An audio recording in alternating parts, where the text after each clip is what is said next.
Folks, Black Star Network is here. Oh, no punches! I'm real revolutionary right now. Support this man, Black Media. He makes sure that our stories are told.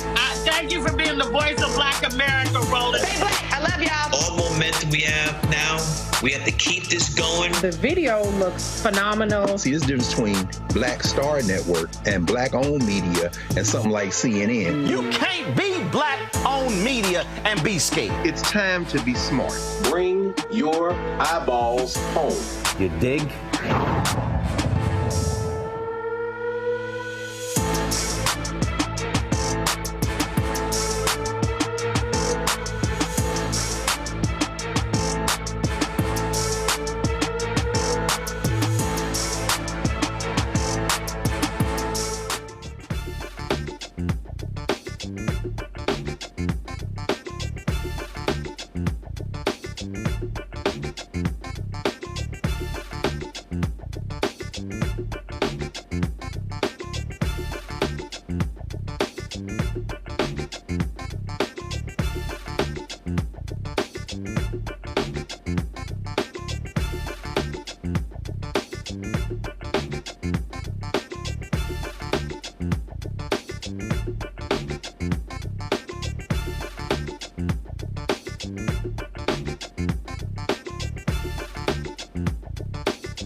Folks, it is debate night. President Joe Biden debating the convicted felon Donald Trump in Atlanta, presented by CNN, the first one of this presidential cycle. Lots at stake when it comes to who is going to perform well tonight, speaking to voters who frankly many folks have been tuned out. Over the next several hours, we will, air the debate. We'll have pre-discussion with our fantastic panel. And then, of course, we'll break down what happened afterwards. And so it's going to be a fantastic special edition of Roland Martin Unfiltered right here on the Black Star Network. It is time to bring the funk. Let's go. He's got it. Whatever the biz, he's on it. Whatever it is, he's got the scoop, the fact, the find. And when it breaks, he's right on time and it's rolling. Best believe he's knowing. Putting it down from sports to news to politics. With entertainment just for kicks, he's rolling. It's on go, roll, roll, y'all. It's Roland Martin, rolling with Roland now. He's funk, he's fresh, he's real, the best, you know he's Roland Martin now.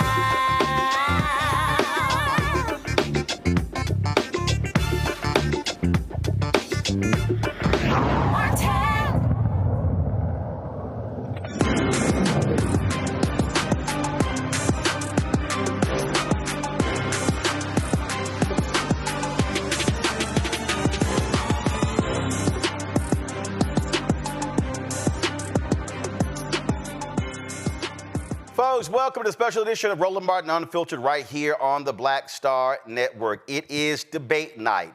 President Joe Biden against convicted felon Donald Trump in the first debate of this year. Both of them chose not to participate in the presidential commission. Their debates, normally those take place in the fall in October, but they've decided to start earlier than usual on this night. Huge stakes for both individuals. For President Biden, it's for him to show his command and leadership. On the opposite side, the question is, can Donald Trump actually keep his mouth shut and not act a fool? We all remember, of course, the last time they debated in the last cycle, and it was absolutely atrocious where Donald Trump was huffing and puffing and constantly interrupting. The rules of the CNN debate are different. One, mics can actually be cut. Also, the candidates cannot interrupt each other. You also do not have a studio audience, so no playing to the crowd as well. And so it's going to be about an hour and 45-minute debate. We're going to be streaming it right here on the Black Star Network. We're going to have discussion before the debate, but also afterwards. But first off, earlier today, I had a chance to sit down and chat with Atlanta Mayor Andre Dickens. A lot of things happening in the city, and all eyes are on the city they call too busy to hate. Here's my conversation with the mayor. All right, Mayor Dickens, all eyes are going to be on your city with this presidential debate. Of course, this is a lot different than what folks expected and much earlier as well. The Biden-Trump folks didn't want to deal with the Presidential Debate Commission. That didn't, of course, sit well with folks in Virginia State who were going to host one of those debates. And so let's just talk about logistics. Y'all have had a lot going on. 800 credentialed journalists, folks coming in from all around the country. Just talk about what that has been like dealing with all of that. Yeah, man. I mean, we are excited to be at the center of the political universe once again, coming to Atlanta, Georgia for this first 2024 presidential debate. All eyes are going to be on Atlanta, and, it's taking place at CNN. CNN is hosting it. They're operating it. You and I talked yesterday, aside from me making sure a lot of safety, a lot of security, a lot of traffic planning, and all those things were being put in place.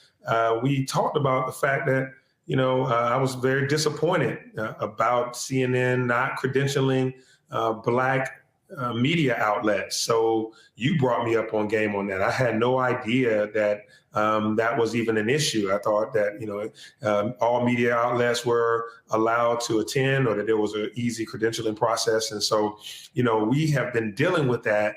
And I mean, you and I may get into that in a moment, but you told me about it. I made some phone calls to CNN, and we're still making phone calls to CNN, talking to them and trying to get them to give credentials to Black media outlets and local media outlets. It was a disappointment to hear that you got 600 or 800 credentialed organizations and the Black media outlets don't have a shot at it.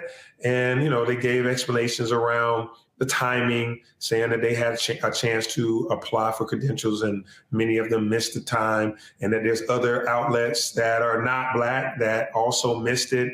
And they're trying to have a fairness argument about if you accept them, you'd have to accept them, and we don't have enough space to accept everybody.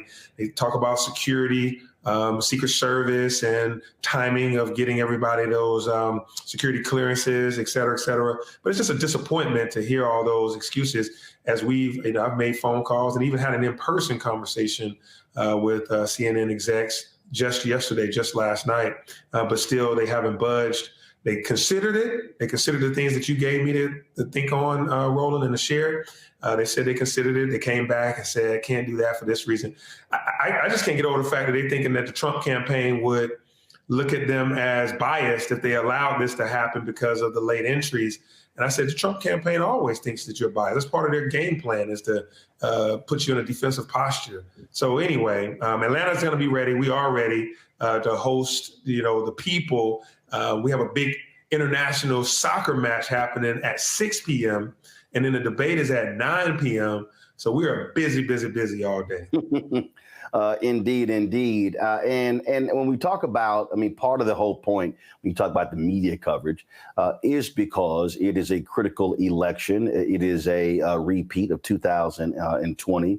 And it's not just, even though, normally you have debates, you have a studio, you have an audience, normally it's in an auditorium or theater. That's not the case now, but you still are going to have a number of folks. The spin room is going to be packed with different people, Republicans and Democrats, of course, trying to spin who won the debate when it is all over, because the stakes are so high. And your state is a critical state. Biden-Harris won that state, squeaked by in 2020. Trump kept yelling about how it was rigged. He actually attempted to steal the election. That's why he got indicted. And so Georgia is still on the board come this November. Yeah, I mean, Georgia was the tipping point in 2020 by 11,000 votes. Biden won over Trump. So 4 years ago, Georgia stood up. These counties around Metro Atlanta, Fulton, DeKalb, Cobb, Gwinnett, and Henry County, Rockdale County, we all stood up and said, no more to Donald Trump. And then we did it again with Warnock and Ossoff. And then we had to do it again in 2022 for Warnock, for him to be reelected. And so Georgia went blue in 3 different election cycles in 20, 21, and 22. So we are, excited to get back to that. And, Trump told lies and tried to make us recount 3 different recounts for him to try to find 11,000 votes, even pressured folks, which is why Fani Willis has him, in court to be able to explain himself for why he was intimidating folks and basically trying to overthrow an election and have fake electors in place in Georgia. So Georgia is really on everybody's mind about how we're going to go. We have been a red state for a long, long time, a red state with a blue dot. That blue dot is around the metro area of Atlanta and down in Savannah and Macon. But, we went blue. And so we're a swing state. We're one that is of significant interest to both candidates. And, we wanted to host the DNC. Of course, that's in Chicago, and I'll be there for that. But now, the make good, as they will say, is that we're having this debate take place here in Atlanta. And, for like you and I have said, Atlanta's the Black Mecca, and Black voices got to be heard, and Black media needs to be the outlet to communicate to the Black population. And look, there are issues. There are issues that matter to us. You have Donald Trump consistently, frankly, lying about what he accomplished on behalf of African Americans. He was just recently at a church in Detroit. And that's one of the things that I keep saying, listen, it's about accountability and forcing folks to have to address those questions and not just making stuff up. They had some barbershop event with Congressman Byron Donalds and Wesley Hunt and Ben Carson and others. And a lot of those lies were repeated again. And I challenged conservative radio talk show host Shelley Winter. He's like, well, Roland Martin, you're lying. I'm like, dude, you're supporting one of the biggest liars. And that's the thing. The reason we have to have our media there as well, and not only challenging candidates, but also forcing other media to stop accepting the lies as facts. That's exactly right. You got to have the checks and balances. We know that Donald Trump has come to Atlanta and lied about the size of crowds. He was in Detroit at a quote unquote Black church, and it was all white folks in there and a handful of Black members. And then yesterday, he talked about how he's coming to Atlanta where he got his mugshot. And then I guess he was at some barbershop or some place where he was virtual, and he had Black conservatives at the barbershop, and they were having a dialogue, but all he kept talking about was how Black folks like him because he also has a mugshot. Now, come on, Roland.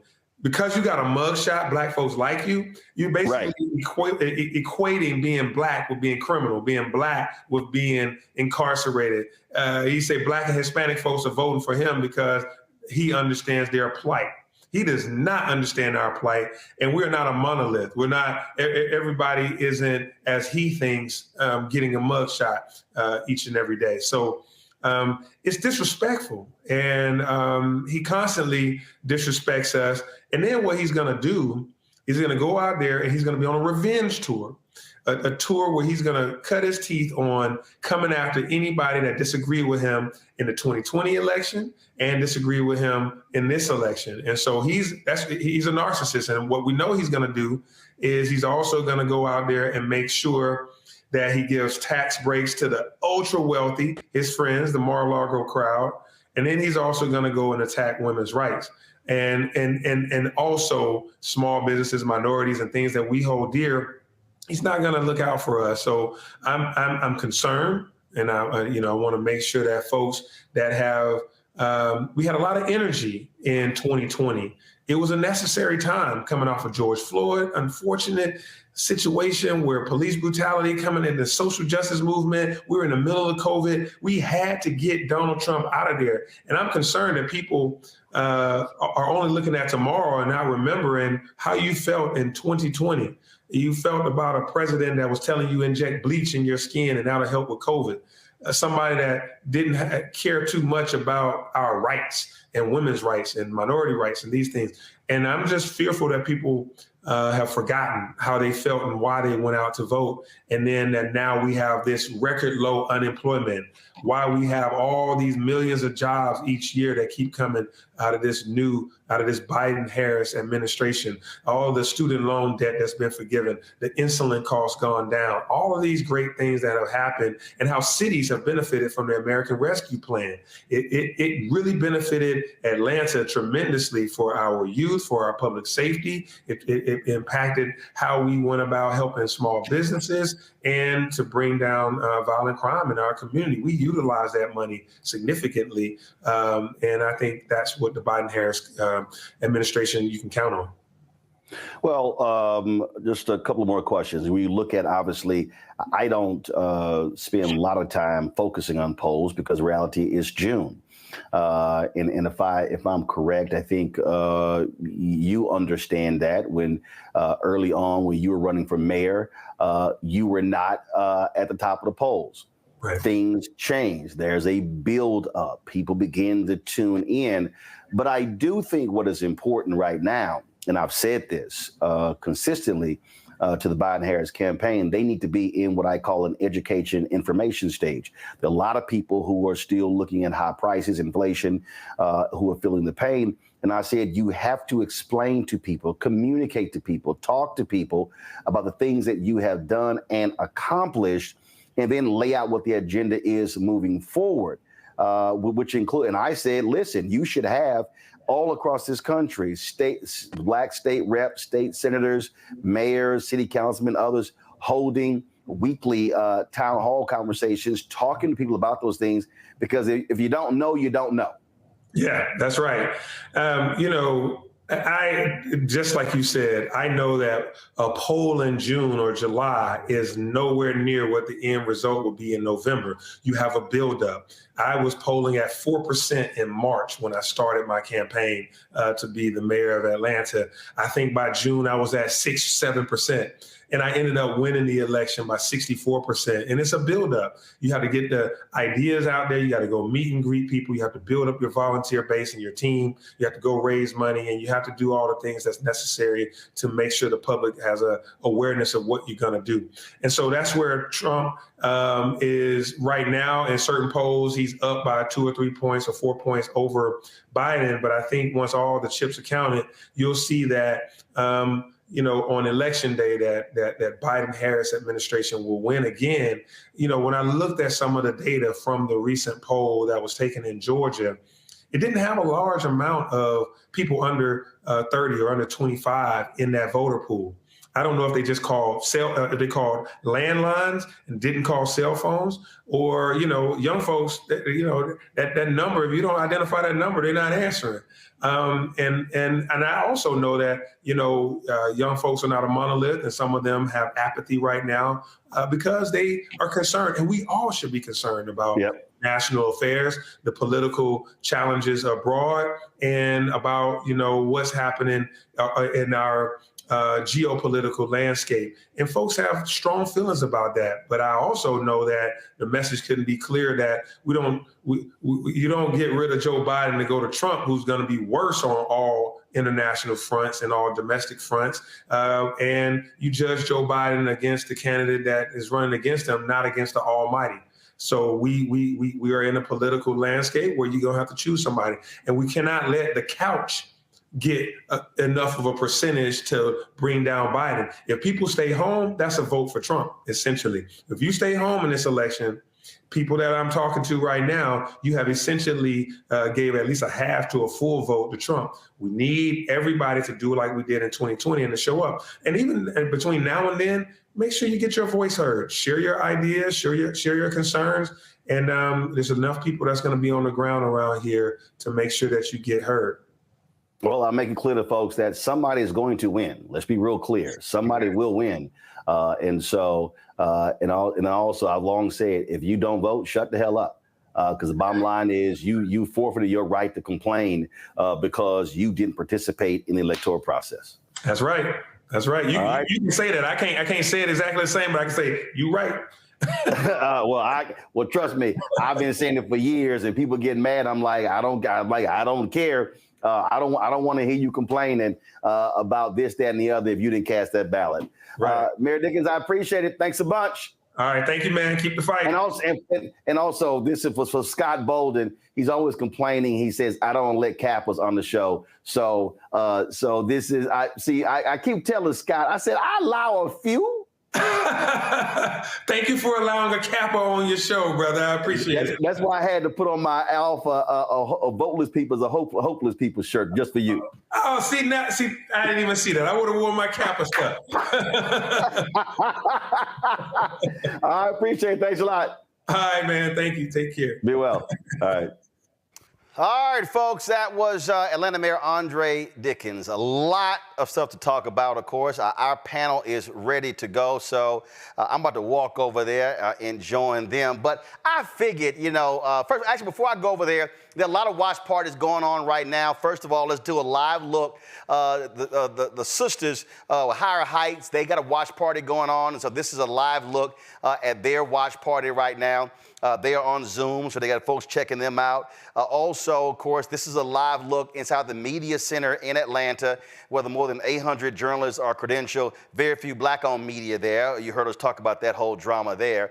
And so that's what's going on right there. And so we'll be checking into both of those all throughout the show. And so let's introduce our panel. But I figured, you know what, versus having it dry how we normally do it, I figured we need to go ahead and just get them fired up off the bat. So while I walk, y'all hit it.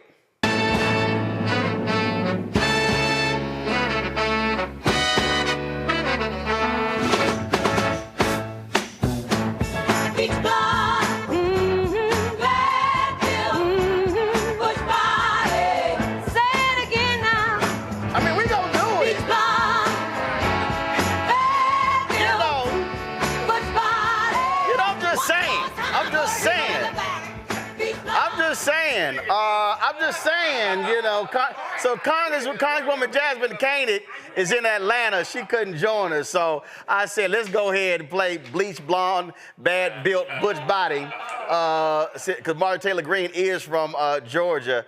And so we got everybody in the house. To my left, Lauren Victoria Burke, NNPA, Black Press USA. Say what? The fuck?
I can see the debate team. Oh, good. Yeah, you can see the food. Yeah, so we can go hard. You got the walk though, right? You got the stroke. It's straight. Too much sauce. You got too much sauce. All right, we ready? We up? All right, y'all. So it looks like we're back up. So I don't know what the hell happened there. So I guess Marjorie Taylor Greene was a little pissed off, but it happens. So to my left, Lon Victoria Burke, Black Press USA, Eugene Craig, Rebecca Carruthers, Dr. Mustafa Santiago Ali, and then we got. Why you sitting there with an attitude? Why you, what? I'm about to introduce you. I'm about to say New Orleans own. Somebody don't know what.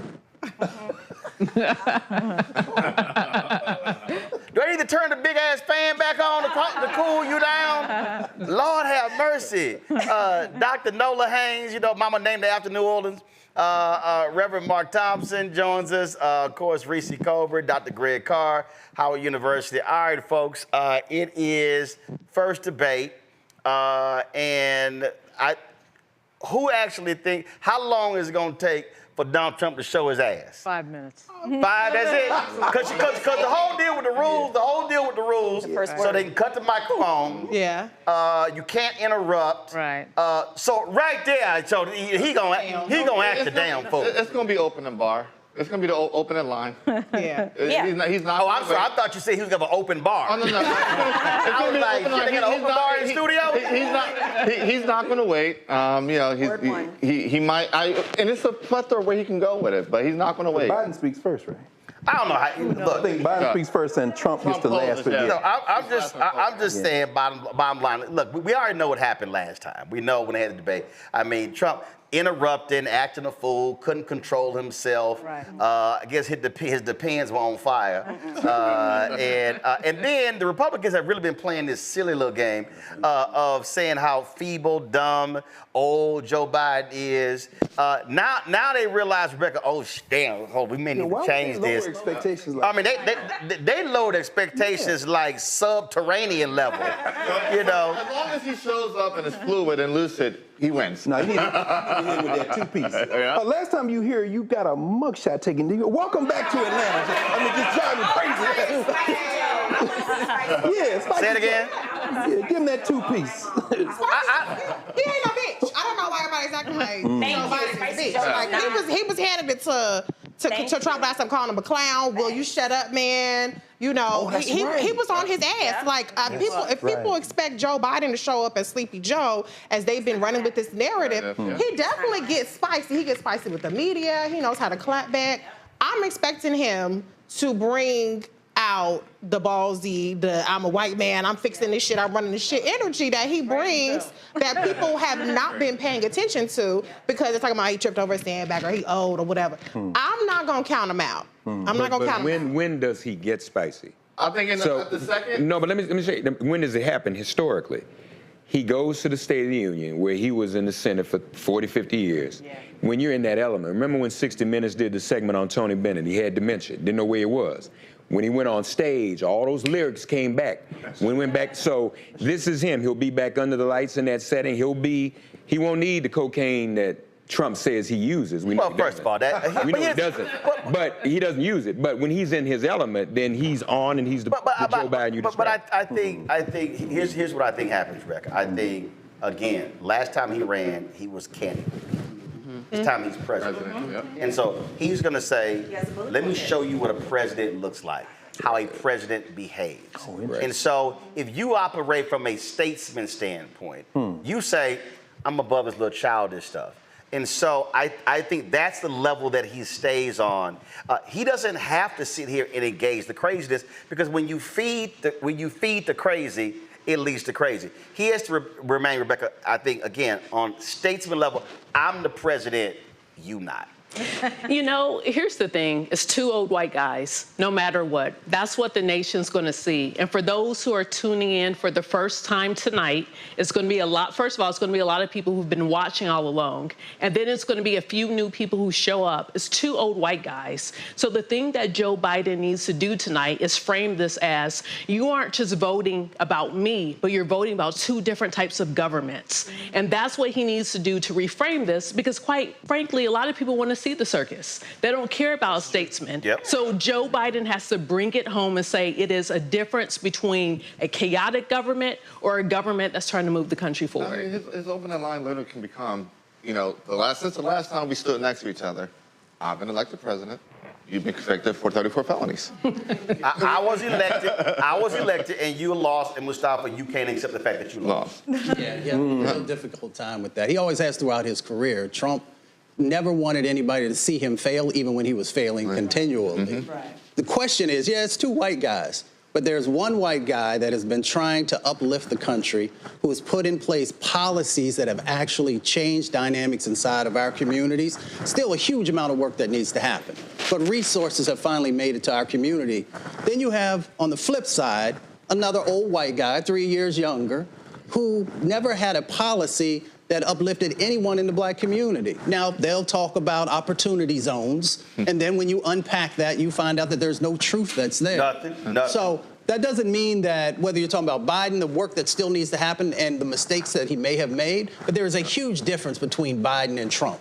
Now, the question becomes, for the folks who are watching, are you willing to push and make sure that Biden administration, if they get a second term, that they actually do the things that they were not able to accomplish this time? And that should be our message, is focusing on what is the black agenda. Even though we're not a monolithic people, we do have a certain set of needs. And I'm hoping that people are watching and looking through that prism of, here's where you did not live up to our expectations. If you want our vote, then here's what we expect from you. No, I expect foreign policy to come up with questions. And Trump is going to say, when I was president, there were no wars. And he's going to try to hit Biden on the pull-up of Afghanistan, and Biden simply comes back. But that was your rules. Mm-hmm. Absolutely, 100%. So foreign policy. You know, the last time we all convened in this wonderfully air-conditioned place. You don't want with a fan. Everybody else cool as back. You just sitting here. That's you overheating. The last time we were here and convened. And in fact, all you're saying, that fan messed with the damn microphone. Is it? Yeah, they can't hear you. Yeah. Now, come on. You from New Orleans. Act like you used to the heat. I'm from Houston. I ain't sweating. I'm going to be dignified, and I'm going to continue to answer the foreign policy question. Yes, it's going to be heavy foreign policy. But, you know, just like with the State of the Union, a lot of people underestimated POTUS there. And he showed up and he showed out, honey. There was cayenne sprinkled all over him. And one thing that I want to say is, you know, POTUS is surrounded by a lot of youthful energy. So we're going to see that tonight. If Trump wants to go crazy, I don't think that POTUS will back down from it. You know, I think he's up for the fight if that's where Trump wants to go. You know, and I think he'll do it in a way where it will be designed to shut the crazy down, not necessarily to engage with it and to keep it going. But on the issues of foreign policy, yes, Trump, your administration set up the Biden administration to fail in terms of how we got out of Afghanistan. That's foreign policy number one. No, there weren't any wars during Trump's era, because he would have given Putin the keys to Ukraine, and then Putin would have gone to Poland, and he would have gone all over Eastern Europe, and it would have been 1939 all over again. And if you want to talk about Israel and Gaza, let's talk about Israel and Gaza and what the Trump administration did before this happened. So it's going to be heavy on foreign policy, and I'm here for it. Let's go. Yeah, I think what actually Biden needs to do is he needs to hone an economic message that speaks to the fact that people are struggling when they go to the grocery store. They're struggling if they have a car breakdown or any situation. And then he has to contrast what he's been able to do, what the Republicans have obstructed. They all voted against the Inflation Reduction Act. They all voted against infrastructure. They all voted against the American Rescue Plan. Remember that?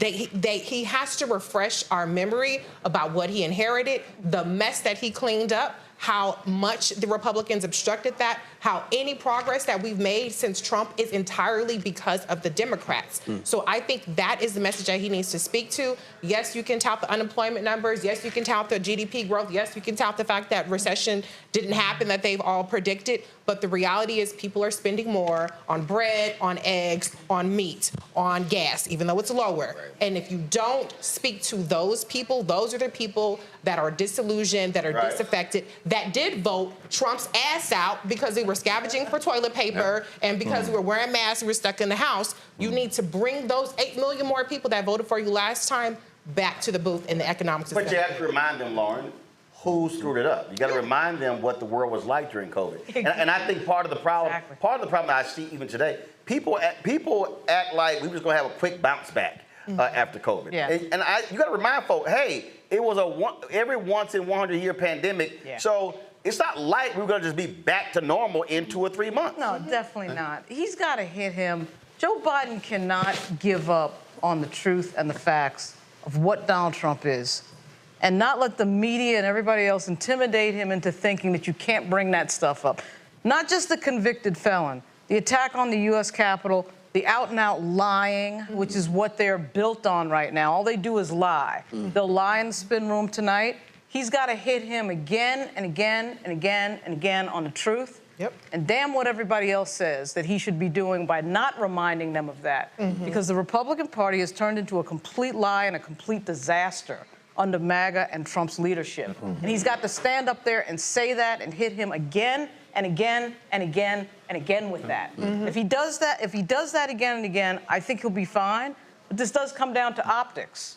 And we're dealing with a guy that's going to turn 82 at the end of this year. So he's got to look like a fighter out there. Got to look strong, got to look energetic. Hey, do y'all have that tweet? All right, well, y'all, look, I hate to hear that. Working on it. Let me pull up my damn self. Because I was sitting here. So already Biden has been a little feisty. He posted, give me 1 second. Here we go. All right, go to my iPad in a second. Joe Biden posted this tweet. I don't know what they've got in these performance enhancers, but I'm feeling pretty jacked up. Try it yourselves, folks. See you in a bit. Joe.link/secret sauce. And so you see, it says, it's a can. It says zero malarkey. But get real, Jack. It's just water. That's how you're supposed to do it, Mark. You play on them fools talking about how you're gonna be all jacked up. And you mock them. And you show some humor. You show some humor. You show that you're spry. You know that he really doesn't have a choice. He's got to do it. Trump's base, his limit. His high point is 47%. Right. All he can do is go down. He's never gotten 47%. I don't see him getting more than that. The problem he has is if he loses just 1%, he's out of this. That 1% may go just on the convictions alone. Because people look at that and they say, wait, I'm voting for a dude who's been convicted this many times. And then, if not that, you have regular everyday people who themselves have been to court. They don't attack the judge. They know they can't. They don't attack the judge, the jurors, the judge's clerk. That turns people off. So he has a lot of pitfalls that may cause him to lose that 1% or that 1/10 of 1%. And if that happens, he's done. Biden can go up. He's got to change some of the propaganda. One, there's an element out here that's convinced some young people on social media that Biden is responsible for the reversal of Roe. He can take care of that with one statement tonight. Put it on Trump. Remind the public this happened under Trump's watch because of the Supreme Court appointments that he made. He's got to hit all of those points. He didn't help the economy. He brought up the debt. He's got to bring all of that out. And this is the most important time he has to do it. And this is what might be the only debate, right? This might be the only one. Yeah, because look, they agreed to this one. Well, so Fox News, so they threw out the Fox News one, not sure they accepted that. Right. You might have, Trump said his VP pick is going to be in the House tonight. We don't know who the hell that is, so we don't know what happens with that. So yeah, this could very well be the only one. I still fundamentally believe, Greg, that statesman calmness outwins and outplays and outmaneuvers crazy. And I do believe it's important for Biden to remind, even though all these media people, they loved crazy. Oh, no question. Yeah. And I think a lot of these media companies want Donald Trump sitting in the Oval Office. Of course. Because they want the crazy tweeting, the crazy posting. Right. This to me is where Biden says, yeah, that dude over there, he had 40 plus people who resigned in his first term. I had 2. You remind people what normalcy is supposed to look like and how it's not bad. That's tough, man. I mean, when we were here last time, we had ideas of what he would do, and he got up there and outperformed. This time, I mean, he's the most veteran debater on presidential stages in history. He's been in over 30 of these, if you count the primaries. No, really, it's like 30-something. Right, yeah. You know, and Hillary Clinton said the other day that Trump's going to come with insults with lies. That's what he's going to do, as Lawrence said. But ultimately, if he could tap into the zeitgeist of the times, first of all, it's June. There's going to be football, basketball, all kinds of, everybody forgot this. If he can say, now tomorrow, the Supreme Court that he put in place, they're going to kick the teeth out. They're going to let him go for insurrection. They're going to let the January 6th people. You cannot give him 2 more picks. In other words, put himself in the spirit or mood of the moment. Foreign policy, I agree with you, Dr. Haynes. They said, listen, young people, I know y'all mad at me. I'm in this black city. I came out here to speak to Morehouse. Y'all protested. I hear you. I want a ceasefire. Let me be very clear. You put him in there, his son-in-law already has the condo deals for the West Bank. Right. What do you think is going to happen if he gets in? In other words, he's got to put himself, and finally, when it comes to things like education, I'm trying to do the student level debt, he wants to give billionaires another tax cut. When it comes to the environment, he wants to pull out of Paris, and he wants to, when it comes to your right to choose. Climate is huge. No question. Look, Fat Joe and E40 in North Carolina ain't gonna do it. He's in a black city. He should open up by apologizing for the black press not being here and saying this is the level reset in the summer, because I know all y'all gonna forget by the fall, but I'm setting it up now for the rest of this campaign. He's got to do something like that. I will say this: when it comes to Palestine, Tigray, Haiti, Congo, he has to speak to that this summer. He absolutely when literally Belly the Week and Erica Mena are out doing the President of the United States when it comes to raising those issues. He will absolutely get that. The youth vote stay home. You know, we know climate's going to go either way, right? I mean, it's the Congress is moving a certain way on that, regardless of who's in the White House.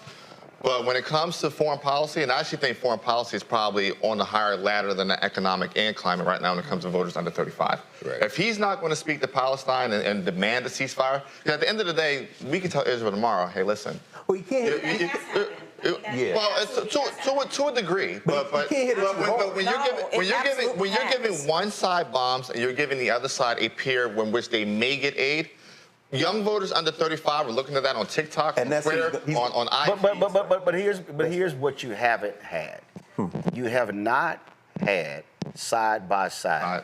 Exactly. Where my position is and crazy. Exactly. The reality is, if Israel-Gaza comes up, Trump is going to say, bomb them all. Exactly. And that and I understand the people who are protesting, totally get it.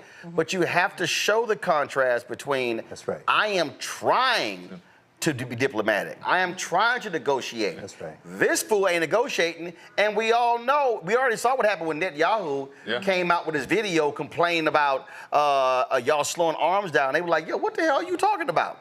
You know, and so people don't really understand how deranged the right is, and they're going to allow them to do whatever. And then Trump is going to remind his people, I moved the capital to Jerusalem.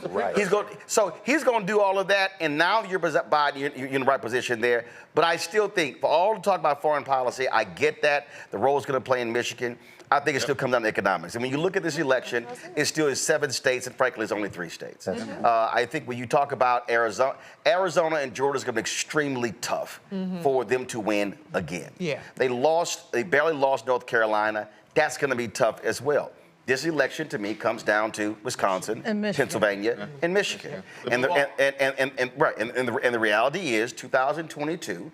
50 fewer thousand people voted in Milwaukee than 2018. If they vote in 2022, Mandela Barnes is the United States Senator.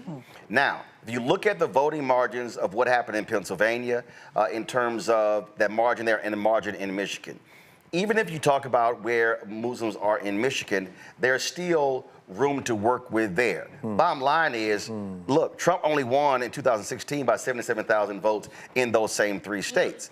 And so now you're talking about economics. The moment Trump starts talking about tariffs, that's when Biden has to say, and how many farmers in Wisconsin had to file for bankruptcy? How many people lost those farms?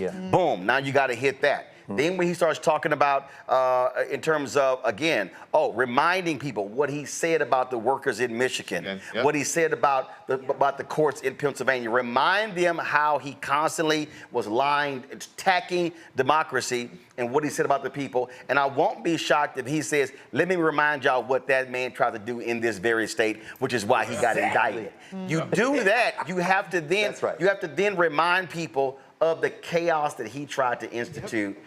You do that, now you're putting him on the defensive because he can't, even Charlie Kirk, that racist, even said he's got to stop talking about the election being rigged.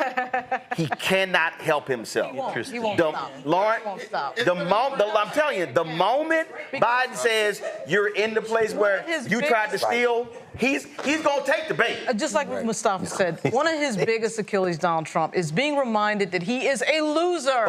He is a loser. You are a failure. If Biden keeps saying that to him tonight, he will crack. Right. He hates that. If he goes, you failed America when it came to COVID. You failed low income and middle class when it came to giving rich folks tax breaks. You failed in blowing up the deficit. You failed. Your bankruptcies. Oh, hell yeah. All these people died because you didn't move fast. There you go. Drink bleach. There you go. Again, you do because again, he has to use those keywords, Rebecca, because he stays presidential, but it's gonna drive his ass crazy. Trump cannot contain himself, and that's all you want. You want chaos to be unleashed, and this is all Biden gonna do. He gonna look at the moderator like, I ain't even looking over there. Y'all can deal with that food over there. So, Roland, that works for voters who know that they're actually going to vote in November. My concern is we still have the up to 8 million people that we need to come out and show up this November. So for some of those voters, including some of the black men who are saying, I am sick and tired of being told to choose between the lesser of 2 evils. We know the lesser of 2 evils on that stage tonight. However, what about for the voters or would-be voters who actually want an affirmative choice and not just a reactionary, this guy's going to send us to hell. This guy will send us to hell, will just be slower. But here's what I accept.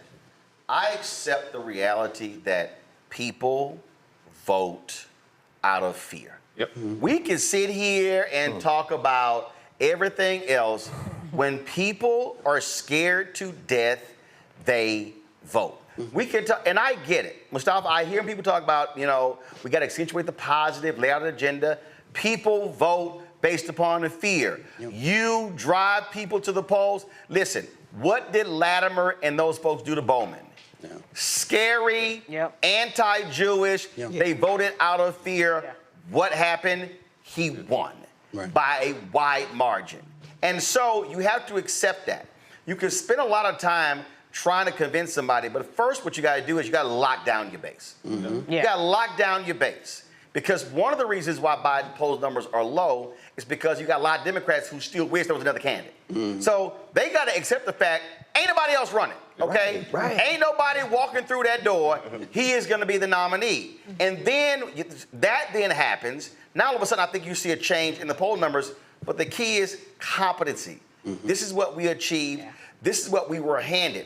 And one of the things that if I'm Biden, I would sit here and say, Don, let me remind you, when me and Barack left, we handed you a great economy, and you tanked it. And just like me and Barack inherited an awful economy from a Republican president, I inherited one from you. You do that, you have to show it ain't like we walked in and things were rosy, we can build upon it.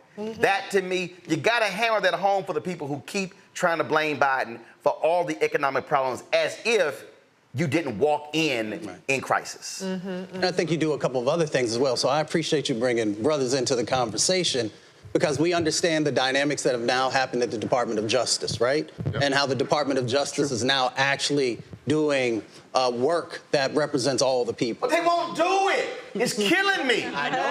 It's killing me. But we're hoping that they actually bring it forward tonight. Here's what a senior administration official told me. Yep. This person said, I think we've gone too far. Wait a minute, what? Because so this is what a senior administration, follow me. A senior administration official said, I think we've gone too far in creating the separation. So the Biden-Harris folks want to say, no, the DOJ is independent. Oh, right, yeah. We don't tell them what to do. Okay, I get that. I totally understand that. But what I said to this senior administration official and what I've said to other senior administration officials is you take credit for good stuff, but you have to articulate it. So the problem is they have yet, not one time, has Karine Jean-Pierre, has anybody, they haven't even brought Kristen Clark to the main room to talk about how successful they've been with patterns and practice investigations, putting cops in jail, putting wardens. They just won't do it. And I don't understand how you won't accept the win. It's sitting right in front of you. So after we did the show on Tuesday, I reached out to folks over there and said, take a look at what we talked about. Even though we've talked about it time and time and time again, to give them the cue that this is something that people care about. The other part of it is the judges, right? So we know with the Trump administration that they didn't put black judges in. That's right. Trump, of 237 judges, 4% were black. None of them on appeals court. That's right. How many for Biden? 58. 200 under Biden. 58 black judges, 37 black women, 21 black men. So we go to the polling, right? So they're talking about a certain percentage of black men are going to vote for Trump, possibly, even though we know that that's kind of skewed around the economy. So what what Biden needs to do is actually talk about all this money that Reese talked about, whether it's the Inflation Reduction Act, the CHIPS Act, all these different acts that are out there, and talk about real people who have been able to create their own businesses in this space and the jobs that have been created there and the diversity that exists inside of that space. And that's how brothers then say, well, you know what? Maybe I need to give the nod here because I know that there's actually real dollars that are there. The dollars will be rolling out for another few years. And we know that this administration has actually put executive orders and other things in place to make sure that there's more opportunity and diversity in that space. But I think what he has to do, though, he has to speak in regular folk language. I was going through my archive photos last couple of days, and I came across a photo of my man Joe Madison, God rest his soul, and he always talked about you got to put it where the ghost can go. Yes, he did. And the thing for me, Reese, that I hope Biden says is, American public, let me remind y'all, who gave you that $1,400 check? And then you say, and I wasn't so arrogant that I need to put my name on it. Because that's, see, I think a problem for me is when people talk, and as somebody who does public speaking all the time, when I hear speakers and they talk broad, you're sitting there and you're like,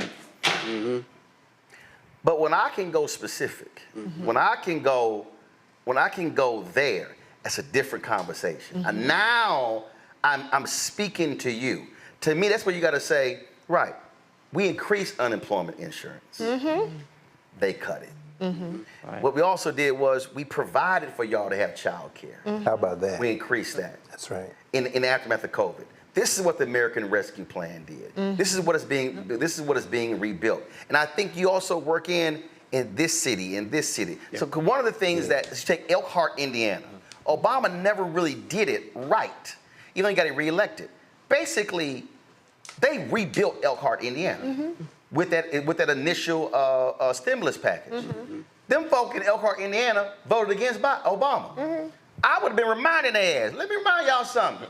Y'all asses would be bankrupt, out of job, none of this stuff built if it wasn't for us. So you got to sometime remind folk what your ass did for them. Like your mom and daddy did. Like, remember all that shit I bought for your ass? Like, you might want to calm your ass down saying what I didn't do for you. But I'm just saying, you got to be specific sometimes. Right. And take us back to what he inherited. Just say, I cleaned up your mess. You came in there, you shit all over America, and I cleaned it up. And people don't remember that Biden... And scare them and say, America, remember, y'all was scared you were going to die. Yeah, you were. A million people died. It wasn't like it was like a like a million motherfuckers was dead under Trump. Okay, that's why he lost. And I don't think he's gonna say a million motherfuckers died. But I'm just saying, I don't think he's gonna say that. But my point is that's that the alternate debate. Right. Yes, that's the X-ray. That's dark Brandon. The whole point is that people said Trump gave me stimmies.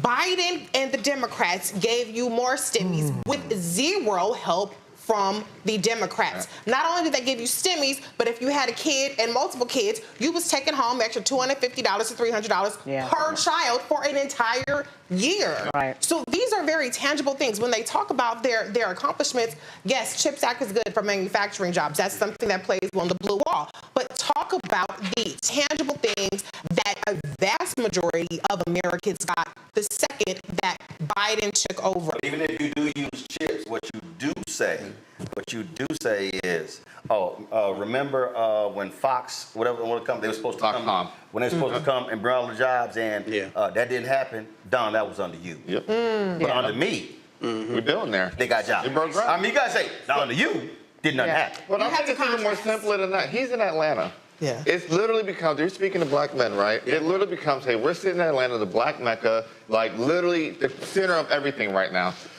This guy won't step into a black barbershop. He phoned it in. He only sees you as criminals. He thinks you can relate to him because he's a criminal. That's true. He's a convicted felon. He needs to say that tonight, too. Yeah. Black man are with me because I'm a criminal. That. Yeah. Right. And he should say the line. And he'll say, black man, I don't, right. And he'll say, I don't see you as a criminal. Right. I have, this is a feeling I have, a prediction, and I'm going to throw it, I want to get you all's reaction to it. If he picks, and I know it's a term you don't like, so this is me saying this. If he picks an Uncle Tom for his running mate, be it Tim Scott or one of these other clowns, I think a lot of the brothers who we see that might be shifting toward him, I think that's a wake-up call.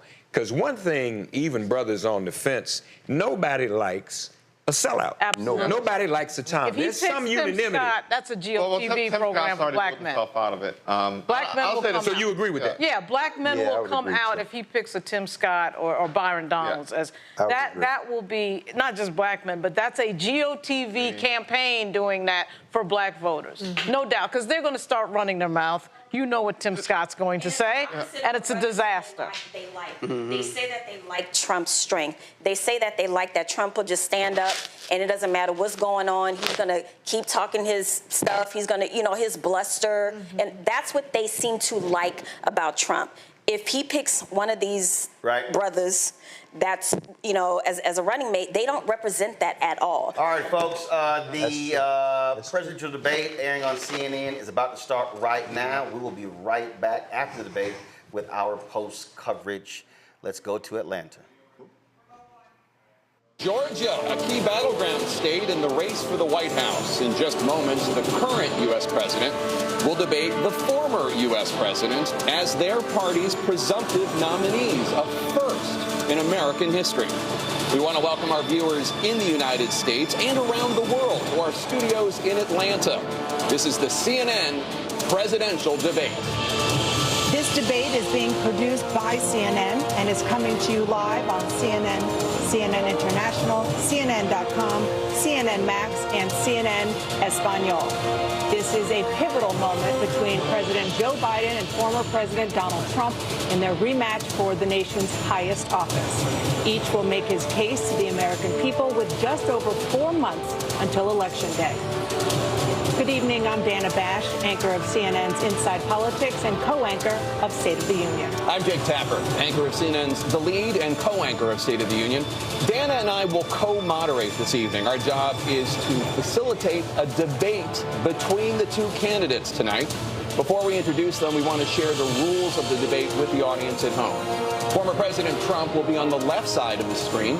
President Biden will be appearing on the right. A coin toss determined their positions. Each candidate will have 2 minutes to answer a question and 1 minute each for responses and rebuttals.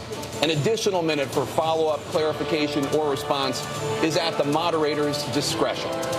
When it's time for a candidate to speak, his microphone will be turned on and his opponent's microphone will be turned off. Should a candidate interrupt when his microphone is muted, he will be difficult to understand for viewers at home. At the end of the debate, each candidate will get 2 minutes for closing statements. There is no studio audience tonight. Pre-written notes, props, or contact with campaign staff are not permitted during the debate. By accepting our invitation to debate, both candidates and their campaigns agreed to accept these rules. Now, please welcome the 46th President of the United States, Joe Biden.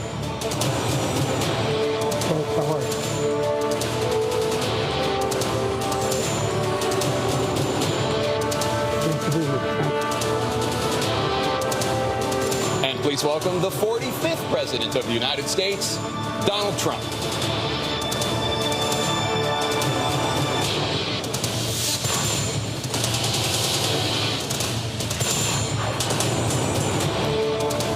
Gentlemen, thanks so much for being here. Let's begin the debate, and let's start with the issue that voters consistently say is their top concern, the economy.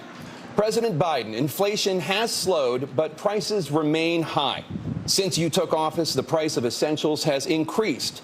For example, a basket of groceries that cost $100 then now costs more than $120. And typical home prices have jumped more than 30%.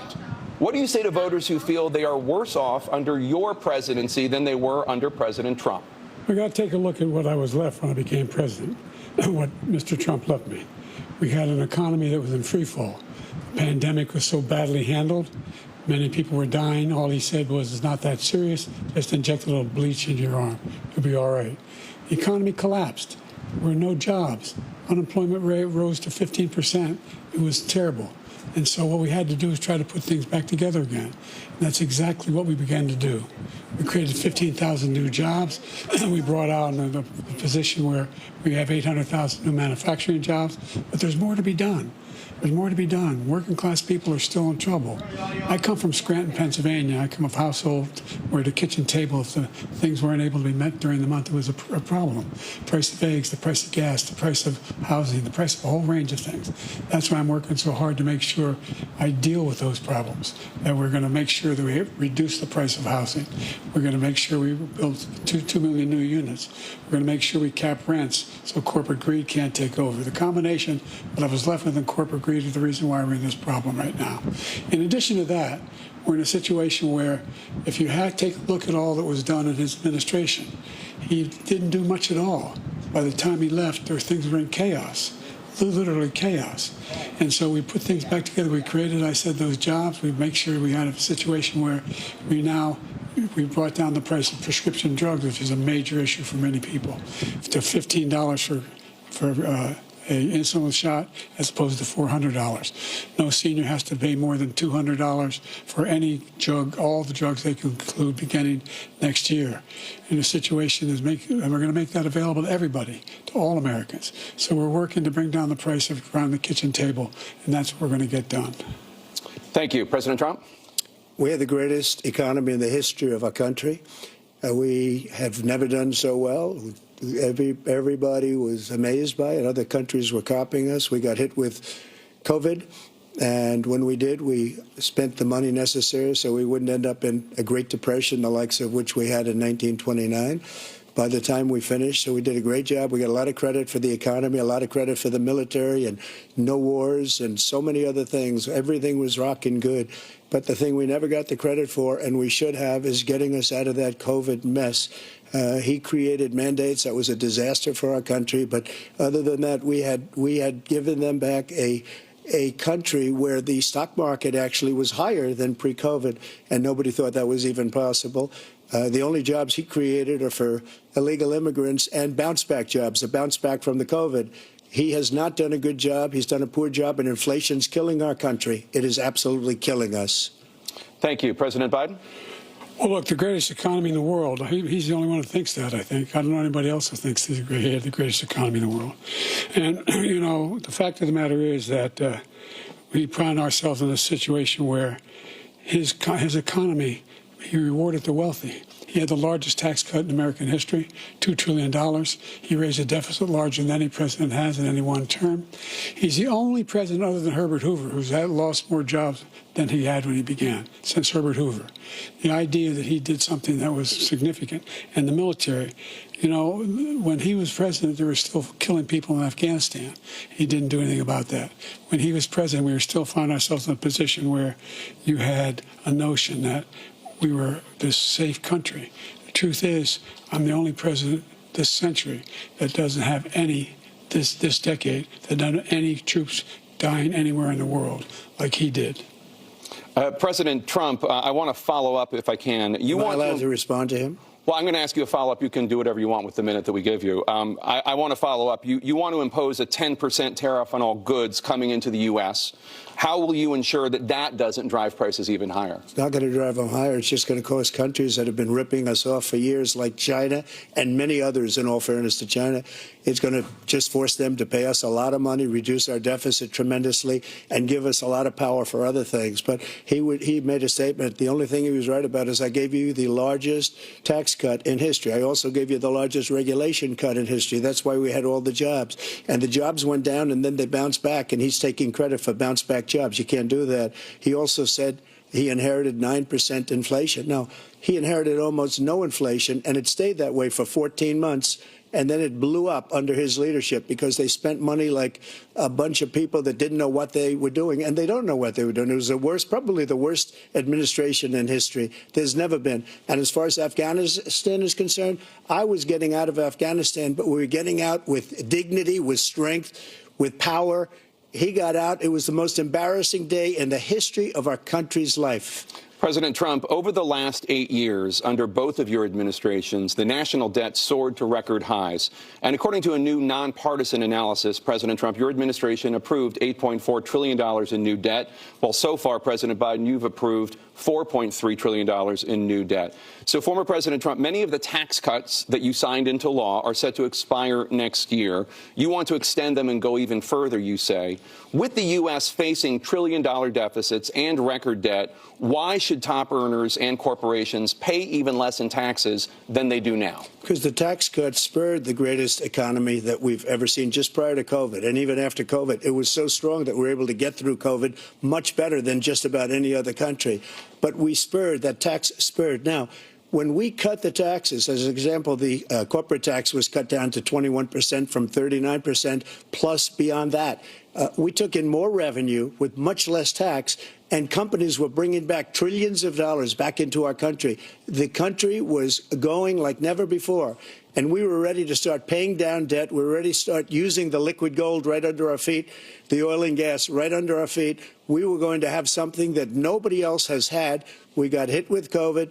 We did a lot to fix it. I gave him an unbelievable situation with all of the therapeutics and all of the things that we came up with. We gave him something great. Remember, more people died under his administration, even though we had largely fixed it. More people died under his administration than our administration, and we were right in the middle of it, something which a lot of people don't like to talk about. But he had far more people dying in his administration. He did the mandate, which is a disaster, mandating it. The vaccine went out. He did a mandate on the vaccine, which is the thing that people most objected to about the vaccine. And he did a very poor job, just a very poor job. And I will tell you, not only poor there, but throughout the entire world, we're no longer respected as a country. They don't respect our leadership. They don't respect the United States anymore. We're like a third world nation between weaponization of his election, trying to go after his political opponent, all of the things he's done. We've become like a third world nation, and it's a shame. The damage he's done to our country, and I'd love to ask him, and will, why he allowed millions of people to come in here from prisons, jails, and mental institutions to come into our country and destroy our country. President Trump, we will get to immigration later in this block. President Biden, I want to give you an opportunity to respond to this question about the national debt. He had the largest national debt of any president in a 4-year period, number one. Number two, that $2 trillion tax cut benefited the very wealthy. What I'm going to do is fix the tax system. For example, we have 1,000 trillionaires in America. Billionaires in America. And what's happening? They're in a situation where they, in fact, pay 8.2% in taxes. If they just paid 24% 25%, either one of those numbers. They've raised $500 billion, I should say, in a 10-year period. We'd be able to wipe out his debt. We'd be able to help make sure that all those things we need to do, child care, elder care, making sure that we continue to strengthen our health care system, making sure that we're able to make every single solitary person eligible for what I've been able to do with the COVID, with dealing with everything we have to do with, look, if we finally beat Medicare. Thank you, President Biden. President Trump? Well, he's right. He did beat Medicare. He beat it to death, and he's destroying Medicare because all of these people are coming in. They're putting them on Medicare. They're putting them on Social Security. They're going to destroy Social Security. This man is going to single-handedly destroy Social Security. These millions and millions of people coming in, they're trying to put them on Social Security. He will wipe out Social Security. He will wipe out Medicare. So he was right in the way he finished that sentence. And it's a shame. What's happened to our country in the last 4 years is not to be believed. Foreign countries, I'm friends with a lot of people, they cannot believe what happened to the United States of America. We're no longer respected.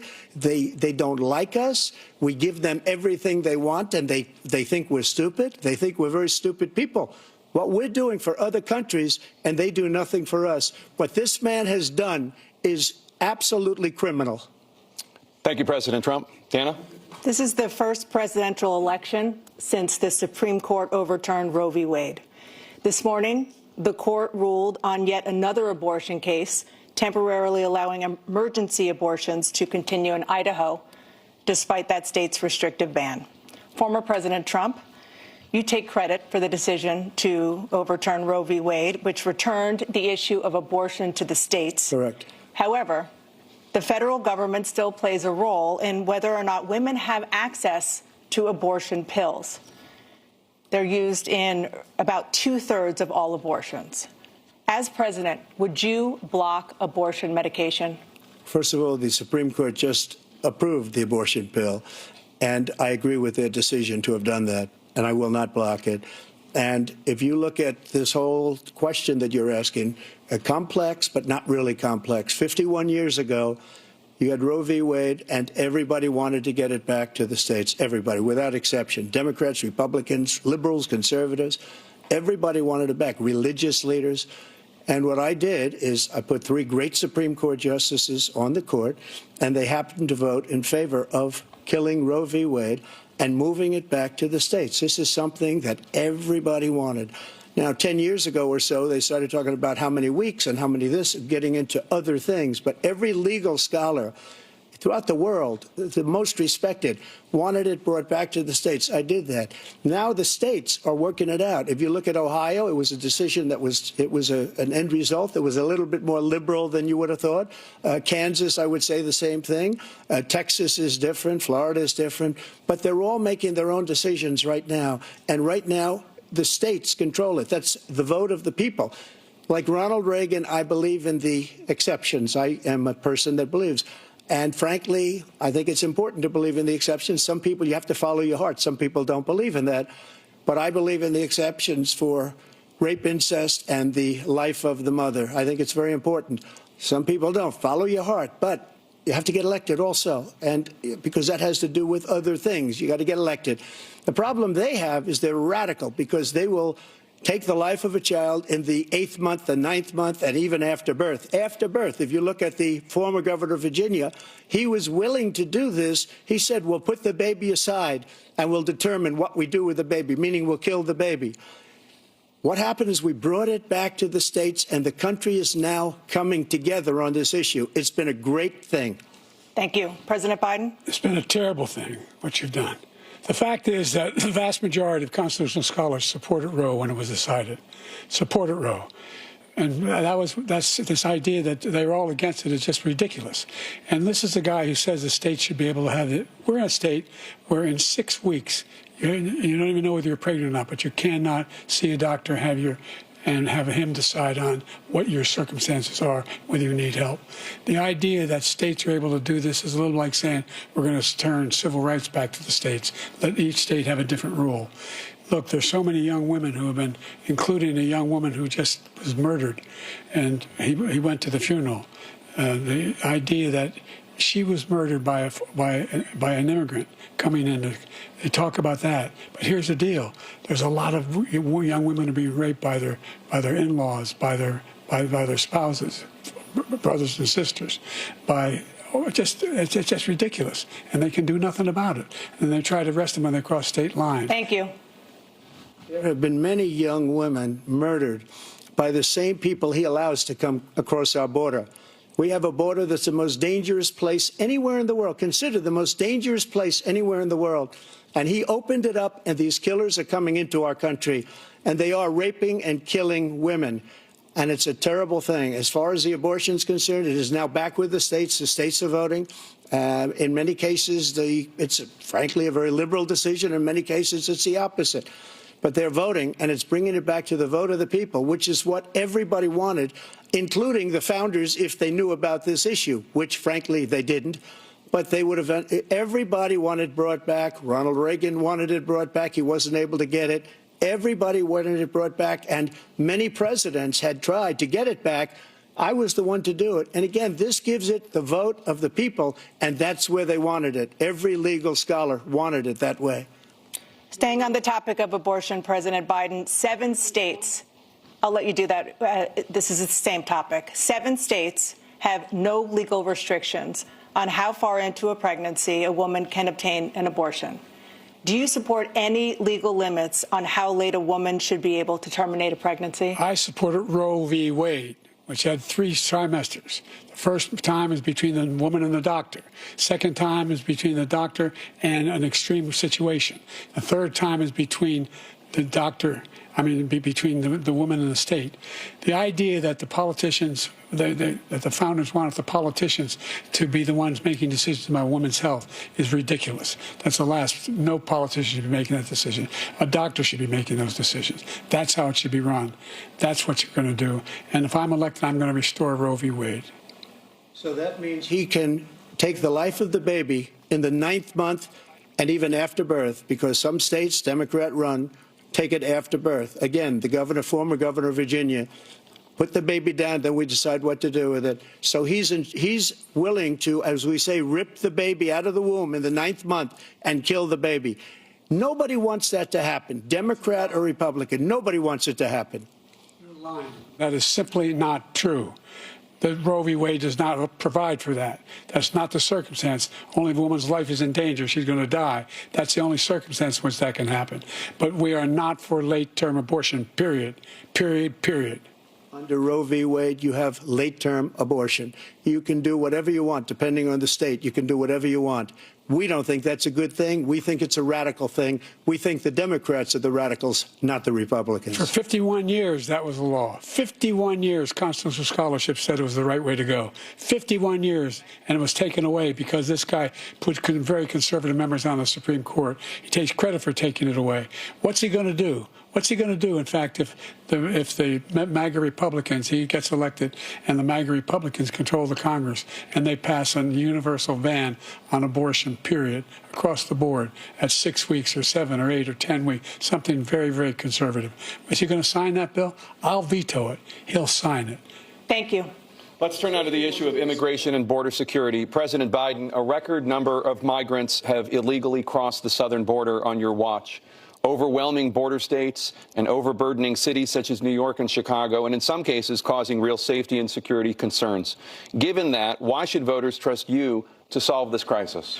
Because we worked very hard to get a bipartisan agreement that not only changed all of that, it made sure that we are in a situation where you had no circumstance where they could come across the border with the number of border police there are now. We significantly increased the number of asylum officers. By the way, the Border Patrol endorsed my position. In addition to that, we found ourselves in a situation where, when he was president, he was separating babies from their mothers, putting them in cages, making sure the families were separated. That's not the right way to go. What I've done since I've changed the law, what's happened? I've changed it in a way that now you're in a situation where there are 40% fewer people coming across the border illegally. It's better than when he left office. and I'm going to continue to move until we get the total ban on the total initiative relative to what we're going to do with more Border Patrol and more asylum officers. President Trump? I really don't know what he said at the end of that sentence. I don't think he knows what he said either. Look, we had the safest border in the history of our country. The border, all he had to do was leave it. All he had to do was leave it. He decided to open up our border, open up our country to people that are from prisons, people that are from mental institutions, insane asylum, terrorists. We have the largest number of terrorists coming into our country right now, all terrorists, all over the world, not just in South America, all over the world. They come from the Middle East, everywhere. All over the world, they're pouring in. And this guy just left it open. And he didn't need legislation because I didn't have legislation. I said, close the border. We had the safest border in history. In that final couple of months of my presidency, we had, according to Border Patrol, who is great, and by the way, who endorsed me for president, but I won't say that, but they endorsed me for president. Brandon, just speak to him. But look, we had the safest border in history. Now we have the worst border in history. There's never been anything like it. And people are dying all over the place, including the people that are coming up in caravans. Thank you, President Trump. President Biden? The only terrorist who's done anything crossing the border is one who came along and killed three, under his administration, killed an al-Qaeda person come in his administration, killed three American soldiers, killed three American soldiers. That's the only terrorist that's there. I'm not saying that no terrorist ever got through, but the idea they're emptying their prisons, we're welcoming these people, that's simply not true. There's no data to support what he said. Once again, he's exaggerating, he's lying. President Trump, staying on the topic of immigration, you've said that you're going to carry out, quote, the largest domestic deportation operation in American history, unquote. Does that mean that you will deport every undocumented immigrant in America, including those who have jobs, including those whose spouses are citizens, and including those who have lived here for decades? And if so, how will you do it? Just 1 second. He said we killed three people. The people we killed are al-Baghdadi and Soleimani, the two greatest terrorists, biggest terrorists anywhere in the world, and it had a huge impact on everything, not just border, on everything. He's the one that killed people with the bad water, including hundreds of thousands of people dying, and also killing our citizens when they come in. We are living right now in a rat's nest. They're killing our people in New York, in California, in every state in the union, because we don't have borders anymore. Every state is now a border. And because of his ridiculous, insane, and very stupid policies, people are coming in and they're killing our citizens at a level that we've never seen. We call it migrant crime. I call it Biden migrant crime. They're killing our citizens at a level that we've never seen before. And you're reading it like these three incredible young girls over the last few days. One of them, I just spoke to the mother, and they just had the funeral for this girl, 12 years old. This is horrible what's taken place. What's taken place in our country, we're literally an uncivilized country now. He doesn't want it to be. He just doesn't know. He opened the borders. Nobody's ever seen anything like. And we have to get a lot of these people out, and we have to get them out fast because they're going to destroy our country. Just take a look at where they're living. They're living in luxury hotels in New York City and other places. Our veterans are on the street. They're dying because he doesn't care about our veterans. He doesn't care. He doesn't like the military at all, and he doesn't care about our veterans. Nobody been worse. I had the highest approval rating for veterans taking care of the VA. He has the worst. He's gotten rid of all the things that I approved, choice that I got through Congress, all of the different things I approved, they abandoned. We had by far the highest, and now it's down in less than half because he's done all these great things that we did. And I think he did it just because I approved it, which is crazy. But he has killed so many people at our border by allowing all of these people to come in. And it's a very sad day in America. President Biden, you have the mic. Every single thing he said is a lie. Every single one. For example, veterans are a hell of a lot better off since I passed the PACT Act. 1 million of them now have insurance, and their families have it. Their families have it because what happened, whether it was Agent Orange or burn pits, they're all being covered now. And his group opposed that. We're also in a situation where we have great respect for veterans. My son spent a year in Iraq. living right next to one of those burn pits, came back with stage 4 glioblastoma. I was recently in France for D-Day, and I spoke all about those heroes that died. I went to the World War II cemetery, World War I cemetery he refused to go to. He was standing with his 4-star general, and he told me, he said, I don't want to go in there because they're a bunch of losers and suckers. My son was not a loser, was not a sucker. You're the sucker. You're the loser. President Trump?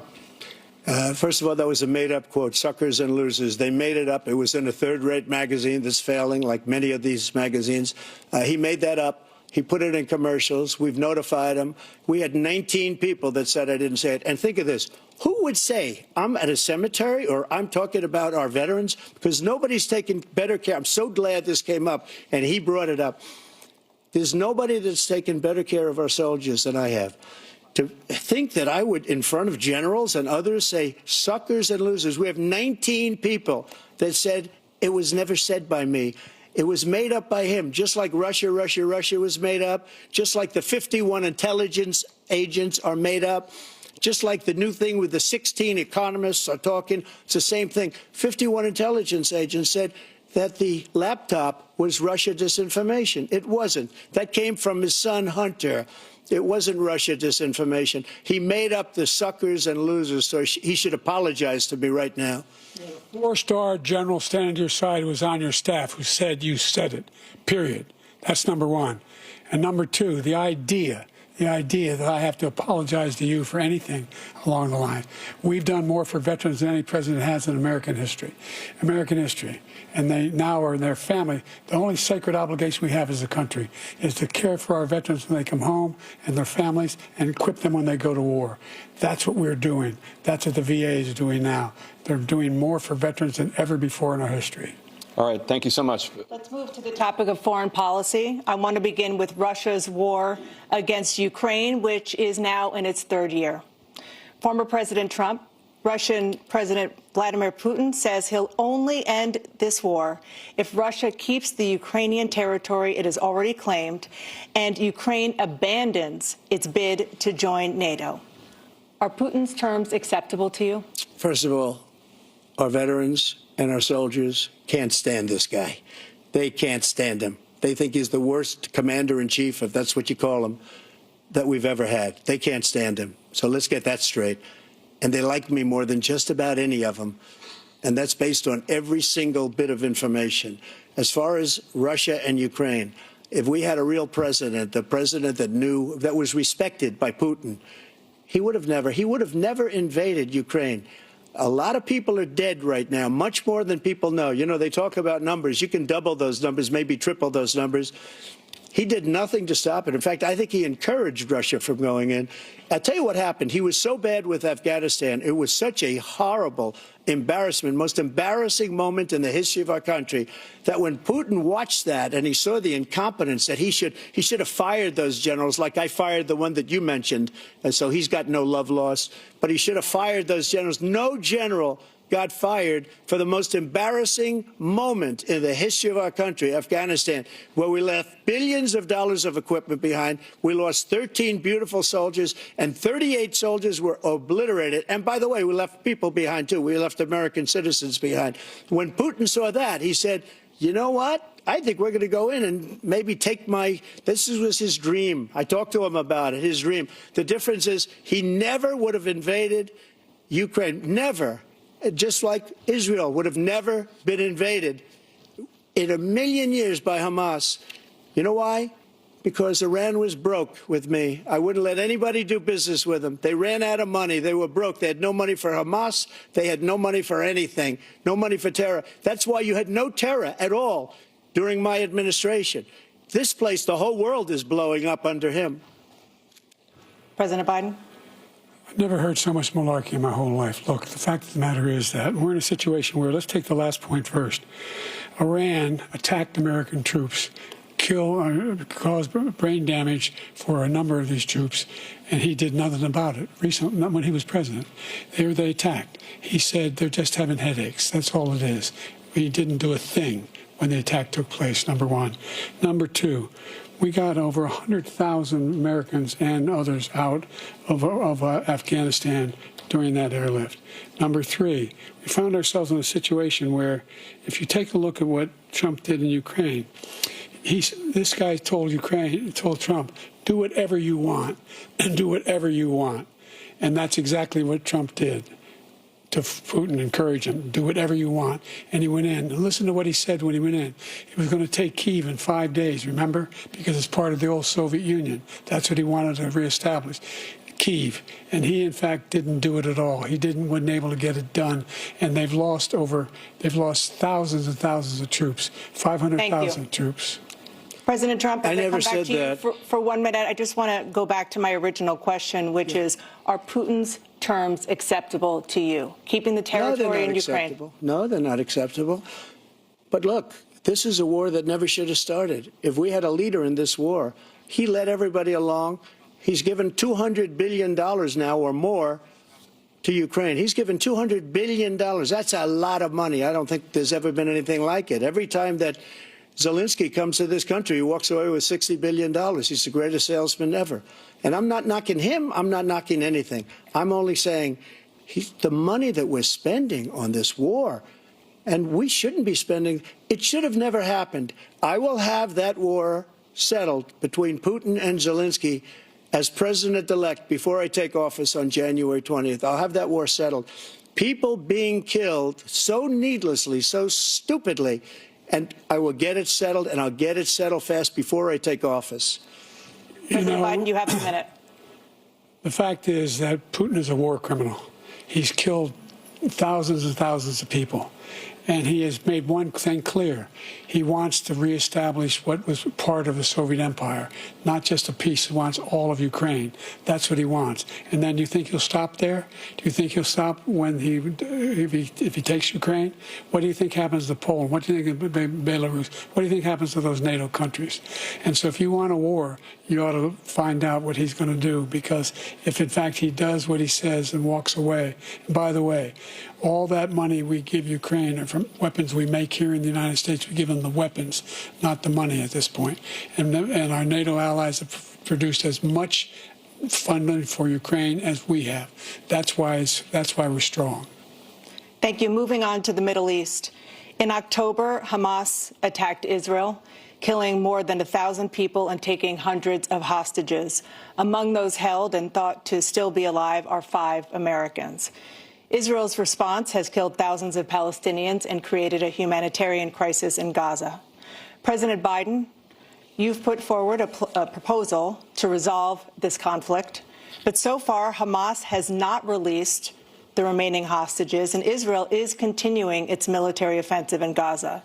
So what additional leverage will you use to get Hamas and Israel to end the war? You have 2 minutes. Number one, everyone from the United Nations Security Council straight through to the G7 to the Israelis and Netanyahu himself have endorsed the plan I put forward. Which has 3 stages to it. The first stage is trade the hostages for a ceasefire. Second phase is a ceasefire with additional conditions. The third phase is the end of the war. The only one who wants the war to continue is Hamas, number one. They're the only ones standing out. We're still pushing hard to get them to accept. In the meantime, what's happened? In Israel, we're finding that the only thing I've denied Israel was 2,000-pound bombs. They don't work very well in populated areas. They kill a lot of innocent people. We're providing Israel with all the weapons they need and when they need them. And by the way, I'm the guy that organized the world against Iran when they had a full-blown intercontinental ballistic missile attack on Israel. No one was hurt. No one Israeli was accidentally killed, and it just stopped. We saved Israel. We are the biggest producer of support for Israel of anyone in the world. And so there are 2 different things. Hamas cannot be allowed to be continued. We continue to send our experts and our intelligence people as to how they can get Hamas like we did bin Laden. You don't have to do it. And by the way, they've been greatly weakened, Hamas, greatly weakened, and they should be. They should be eliminated. But you've got to be careful for using certain weapons among population centers. Just going back to Ukraine for 1 second. We have an ocean separating us. The European nations together have spent $100 billion, or maybe more than that, less than us. Why doesn't he call them and say, you got to put up your money like I did with NATO? I got them to put up hundreds of billions of dollars. The Secretary General of NATO said Trump did the most incredible job I've ever seen. They wouldn't have any. They were going out of business. We were spending almost 100% of the money was paid by us. He didn't do that. He's getting all. You got to ask these people to put up the money. We're over $100 billion more spent, and it has a bigger impact on them because of location, because we have an ocean in between. You got to ask them. As far as Israel and Hamas, Israel's the one that wants to go. He said the only one that wants to keep going is Hamas. Actually, Israel is the one, and you should let him go and let him finish the job. He doesn't want to do it. He's become like a Palestinian, but they don't like him because he's a very bad Palestinian. He's a weak one. President Biden, you have a minute. I've never heard so much foolishness. This is a guy who wants to get out of NATO. You're going to stay in NATO? He's going to pull out of NATO. The idea that we have, our strength lies in our alliances as well. It may be a big ocean, but we're ever able to avoid a war in Europe, a major war in Europe? What happens if, in fact, you have Putin continue to go into NATO? We have an Article 5 agreement. Attack on one is attack on all. You want to start the nuclear war he keeps talking about, go ahead. Let Putin go in and control Ukraine and then move on to Poland and other places. You see what happens then. He has no idea what the hell he's talking about. And by the way, I got 50 other nations around the world to support Ukraine, including Japan and South Korea, because they understand that this kind of dislocation has a serious threat to the whole world peace. No major war in Europe has ever been able to be contained just to Europe.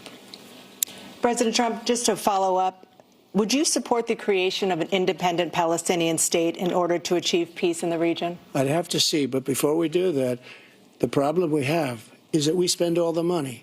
So they kill us on trade. I made great trade deals with the European nations because if you add them up, they're about the same size economically. Their economy is about the same size as the United States. And they were no cars, no. They don't want anything that we have. But we're supposed to take their cars, their food, their everything, their agriculture. I changed that. But the big thing I changed is they don't want to pay. And the only reason that he can play games with NATO is because I got them to put up hundreds of billions of dollars. I said, and he's right about this, I said, no, I'm not going to support NATO if you don't pay. They asked me that question, would you guard us against Russia at a very secret meeting of the 28 states at that time, nations at that time? And I said, no, if you don't pay, I won't do that. And you know what happened? Billions and billions of dollars came flowing in the next day and the next months. But now we're in the same position. We're paying everybody's bills. Let's turn to the issue of democracy. Former President Trump, I want to ask you about January 6, 2021. After you rallied your supporters that day, some of them stormed the Capitol to stop the constitutionally mandated counting of electoral votes. As president, you swore an oath to, quote, preserve, protect, and defend, unquote, the Constitution. What do you say to voters who believe that you violated that oath through your actions and inaction on January 6th and worry that you'll do it again? Well, I don't think too many believe that. And let me tell you about January 6th. On January 6th, we had a great border. Nobody coming through, very few. On January 6th, we were energy independent. On January 6th, we had the lowest taxes ever. We had the lowest regulations ever. On January 6th, we were respected all over the world. All over the world, we were respected. And then he comes in, and we're now laughed at. We're like a bunch of stupid people. What happened to the United States' reputation under this man's leadership is horrible, including weaponization, which I'm sure at some point you'll be talking about, where he goes after his political opponent because he can't beat him fair and square. You have 80 seconds left. My question was, what do you say to those voters who believe that you violated your constitutional oath through your actions and inaction on January 6, 2021, and worry that you'll do it again? Well, I didn't say that to anybody. I said peacefully and patriotically. And Nancy Pelosi, if you just watched the news from 2 days ago, on tape to her daughter, who's a documentary filmmaker, they say. But she's saying, oh, no, it's my responsibility. I was responsible for this. Because I offered her 10,000 soldiers or National Guard, and she turned them down. And the mayor in writing, by the way, the mayor, in writing, turned it down, the mayor of D.C. They turned it down. I offered 10,000 because I could see I had virtually nothing to do. They asked me to go make a speech.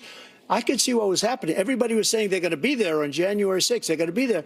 And I said, you know what? There's a lot of people coming. You could feel it. You could feel it, too, and you could feel it. And I said, they ought to have some National Guard or whatever.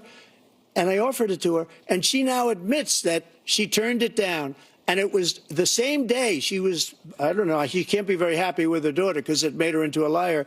She said, I take full responsibility for January 6th. President Biden? Look, he encouraged those folks to go up on Capitol Hill, number one.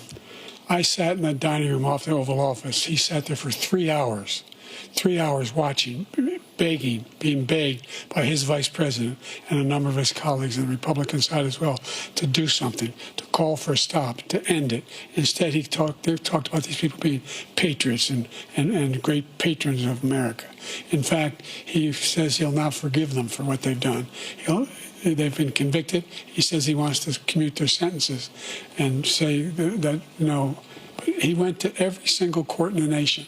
I don't know how many cases, scores of cases, including the Supreme Court, and they said, no, this guy is responsible for doing what was done. He didn't do a damn thing, and these people should be in jail, and they should be the ones who are being held accountable.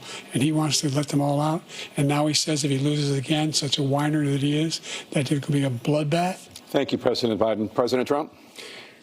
What they've done to some people that are so innocent, you ought to be ashamed of yourself. What you have done, how you've destroyed the lives of so many people when they ripped down Portland, when they ripped down many other cities. You go to Minnesota, Minneapolis, what they've done there with the fires all over the city. If I didn't bring in the National Guard, that city would have been destroyed. When you look at all of they took over big chunks of Seattle. I was all set to bring in the National Guard. They heard that. They saw them coming, and they left immediately. What he said about this whole subject is so off. Peacefully patriotic. One other thing. The Unselect Committee, which is basically two horrible Republicans that are all gone now, out of office, and Democrats, all Democrats, they destroyed and deleted all of the information they found because they found out we were right. We were right. And they deleted and destroyed all of the information. They should go to jail for that. If a Republican did that, they'd go to jail. Thank you, President Trump. President Biden, I want to give you a minute. The only person on this stage is a convicted felon is the man I'm looking at right now. And the fact of the matter is, what he's telling you is simply not true. The fact is that there was no effort on his part to stop what was going on up in Capitol Hill. And all those people, every one of those who were convicted, deserves to be convicted. The idea that they didn't kill somebody, just went in and broke down doors, broke the windows, occupied offices, turned over desks, turned them over statues. The idea that those people are patriots? Come on. When I asked him the first two debates we had, first time around, I said, will you denounce the Proud Boys? He said, no, I'll tell them to stand by. The idea he's refusing, will you denounce these guys? Will you denounce the people we're talking about now? Will you denounce the people who attacked that Capitol? What are you going to do? I'm going to give you a minute, President Trump, for a follow-up question I have. After a jury convicted you of 34 felonies last month, you said if reelected, you would, quote, have every right to go after, unquote, your political opponents. You just talked about members of the Select Committee on January 6th going to jail. Your main political opponent is standing on stage with you tonight. Can you clarify exactly what it means about you feeling you have every right to go after your political opponents? Well, I said my retribution is going to be success. We're going to make this country successful again, because right now it's a failing nation. My retribution is going to be success. But when he talks about a convicted felon, his son is a convicted felon at a very high level. His son is convicted, going to be convicted probably numerous other times. Should have been convicted before, but his Justice Department let the statute of limitations lapse on the most important things. But he could be a convicted felon as soon as he gets out of office. Joe could be a convicted felon with all of the things that he's done. He's done horrible things. All of the death caused at the border, telling the Ukrainian people that we're going to want $1 billion or you change the prosecutor. Otherwise, you're not getting $1 billion. If I ever said that, that's quid pro quo. That we're not going to do anything. We're not going to give you $1 billion unless you change your prosecutor, having to do with the son. This man is a criminal. This man, you're lucky. You're lucky. I did nothing wrong. We'd have a system that was rigged and disgusting. I did nothing wrong. Thank you, President Trump. President Biden, you have said, I'm coming right to you, sir. Well, you want to respond? Go ahead. I'll give you a minute to respond.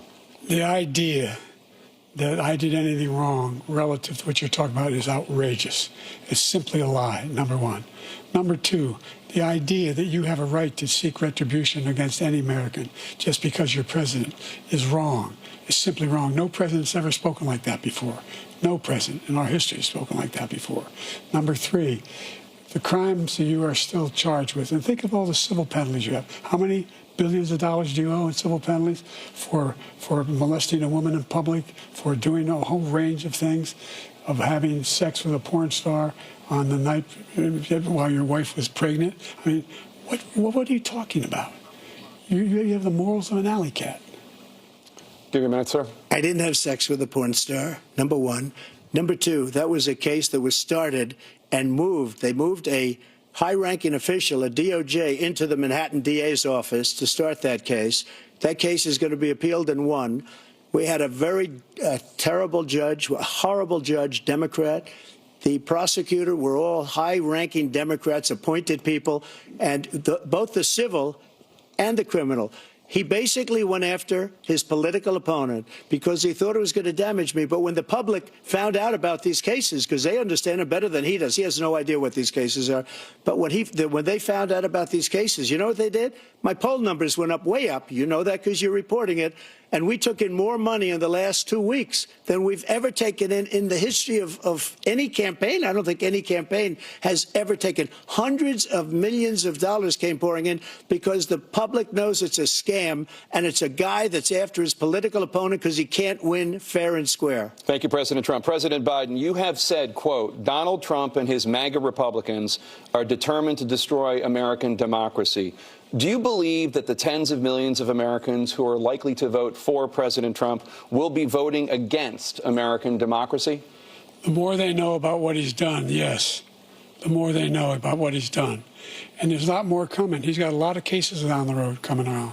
He's got a whole range of issues he has to face. I don't know what the juries will do, but I do know he has a real problem. And so the fact that, could you ever think you heard any president say that I'm going to seek retribution? Do you ever hear any presidents say that I thought Hitler had some good ideas? What got me involved to run in the first place after my son had died, I decided in Iraq, because of Iraq, I said I wasn't going to run again until I saw what happened in Charlottesville, Virginia. People coming out of the woods carrying swastikas on torches, and singing the same anti-Semitic bile they sang when back in Germany. And the young woman got killed. They spoke to the mother, and they asked him. They said, "What do you think of those people? The people the ones who got killed, the one who tried to stop it, and the ones," he said, "I think they're fine people on both sides."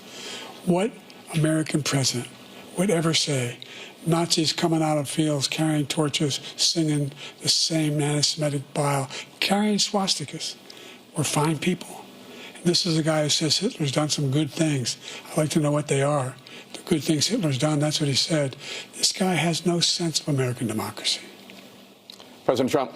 Jake, both of you know that story has been totally wiped out because when you see the sentence, it said 100% exoneration on that. So he just keeps it going. He says he ran because of Charlottesville. He didn't run because of Charlottesville. He ran because it was his last chance. He's not equipped to be president. You know it, and I know it. It's ridiculous. We have a debate. We're trying to justify his presidency. His presidency, he's without question, the worst president, the worst presidency in the history of our country. We shouldn't be having a debate about it. There's nothing to debate. He made up the Charlottesville story, and you'll see it's debunked all over the place. Every reasonable anchor has debunked it. And just the other day it came out where it was fully debunked. It's a nonsense story. He knows that, and he didn't run because of Charlottesville. He used that as an excuse to run. President Biden. And debunked. It happened. All you have to do is listen to what was said at the time.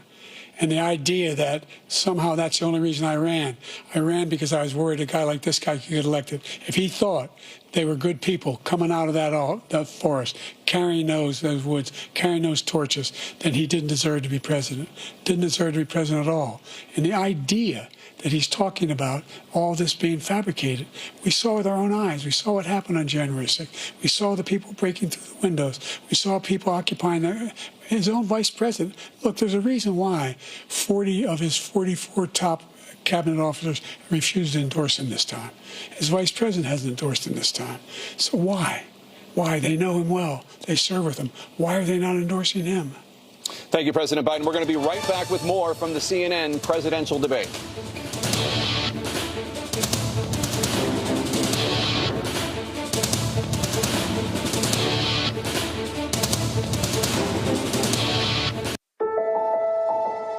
Brothers and sisters, this is Bishop William J. Barber II, co-chair of the Poor People's Campaign, a national call for moral revival, and president of Repairs of the Breach. And I'm calling on you to get everybody you know to join us on Saturday, June 29th at 10 o'clock a.m. in Washington, D.C.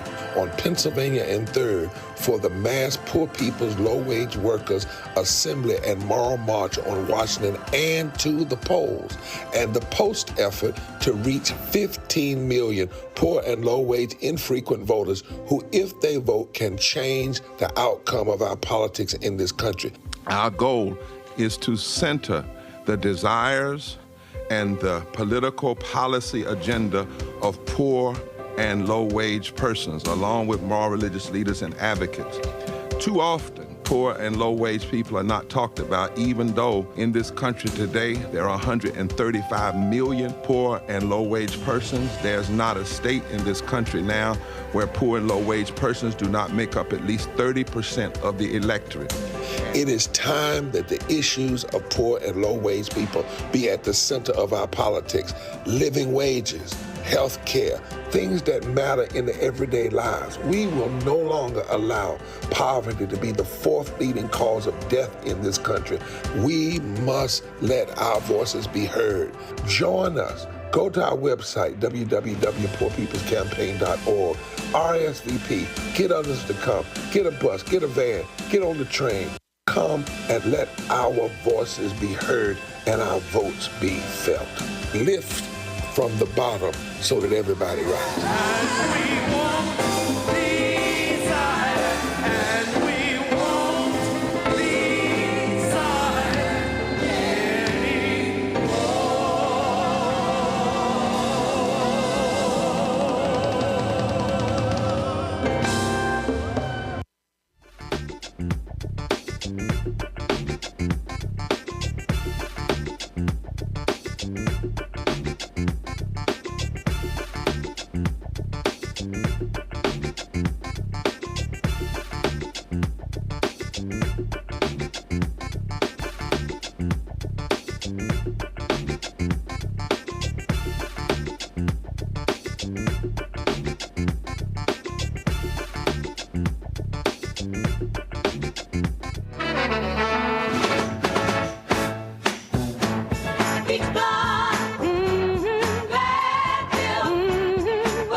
Let's talk about persistent challenges you both faced in your first terms and you'd certainly face again in a second term. President Biden, while black unemployment dropped to a record low under your presidency, black families still earn far less than white families. Black mothers are still 3 times more likely to die from pregnancy-related causes, and black Americans are imprisoned at 5 times the rate of white Americans. What do you say to black voters who are disappointed that you haven't made more progress? They acknowledge they made a lot of progress, number one. The fact of the matter is there's more small black businesses that have been started than any time in history. Number two, the wages of black unemployment is the lowest level it's been in a long, long time. Number three, we're providing housing for black Americans and dealing with the segregation that exists among these corporations that collude to keep people out of their houses. And in addition to that, we find that the impact on the choice that black families have to make relative to child care is incredibly difficult. When we did the first major piece of legislation in the past, I was able to reduce black child care costs. I cut them in half. We got to make sure we provide for child care costs. We got to make sure, because when you provide those child care protections, you increase economic growth because more people can be in the job market. So there's more to be done, considerably more to be done. But we've done a great deal so far, and I'm not letting up, and they know it. You have 49 seconds left. What do you say to black voters who are disappointed with the progress so far? I say I don't blame them for being disappointed. Inflation is still hurting them badly. For example, I provided for the idea that any black family first-time home buyer should get a $10,000 tax credit to be able to buy their first home so they can get started. I made sure that we're in a situation where all those black families and those black individuals who provided had to take out student loans that were ballooning, that if they were engaged in nursing, doctor, and anything having to do with volunteerism, if they paid their bills for 10 years on their student debt, all the rest was forgiven after 10 years. Millions have benefited from that. And we're going to do a whole lot more for black families. Thank you. President Trump? And he caused the inflation. He's blaming inflation, and he's right. It's been very bad. He caused the inflation, and it's killing black families and Hispanic families and just about everybody. It's killing people. They can't buy groceries anymore. They can't. You look at the cost of food where it's doubled and tripled and quadrupled. They can't live. They're not living anymore. He caused this inflation. I gave him a country with essentially no inflation. It was perfect. It was so good. All he had to do is leave it alone. He destroyed it with his Green New scam and all this money that's being thrown out the window. He caused inflation. As sure as you're sitting there, the fact is that his big kill on the black people is the millions of people that he's allowed to come in through the border. They're taking black jobs now, and it could be 18, it could be 19, and even 20 million people. They're taking black jobs, and they're taking Hispanic jobs, and you haven't seen it yet, but you're going to see something that's going to be the worst in our history. Thank you. President Biden? There was no inflation when I became president. You know why? The economy was flat on its back. 15% unemployment. He decimated the economy, absolutely decimated the economy. That's why there was no inflation at the time. There were no jobs. We provided thousands of millions of jobs for individuals who are in all communities, including minority communities. We made sure that they have health insurance. We have covered, if the ACA has increased, I made sure that they're $8,000 per person in a family to get written off for health care. But this guy wants to eliminate that. They tried 50 times. He wants to get rid of the ACA again, and they're going to try again if they win. You find ourselves in a position where the idea that we're not doing any, we put more police on the street than any administration has. He wants to cut the cops. We're providing for equity and making sure people have a shot to make it. There's a lot going on, but in inflation, he caused it by his tremendous malfeasance in the way he handled the pandemic. Thank you. Another persistent challenge is the climate crisis. 2023 was the hottest year in recorded history, and communities across the country are confronting the devastating effects of extreme heat, intensifying wildfires, stronger hurricanes, and rising sea levels. Former President Trump, you've vowed to end your opponent's climate initiatives, but will you take any action as president to slow the climate crisis? Well, let me just go back to what he said about the police, how close the police are to him. Almost every police group in the nation from every state is supporting Donald J. Trump. Almost every police group. And what he's done to the black population is horrible, including the fact that for 10 years he called them super predators. We can't, in the 1990s, we can't forget that. Super predators was his name, and he called it to them for 10, and they've taken great offense at it, and now they see it happening. But when they see what I did for criminal justice reform and for the historically black colleges and universities, where I funded them and got them all funded, and the opportunity zones with Tim, as you know, Tim Scott was incredible. He did a great job, great senator from South Carolina. He came to me with the idea, and it was a great idea. It's one of the most successful economic development acts ever in the country, opportunity zones. And the biggest beneficiary are blacks. And that's why we have the best numbers with them in maybe ever. They're saying ever. I read this morning where ever, the best numbers.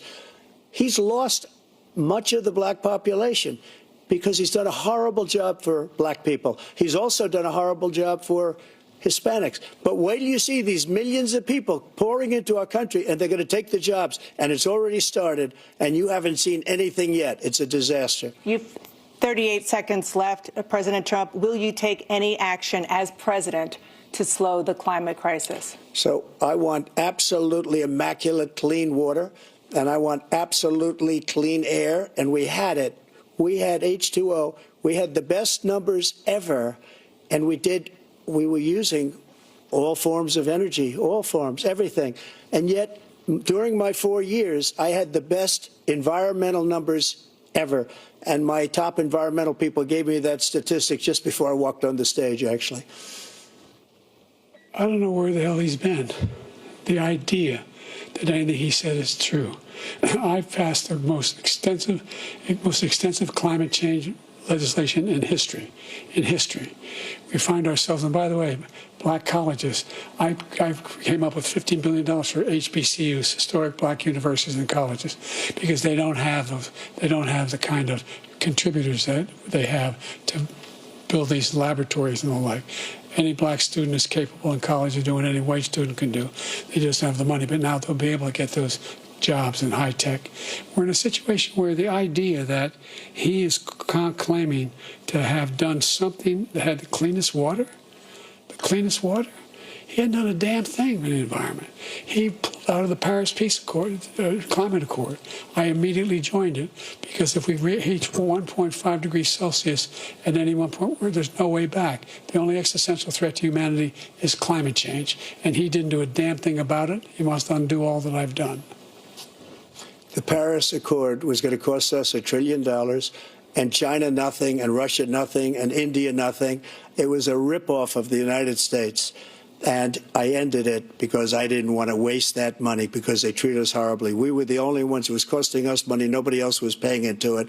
And it was a disaster. But everything that he said just now, I'll give you an example. I heard him say before insulin. I'm the one that got the insulin down for the seniors. I took care of the seniors. What he's doing is destroying all of our medical programs because the migrants coming in, they want everybody. And look, I have the biggest heart on the stage. I guarantee you that. And I want to take care of people. But we're destroying our country. They're taking over our schools, our hospitals, and they're going to be taking over Social Security. He is destroying Social Security, Medicare, and Medicaid. The idea is that we, in fact, we were the only ones of consequence who were not members of the Paris Accord. How can we do anything? We've not able. The United States can't get its pollution under control. One of the largest polluters in the world, number one. We're making significant progress.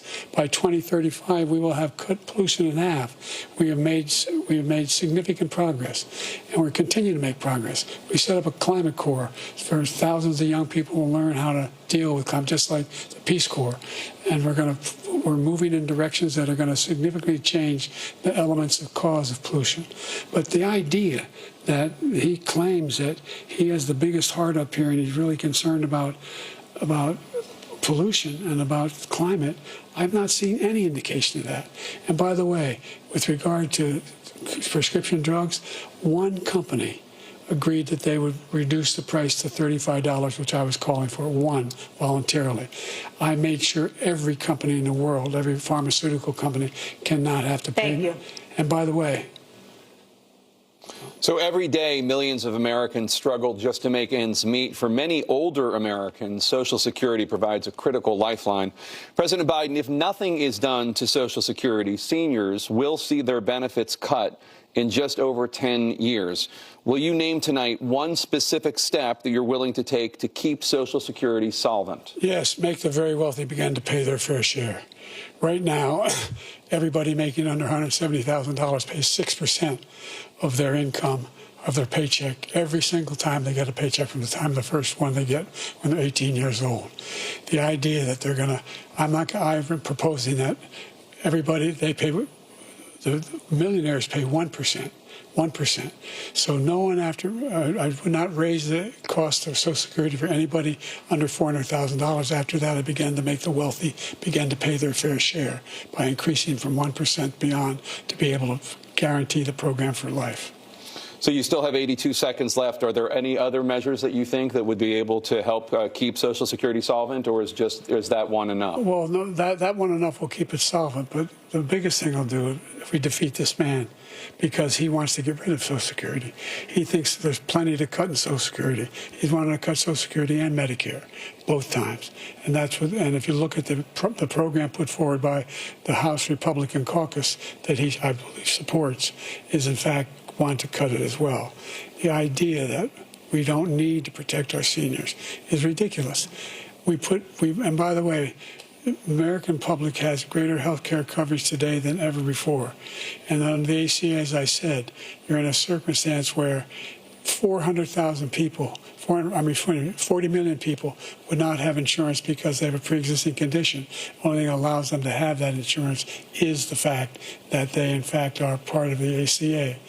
And by the way, the other thing is, we're in a situation where we talk about education for black communities. I've raised the amount of money for Pell Grants by another $8,000. So anybody making under $70,000 a year is going to be able to get $15,000 toward their tuition. He just doesn't know what he's talking about. Thank you, President Biden. President Trump. So I've dealt with politicians all my life. I've been on this side of the equation for the last 8 years.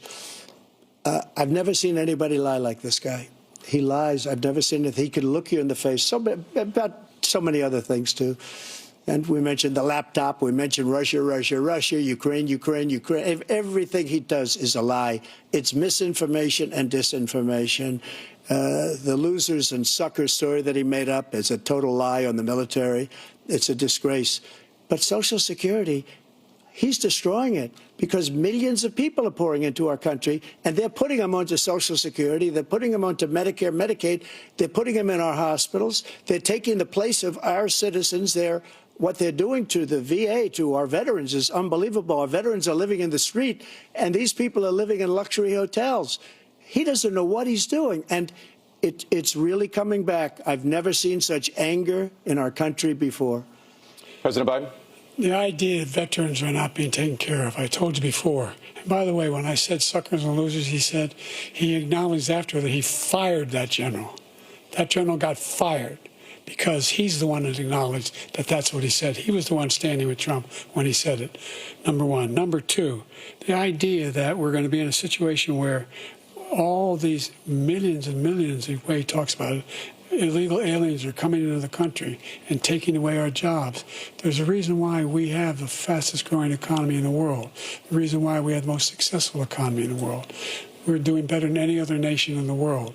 And by the way, those 15 Nobel laureates he talked about being phony, those 15 Nobel laureates, economists, they all said that if Trump is reelected, we're likely to have a recession. And inflation is going to increasingly go up. And by the way, worst president in history, 159 presidential scholars voted him the worst president in the history of the United States of America. President Biden, thank you so much. Let's turn to the cost of child care, which many American families struggle to afford. President Trump, both you and President Biden have tried to address this issue, but the average cost of child care in this country has risen to more than $11,000 a year per child. For many families, the cost of child care for 2 children is more than their rent. In your second term, what would you do to make child care more affordable? Just to go back, the general got fired because he was no good. And if he said that, that's why he made it up. But we have 19 people that said I didn't say it, and they're very highly respected, much more so than him. The other thing is, he doesn't fire people. He never fired people. I've never seen him fire anybody. I did fire a lot. I fired Comey because he was no good. I fired a lot of the top people at the FBI, drained the swamp. They were no good. Not easy to fire people. You'd pay a price for it, but they were no good. I inherited these people. I didn't put them there. I didn't put Comey there. He was no good. I fired him. This guy hasn't fired anybody. He never fires. He should have fired every military man that was involved with that the Afghanistan horror show, the most embarrassing moment in the history of our country. He didn't fire. Did you fire anybody? Did you fire anybody that's on the border that's allowed us to have the worst border in the history of the world? Did anybody get fired for allowing 18 million people, many from prisons, many from mental institutions? Did you fire anybody that allowed our country to be destroyed? Joe, our country is being destroyed as you and I sit up here and waste a lot of time on this debate. This shouldn't be a debate. He is the worst president. He just said about me because I said it. But look, he's the worst president in the history of our country. He's destroyed our country. Now all of a sudden he's trying to get a little tough on the border. He came out with a nothing deal, and it reduced it a little bit, like this much. It's insignificant. He wants open borders. He wants our country to either be destroyed or he wants to pick up those people as voters. And I don't think we just can't let it happen. If he wins this election, our country doesn't have a chance, not even a chance, of coming out of this rut. We probably won't have a country left anymore. That's how bad it is. He is the worst in history by far. Thank you, President Trump. President Biden? We're the most admired country in the world. We're the United States of America. There's nothing beyond our capacity. We have the finest military in the history of the world, the finest in the history of the world. No one thinks we're weak. No one wants to screw around with us. Nobody, number one. Number two, the idea that we're talking about worst presidents. I wasn't joking. Look it up or go online. 159 or 58, don't hold me the exact number, presidential historians, they've had meetings and they voted who's the worst president in American history. One through best to worst. They said he was the worst in all of American history. That's a fact. That's not conjecture. He can argue they're wrong, but that's what they voted. The idea that he is doing anything to deal with child care, he did virtually nothing to child care.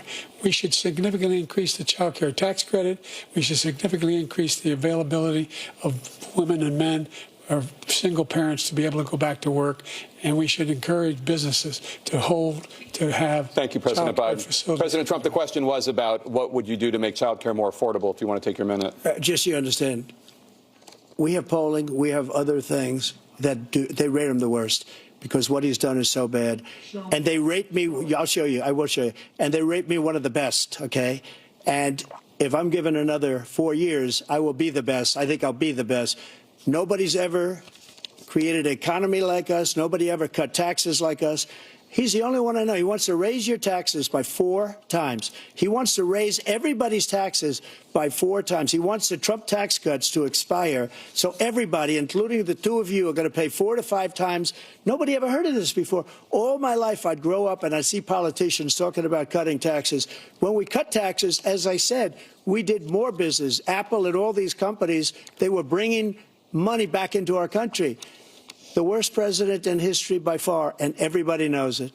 President Biden? Look, the fact of the matter is that he's dead wrong about, he's increased the tariff, he will increase the taxes on middle-class people.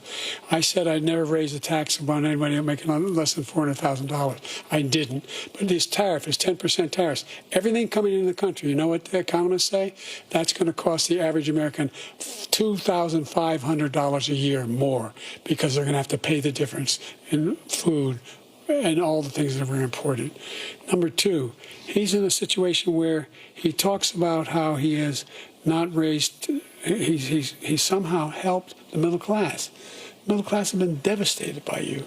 Now you want a new tax cut of $5 trillion over the next 10 years, which is going to fundamentally bankrupt the country. You had the largest deficit of any president in American history, number one. Number two, you have not, in fact, made any contact, any progress with China.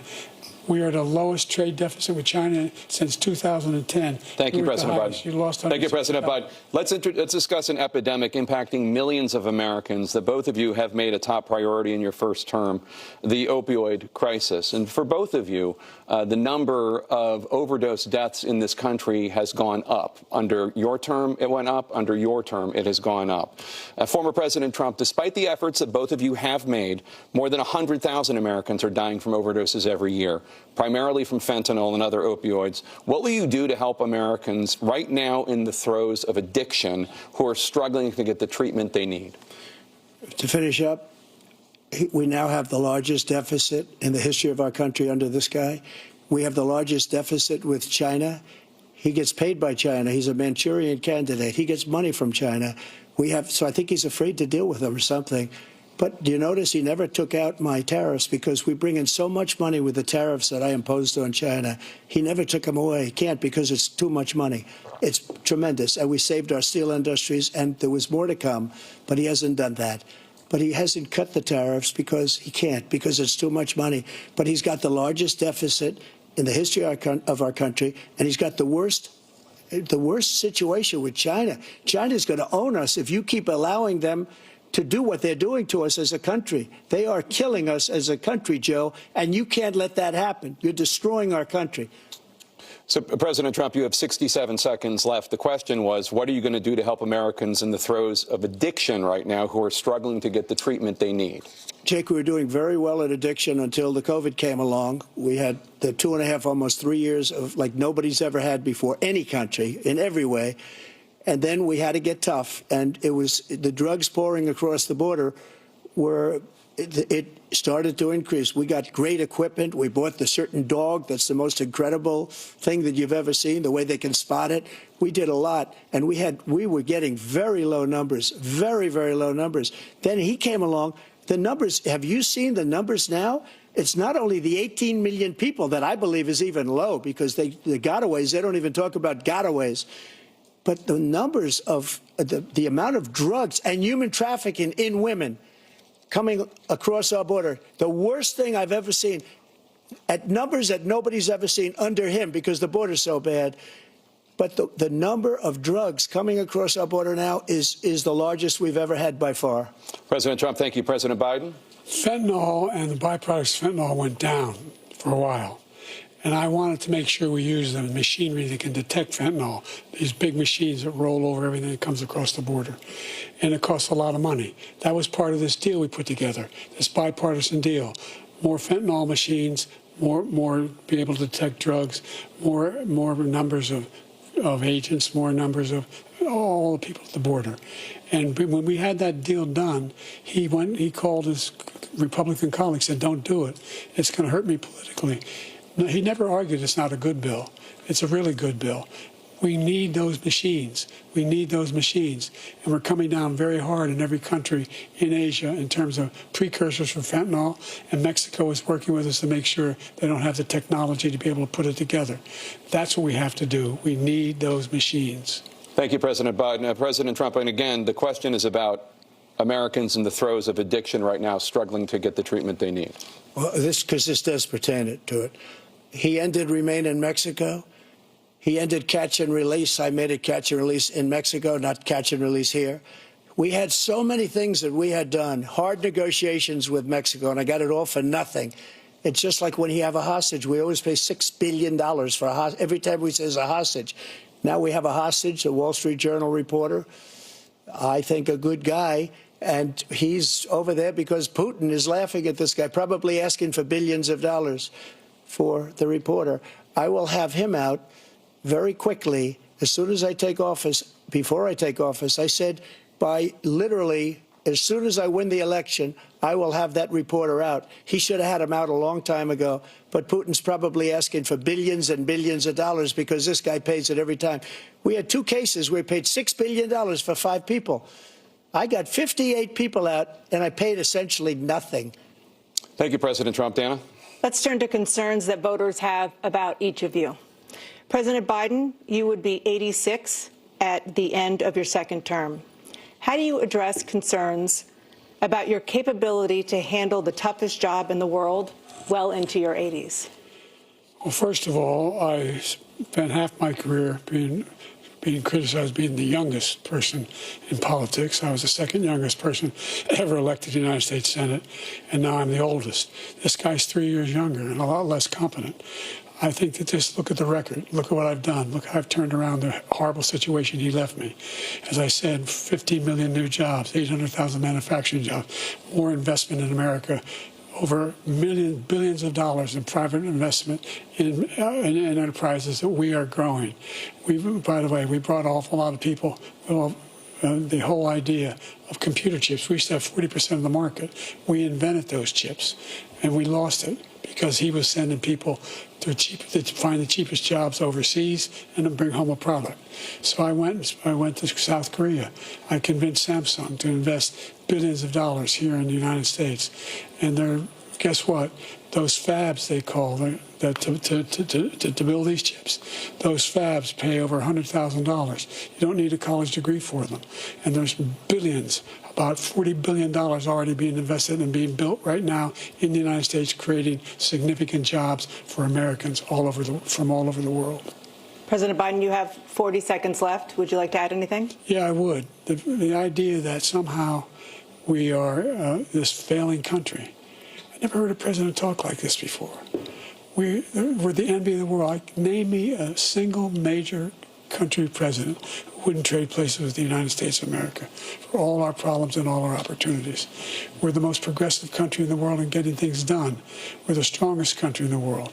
We're a country in the world who keeps our word, and everybody trusts us, all of our allies and those who he coddles up to, from Kim Jong-un, who he sends love letters to, and Putin, etc. They don't want to screw around with us. Thank you. Former President Trump, to follow up, you would be 82 at the end of your second term. What do you say to voters who have concerns about your capabilities to serve? Well, I took 2 tests, cognitive tests. I aced them, both of them, as you know. We made it public. He took none. I'd like to see him take one, just one, a real easy one. Like go through the first 5 questions. He couldn't do it. But I took 2 cognitive tests. I took physical exams every year. And, you know, we knock on wood wherever we may have wood, that I'm in very good health. I just won 2 club championships, not even senior, 2 regular club championships. To do that, you have to be quite smart, and you have to be able to hit the ball a long way. And I do it. He doesn't do it. He can't hit a ball 50 yards. He challenged me to a golf match. He can't hit a ball 50 yards. I think I'm in very good shape. I feel that I'm as in good a shape as I was 25, 30 years ago. Actually, I'm probably a little bit lighter, but I'm in as good a shape as I was years ago. I feel very good. I feel the same. But I was willing to take a cognitive test. And you know what? If I didn't do well, I aced him. Dr. Ronnie Jackson, who's a great guy when he was White House doctor. And then I took another one, a similar one. And one of them said they've never seen anybody ace him. Thank you. President Biden? You can see he is 6'5" and only 223 pounds, or 235 pounds. Well, you said 6'4", 200. Well, anyway, that's what anyway, just take a look at what he says he is and take a look at what he is. Look, I'd be happy to have a driving contest with him. The reason I got my handicap, which when I was vice president, down to a 6. But by the way, I told you before, I'm happy to play golf if you carry your own bag. Think you can do it? That's the biggest lie that he's a 6 handicap of all. I was an 8 handicap. Yeah. 8. Never. But I have, you know how many? I've seen you swing. I know you swing. Let's not act like children. President Trump, we're going to turn. Let's not act like children. To a specific concern that voters have about you. Will you pledge tonight that once all legal challenges have been exhausted, that you will accept the results of this election, regardless of who wins, and you will say right now that political violence in any form is unacceptable? Well, I shouldn't have to say that, but of course I believe that. It's totally unacceptable. And if you would see my statements that I made on Twitter at the time, and also my statement that I made in the Rose Garden, you would say it's one of the strongest statements you've ever seen. In addition to the speech I made in front of, I believe, the largest crowd I've ever spoken to, and I will tell you, nobody ever talks about that. They talk about a relatively small number of people that went to the Capitol, and in many cases were ushered in by the police. And as Nancy Pelosi said, it was her responsibility, not mine. She said that loud and clear. But the answer is, if the election is fair, free, and I want that more than anybody. And I'll tell you something. I wish he was a great president, because I wouldn't be here right now. I'd be at one of my many places enjoying myself. I wouldn't be under indictment because I wouldn't have been his political opponent, because he indicted me because I was his opponent. I wish he was a great president. I would rather have that. I wouldn't be here. I don't mind being here. But the only reason I'm here is he's so bad as a president that I'm going to make America great again. We're going to make America great again. We're a failing nation right now. We're a seriously failing nation. And we're a failing nation because of him. His policies are so bad. His military policies are insane. They're insane. These are wars that will never end with him. He will drive us into World War III, and we're closer to World War III than anybody can imagine. We are very, very close to World War III, and he's driving us there. And Kim Jong-un and President Xi of China, Kim Jong-un of North Korea, all of these, Putin, they don't respect him. They don't fear him.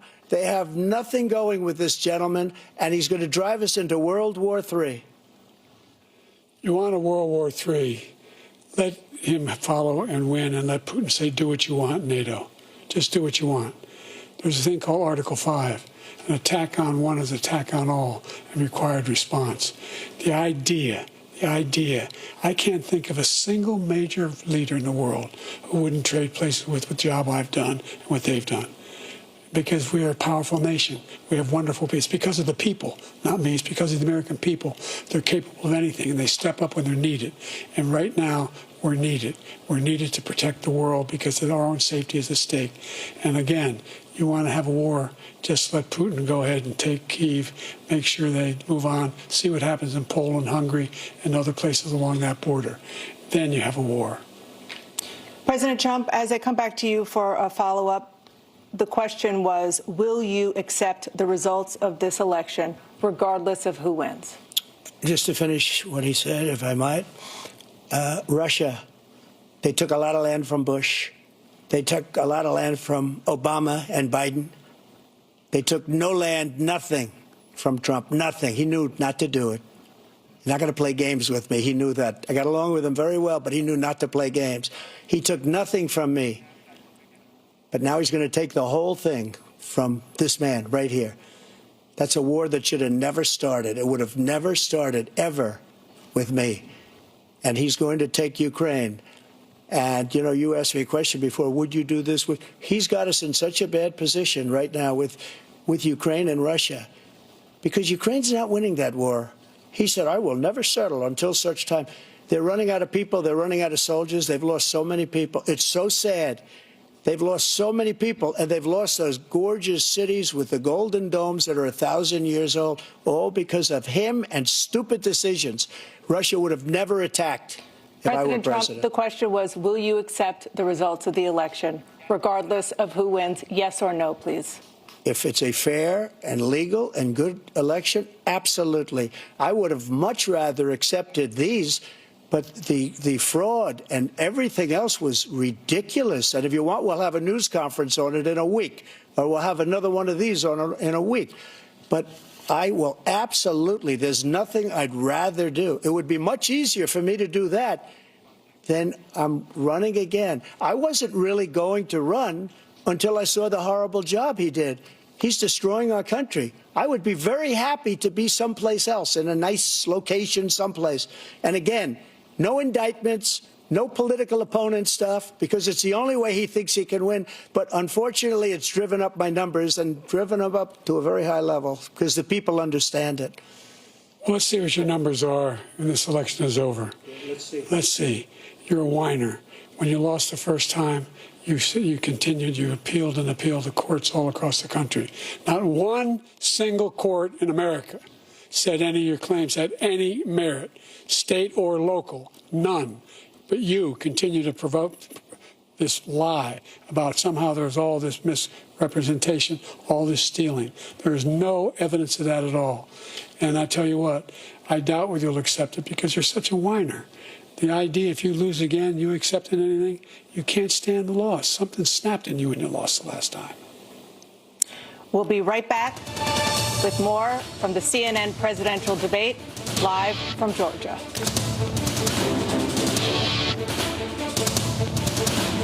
In the furniture business. Hello, my brothers and sisters. This is Bishop William J. Barber II, co-chair of the Poor People's Campaign, a national call for moral revival, and president of Repairs of the Breach. And I'm calling on you to get everybody you know to join us on Saturday, June 29th at 10 o'clock a.m. in Washington, D.C. on Pennsylvania and 3rd for the mass Poor People's Low-Wage Workers Assembly and Moral March on Washington and to the polls, and the post effort to reach 15 million poor and low-wage infrequent voters who, if they vote, can change the outcome of our politics in this country. Our goal is to center the desires and the political policy agenda of poor and low-wage persons, along with moral religious leaders and advocates.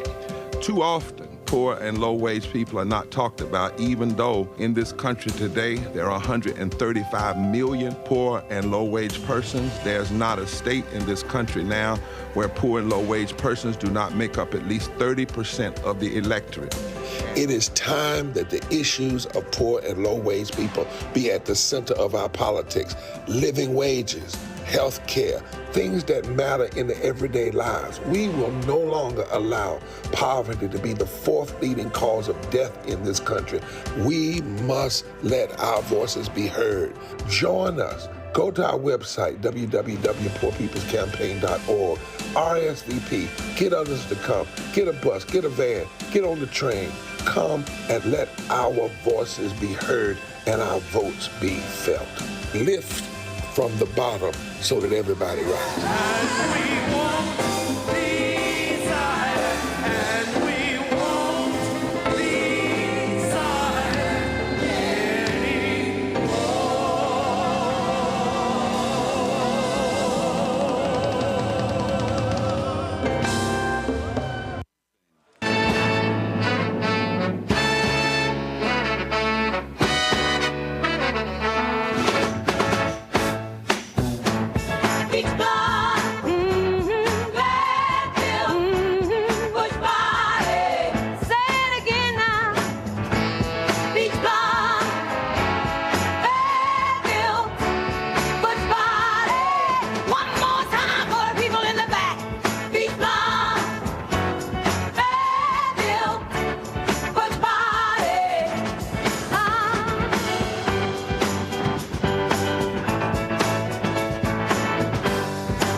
As predetermined by a coin toss. We're going to begin with you, President Biden. You have 2 minutes. We've made significant progress from the debacle that was left by President Trump in his last term. We find ourselves in a situation where, number one, we have to make sure that we have a fair tax system. I ask anyone out there in the audience or anyone out watching this debate, do you think the tax system is fair? The fact is that I said nobody even making under $400,000 had a single penny increase in their taxes and will not. And if I'm reelected, that'll be the case again. But this guy has increased your taxes because of the deficit, number one. He's increased inflation because of the debacle he left after the way he handled the pandemic.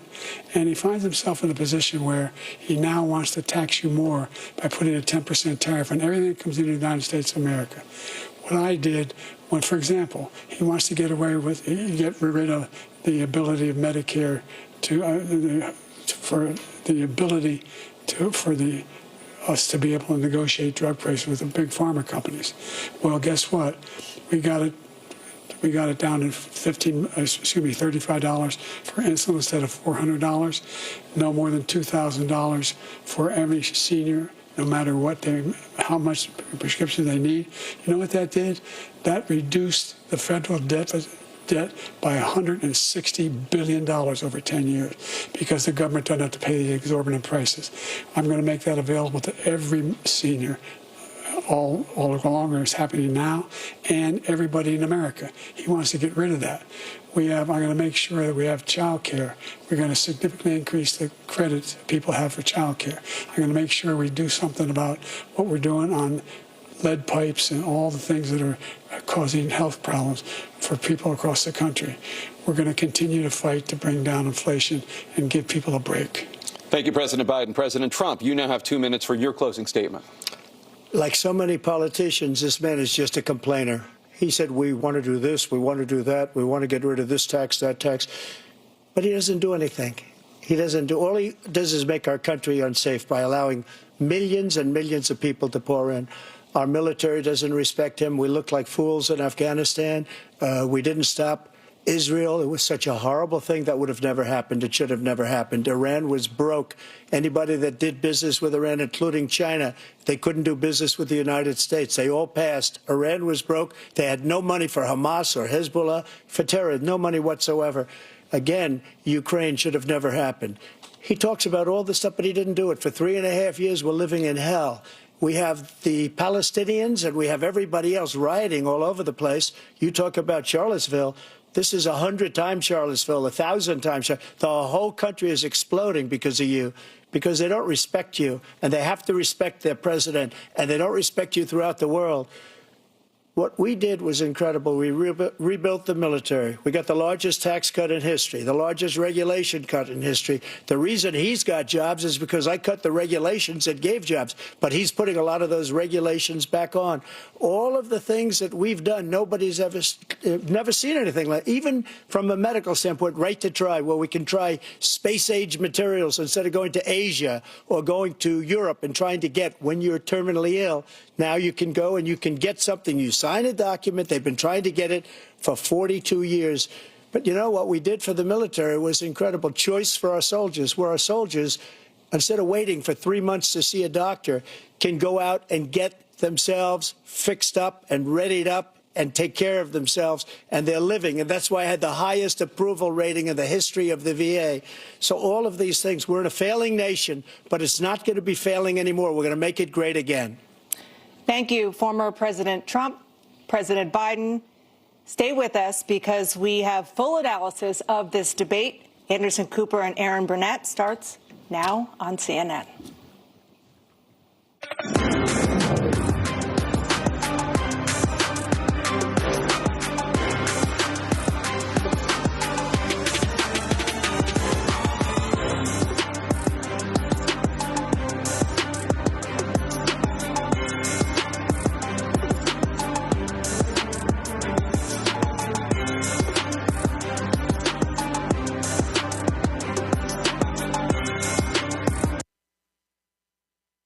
Presidential debate 2024 is in the can. CNN hosted the debate. I got a lot of thoughts, especially for the people who couldn't fact check all them damn lies. So let's go around the room real quick. Immediate analysis, thoughts. Lauren. Biden lost. He lost. He lost this debate. I mean, he lost in style. Substance is on his side. The facts are on his side, but he can't deliver it.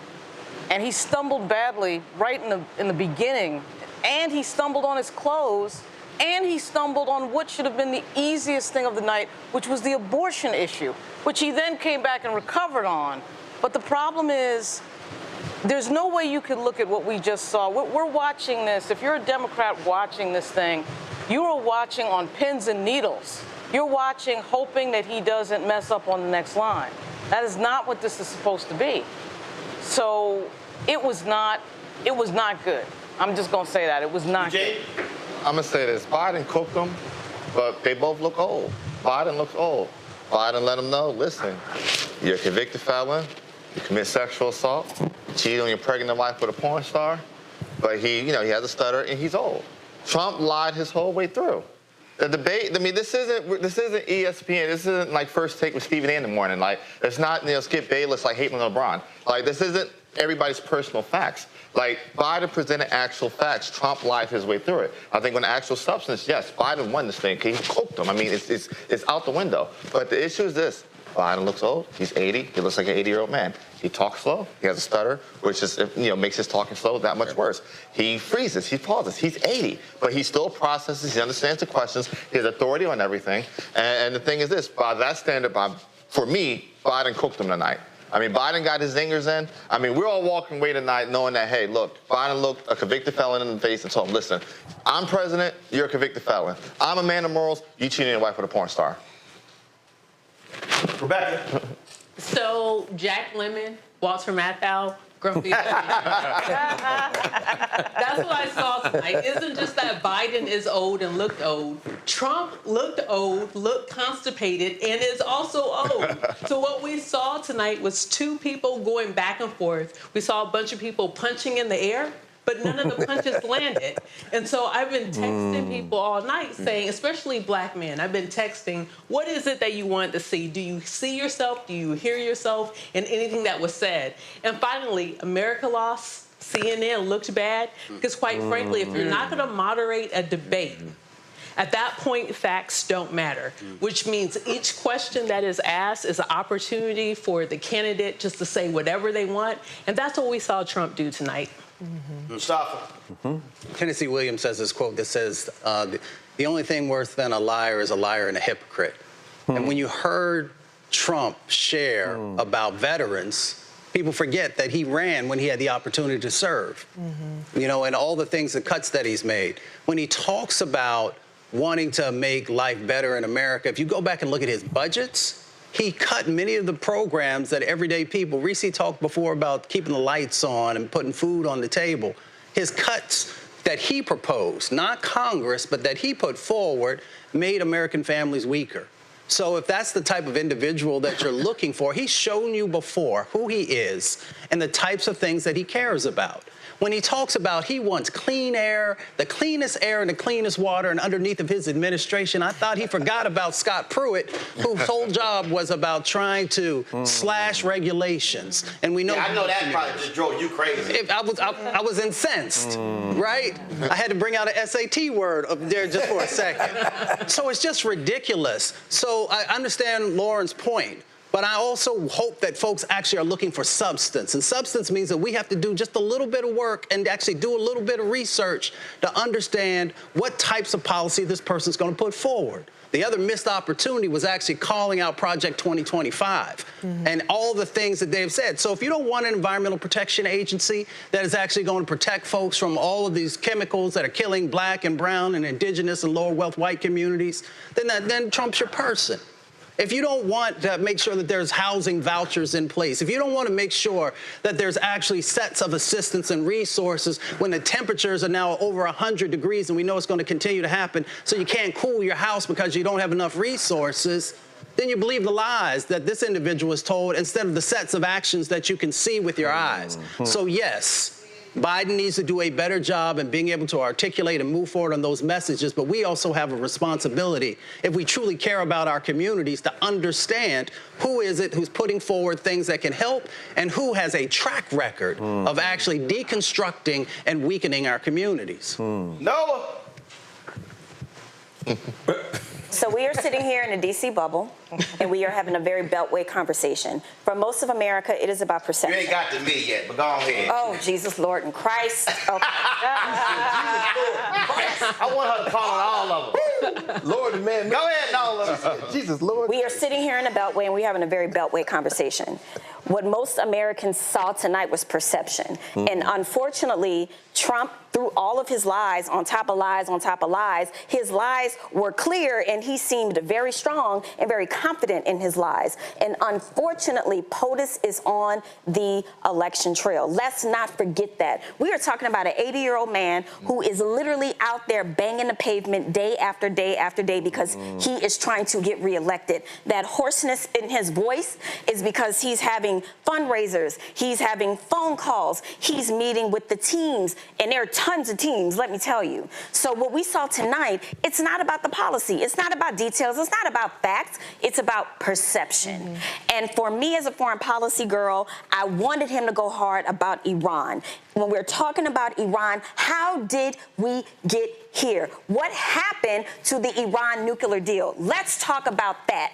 Why are we in a situation in the Red Sea right now with Iran? Why is Iran firing missiles into Israel right now? Let's talk about that. So there were missed opportunities, and I'm a little emotional right now because this is something I care a great deal about. And while I am a foreign policy girl, I'm going to end here. What is a black job? Because I'm about to tell y'all what my Louisiana ears. I know what my ancestors heard, and I know what I heard. That is not okay. What? Folks who didn't know, who said that? The other one. Who? The one who isn't president. The felon. The convicted felon. Somebody tuning in maybe didn't see that part. I just want to Mr. Donald J. Trump, the convicted felon. And Hispanic jobs. We don't know what they are because we just know what jobs are. But I want to, can we just stay with the black jobs for a second? Maybe he's talking about this show. This is a black job. Or the person that starts the electric slide. This is a real thing. Or gets their TikTok dance stolen. This is a real thing. Or culture This man robbed. is trying to assuage black voters, especially black men with sneakers, saying that mugshots appeal to y'all. I didn't know that. Right. That's what y'all like? Okay. And now he's trying to say that Joe Biden has taken away the black jobs. What are black jobs, boo? Got it. Because I know what black jobs were, and I feel like Project 2025 is trying to take us back to those black jobs. Mark? Relative texted, this is truly like watching two men in the old folks' home arguing in the TV room. You mean like Ed Murphy and Martin Lawrence in Life? Wow. Another one texted that his child said, it's sad to watch a pack of lies beat a good person just because the good person can't speak. Come on. You know, give me flashbacks of Jimmy Carter. Good person couldn't win a debate. The performance was poor. Biden was not prepared to go on the offense. We need a State of the Union Biden tonight, not whatever this was. You know, you feel sorry for him. And of course, we're already getting the messages now. Let's have an open convention. I don't know about that. We can talk about that a little bit later. But this was a missed opportunity. There was no moderation. No. To your point. There was. I don't know who made the decision that there wouldn't be fact checking. Right. Trump just went all over the place as usual, made up stuff. Lied about most things, and Biden wasn't there to punch him back. He seemed tired. He seemed lethargic. He was staring into space. But the reality is this: on facts, on policy, we know the very clear difference. The American people, all voters, including African Americans, need to be clear about the decision before us. And so you got a choice. You got a choice between someone who's an absolute danger versus someone who is old. And the fact of the matter is, Biden exists because of Trump. Trump is extreme. He's trying to take the country back to the 1860s. And the only way he could be beaten at the time was by someone close to his age, another plain old white dude. If Biden steps aside and we elevate Kamala, as much as I support Kamala being the next president of the United States, that 47% might go up. Because Trump can't mobilize his base anymore. No question. First of all, if there's a black person... Stop. He's not stepping aside. So it's a wasted conversation. No, but let me just finish, Roland. No, it's a wasted conversation. He's not stepping aside. But Roland, wait a minute. I'm just telling you what I'm responding to the people who are saying that. No, what I'm saying to the people who are saying that, let me be perfectly clear to the camera. He ain't stepping aside. We've heard Michelle might run, step aside, broker convention. He's not stepping aside. The only way he steps aside is if he resigns. So, I agree. So until it happens, it's just a hypothetical conversation. That's a waste of time. Well, but people are talking about Gavin Newsom and everything else. I don't care what people are talking about. But Roland, all I'm trying to say is this. You're right. But I'm trying to give people the logical, mathematical reality if that happens and why he can't. I'm giving the reason why he can't. I'm not even giving them that. The reason is Trump is at a ceiling. Anybody else mobilizes. Here's the deal, though. Let's be real clear, okay? The reality is, if he steps aside and chooses not to run, it's June 27th, okay? Everything is going to be thrown up in the air. Everything. It's broker convention. It's drama. So you deal with, as I always say in the military, what are the facts on the ground? The facts on the ground is Biden is the nominee. Biden will be the nominee until he makes a decision that he's not going to be the nominee. So there's no use in people, and this is one of the reasons why his poll numbers are where they are. Because you got a lot of Democrats, oh man, I wish we had somebody else, but somebody. Right. This is what I keep saying. If you fucking voted for a 78-year-old dude 4 years ago, what the hell made you think he wasn't going to run 4 years later? No, at no time did he ever announce, hey, I'm going to serve one term, and I'm going to turn this thing over to Kamala Harris. Or I'm only going to serve one. He never said that. He's been trying to be president for 40 years. Yeah. Nobody gives up power. He's a different guy, though. Who's a different guy? He's a different guy than what we saw 4 years ago. I understand he's a different guy, but what I'm saying is he might be a different guy we saw 4 years ago, but nobody. Who's the last president to give up power? I mean, President Lyndon. We can't switch him we're out, saying but the the same fact thing. that it's coming up. You're making that argument. I'm just making the mathematical one. We're saying the same thing. No, I'm making it mathematical. There's only one vote to decide whether he actually pulls out. That's his. And what I'm saying is, until you get to that point, it's a waste of time. That's like me sitting around saying, man, if I was broke as hell, boy, what would I do if I had money? You know what? You ain't got money. So sitting there having a conversation to me makes no sense. What you deal with is, what are the realities on the ground? And the realities are, this was a debate on June 27th. Okay? Let me also remind people, who remembers 2012? Who remembers Obama Romney in Las Vegas? That first one. Everything I'm hearing tonight from Democrats, people like, they were losing their mind in 2012 to the first debate. Now, granted, that's a whole about 30 years difference between Obama and Biden. We knew there'd be two more. We knew there's going to be. But let me be clear. Democrats were losing their minds after the first debate. Reese, go.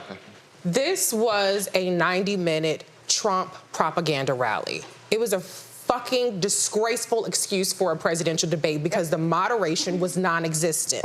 You had Trump do whatever the hell he wanted to do, say whatever the hell he wanted to say, regardless of the fucking question. He didn't answer on child care. He didn't answer on Israel, Gaza. He didn't answer any question that was asked directly to him. And the moderators who said, I'm not going to fact check, at least have the motherfucker answer the question that you're asking. That's why you have a moderator.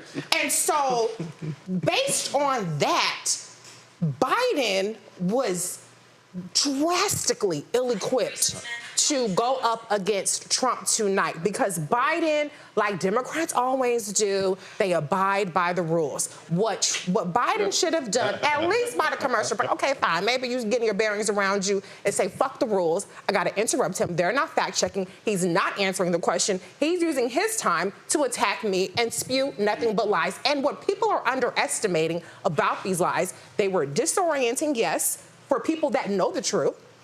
They were confidently spoken, and it is exactly what people have been fed through hundreds of millions of dollars of disinformation for the past 4 years that Democrats have failed to combat because they think that they're going to go on MSNBC and CNN and do 5-minute hits, and that's going to move the needle. A lot of what Trump said not only rings true to a lot of low information, disaffected, disillusioned voters, but it's what people believe already. And so what Biden didn't do is move the needle with the people who have heard all of that shit and already believe it. What Biden was saying mostly was breaking news to the people who've been fed all of the lies that Donald Trump was saying. And then he didn't even really deliver it that well. You kind of had to struggle a little bit to get what the hell he was saying. And so this was a disaster. Thank God it's June. Thank God we still have Trump ass to get sentenced in Manhattan. Thank you,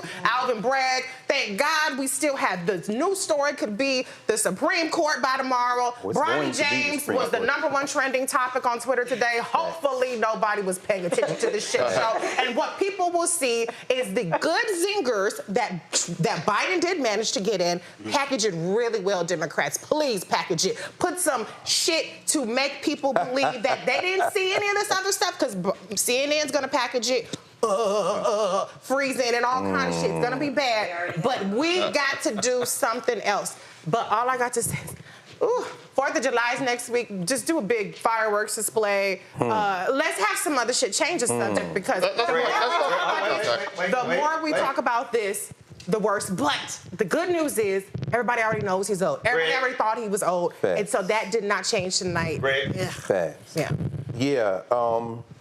Putting it in a global perspective, the ANC lost their majority in South Africa. Narendra Modi was almost not the prime minister in India in what looked like a cakewalk. He had to put a coalition government together. The French in France, Macron, they fell out of favor. The right wing, Le Pen and them are surging in the EU Parliament as well. They had a damn coup d'etat, attempted coup this week in Bolivia, but the people came out in the street, and I think this is where it comes down to. It doesn't matter who the president of the United States is. What we've said here tonight is very clear. We watch this like we watched a sporting event. What is important is the apparatus behind whoever that woman or man is. Project 2025, they said it in the document. We don't give a damn who the president is. We're going to ride Trumpism into what we've been trying to do since the 60s, which is roll back any notion of multiracial democracy in the United States of America. When I mention those other countries, because Steve Bannon is the one sitting in the basement of his house, not even a mile from here, plotting internationally to think about how these right-wingers and the billionaires that fund them take over the world. What does that have to do with what we saw tonight? This now for the Democratic Party that messed up clearly. For the Democratic Party, they can count on one thing. We live in an idiocracy. Yes, thank God. An idiocracy means that people don't remember the State of the Union. It is June. You know what's going to happen between now and the election? Convention. The Republican convention in Milwaukee. Yeah. They need to hit them like hell. But what happens the week after the Republican convention? That's a month. The Olympics. Oh, yeah? The Olympics then take place. Then the Democrats. This is what the Democratic Party needs to do. They've got to make it not about Joe Biden. They got to go talk to Simone Biles and Sha'Carri Richardson and say, look, when y'all get back from Frank, can y'all come over to the Democrats? If they surround him and say it's not about the individual, but what's behind him, they can roll over them. Because guess what? A majority of voters in this country are going to vote for Joe Biden.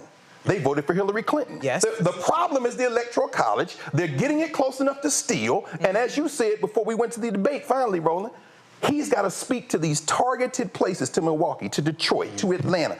And if he does that, and I'm talking about not Biden now. Biden is a representative of a party that is deeply flawed and bullshit in so many ways. But if we don't understand what's going on in a global context, the L we are getting ready to take as human beings is going to form in a way. And at 9:48 p.m. when Donald Trump, Goodbye, democracy. Goodbye. It's never really here, but they won't let it take root. When Joe Biden looked at him and said, "You have the morals of an alley cat," any individual debate between them can be about personalities in sports, but the Democrats have to move this now away from any notion of personality in Joe Biden and put this, as you would say, Joe Madison said, where the goats can get it, and make this about policy and institutions. You can't ride personalities in the White House, otherwise we're going to take this L. So let me say this.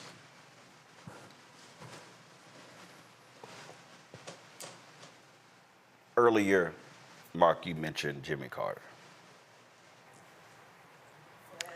You go back to 1980, 79, 80. So many people kept referencing how Reagan performed in the debates. They talked about Carter looked weak, things along those lines. They criticized Jimmy Carter for putting solar panels on the White House roof, which, by the way, is an American invention. Reagan wins because they covertly cut a deal to delay the hostage releases. Right. It ushers in 8 years of Reaganomics.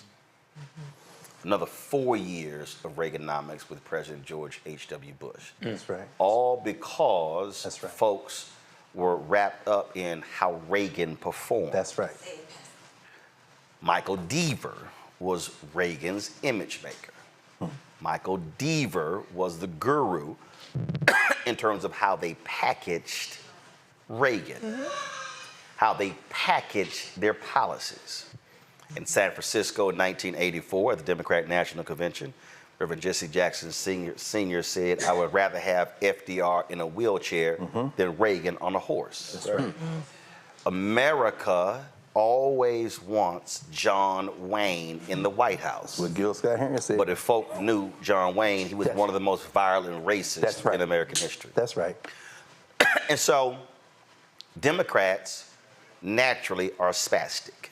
Democrats are the kind of people who can snatch defeat out of the jaws of victory on any given day. No question. So right now, folks are losing their minds and they're saying, oh my God, how awful.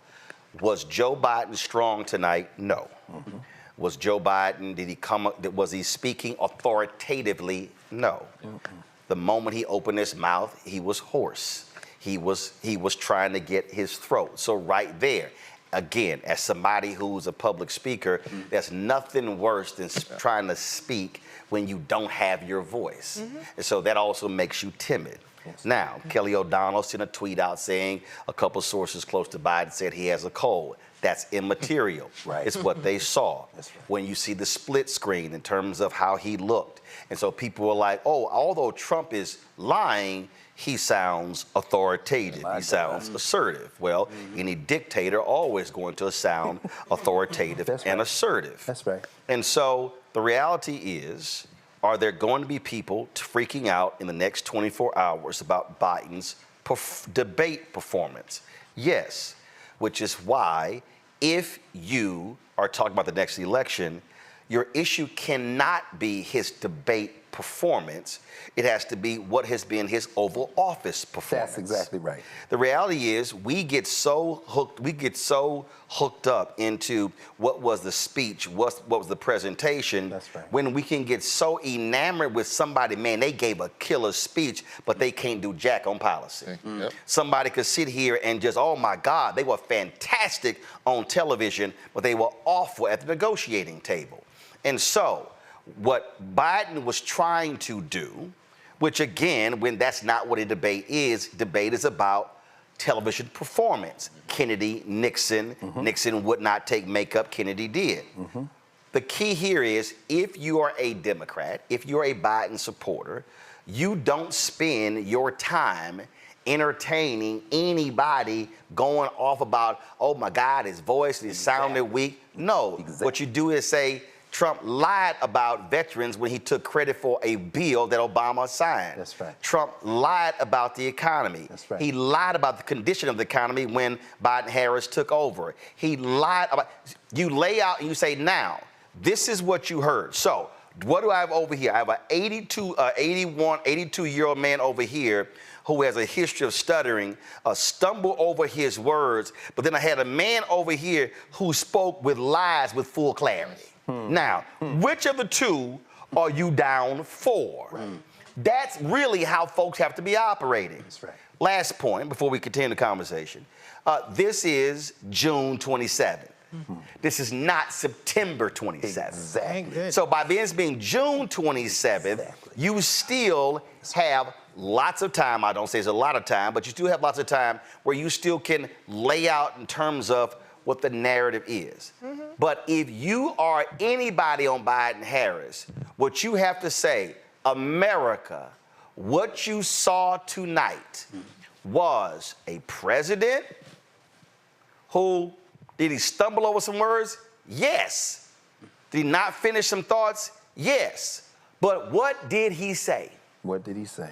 And what did he say about what he has done? And you contrast that to what you heard from a litany of lies. That's right. And you also say, and the person who's on the other side, that man made awful excuses for the violent domestic terrorists on January 6th, and he would not affirmatively state that he would accept the results of the election. He blamed Nancy Pelosi. That was creative. So my point here is real simple. That's what you're dealing with. Yeah. So I am not sitting here. I've gotten text messages. Oh my God. What are we gonna do? I said, this is what you're gonna do. You're gonna calm your ass down.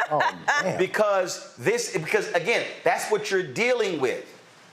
Do you want an authoritative strong, standing, firm, massive liar? Or do you want somebody who had a raspy voice, who stumbled over a few words and sentences, but who actually laid out a pathway for the American future? That's the contrast. You're right. Obviously, you're right. But we got 132 days. The Biden team has 132 days. I'd rather 132 than 90. Okay. The one day that they needed was today. Okay. And to Reese's point, thank God 4th of July is next week.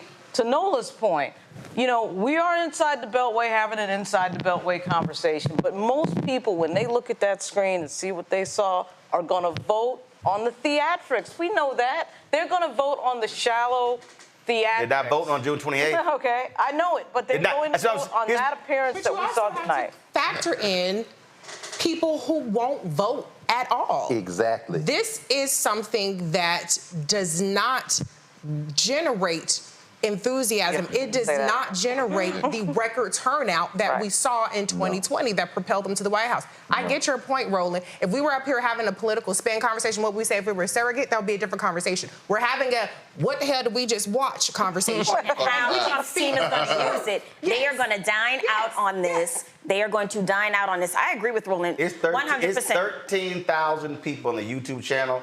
And if y'all look at their comments, they ain't saying shit about what y'all talking about. You know what they saying? What? Damn that, I heard a liar. I mean, these are good. These ain't Beltway. But what I'm saying is, I think we get so caught up in, again, and this is where media and political folks, we pay a lot of attention to the theatrics, all other stuff.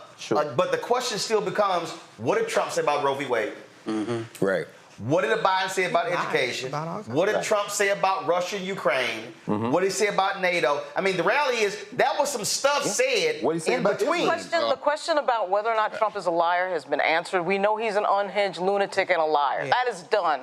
But that cannot continue. What we just saw makes an unhinged liar look as if he could actually cross the finish line. No, because you got a guy that's 82 years old that can't put together a full sentence. That's the problem. It's been that way for a decade. It's been that way since 2015. No, but it's gotten worse. It has gotten worse. It's gotten worse, but the thing is this, right? If we have voters that are voting purely on theatrics, he would have won 2020. It didn't get no more theatrical than... No, he rode George Floyd. He was good. There was a pandemic. But hear me here. It doesn't get any more theatrical than... Hold on, stop. No, he wasn't good in 2020. No. He got smoked in the first 3-4 debates. I thought he was good. No, he was not. He was a lot better than that. He wasn't. Go ahead. I just want to remind people, he wasn't great in the first 3 debates. He got smoked in the first, canceled the second, and got smoked in the third.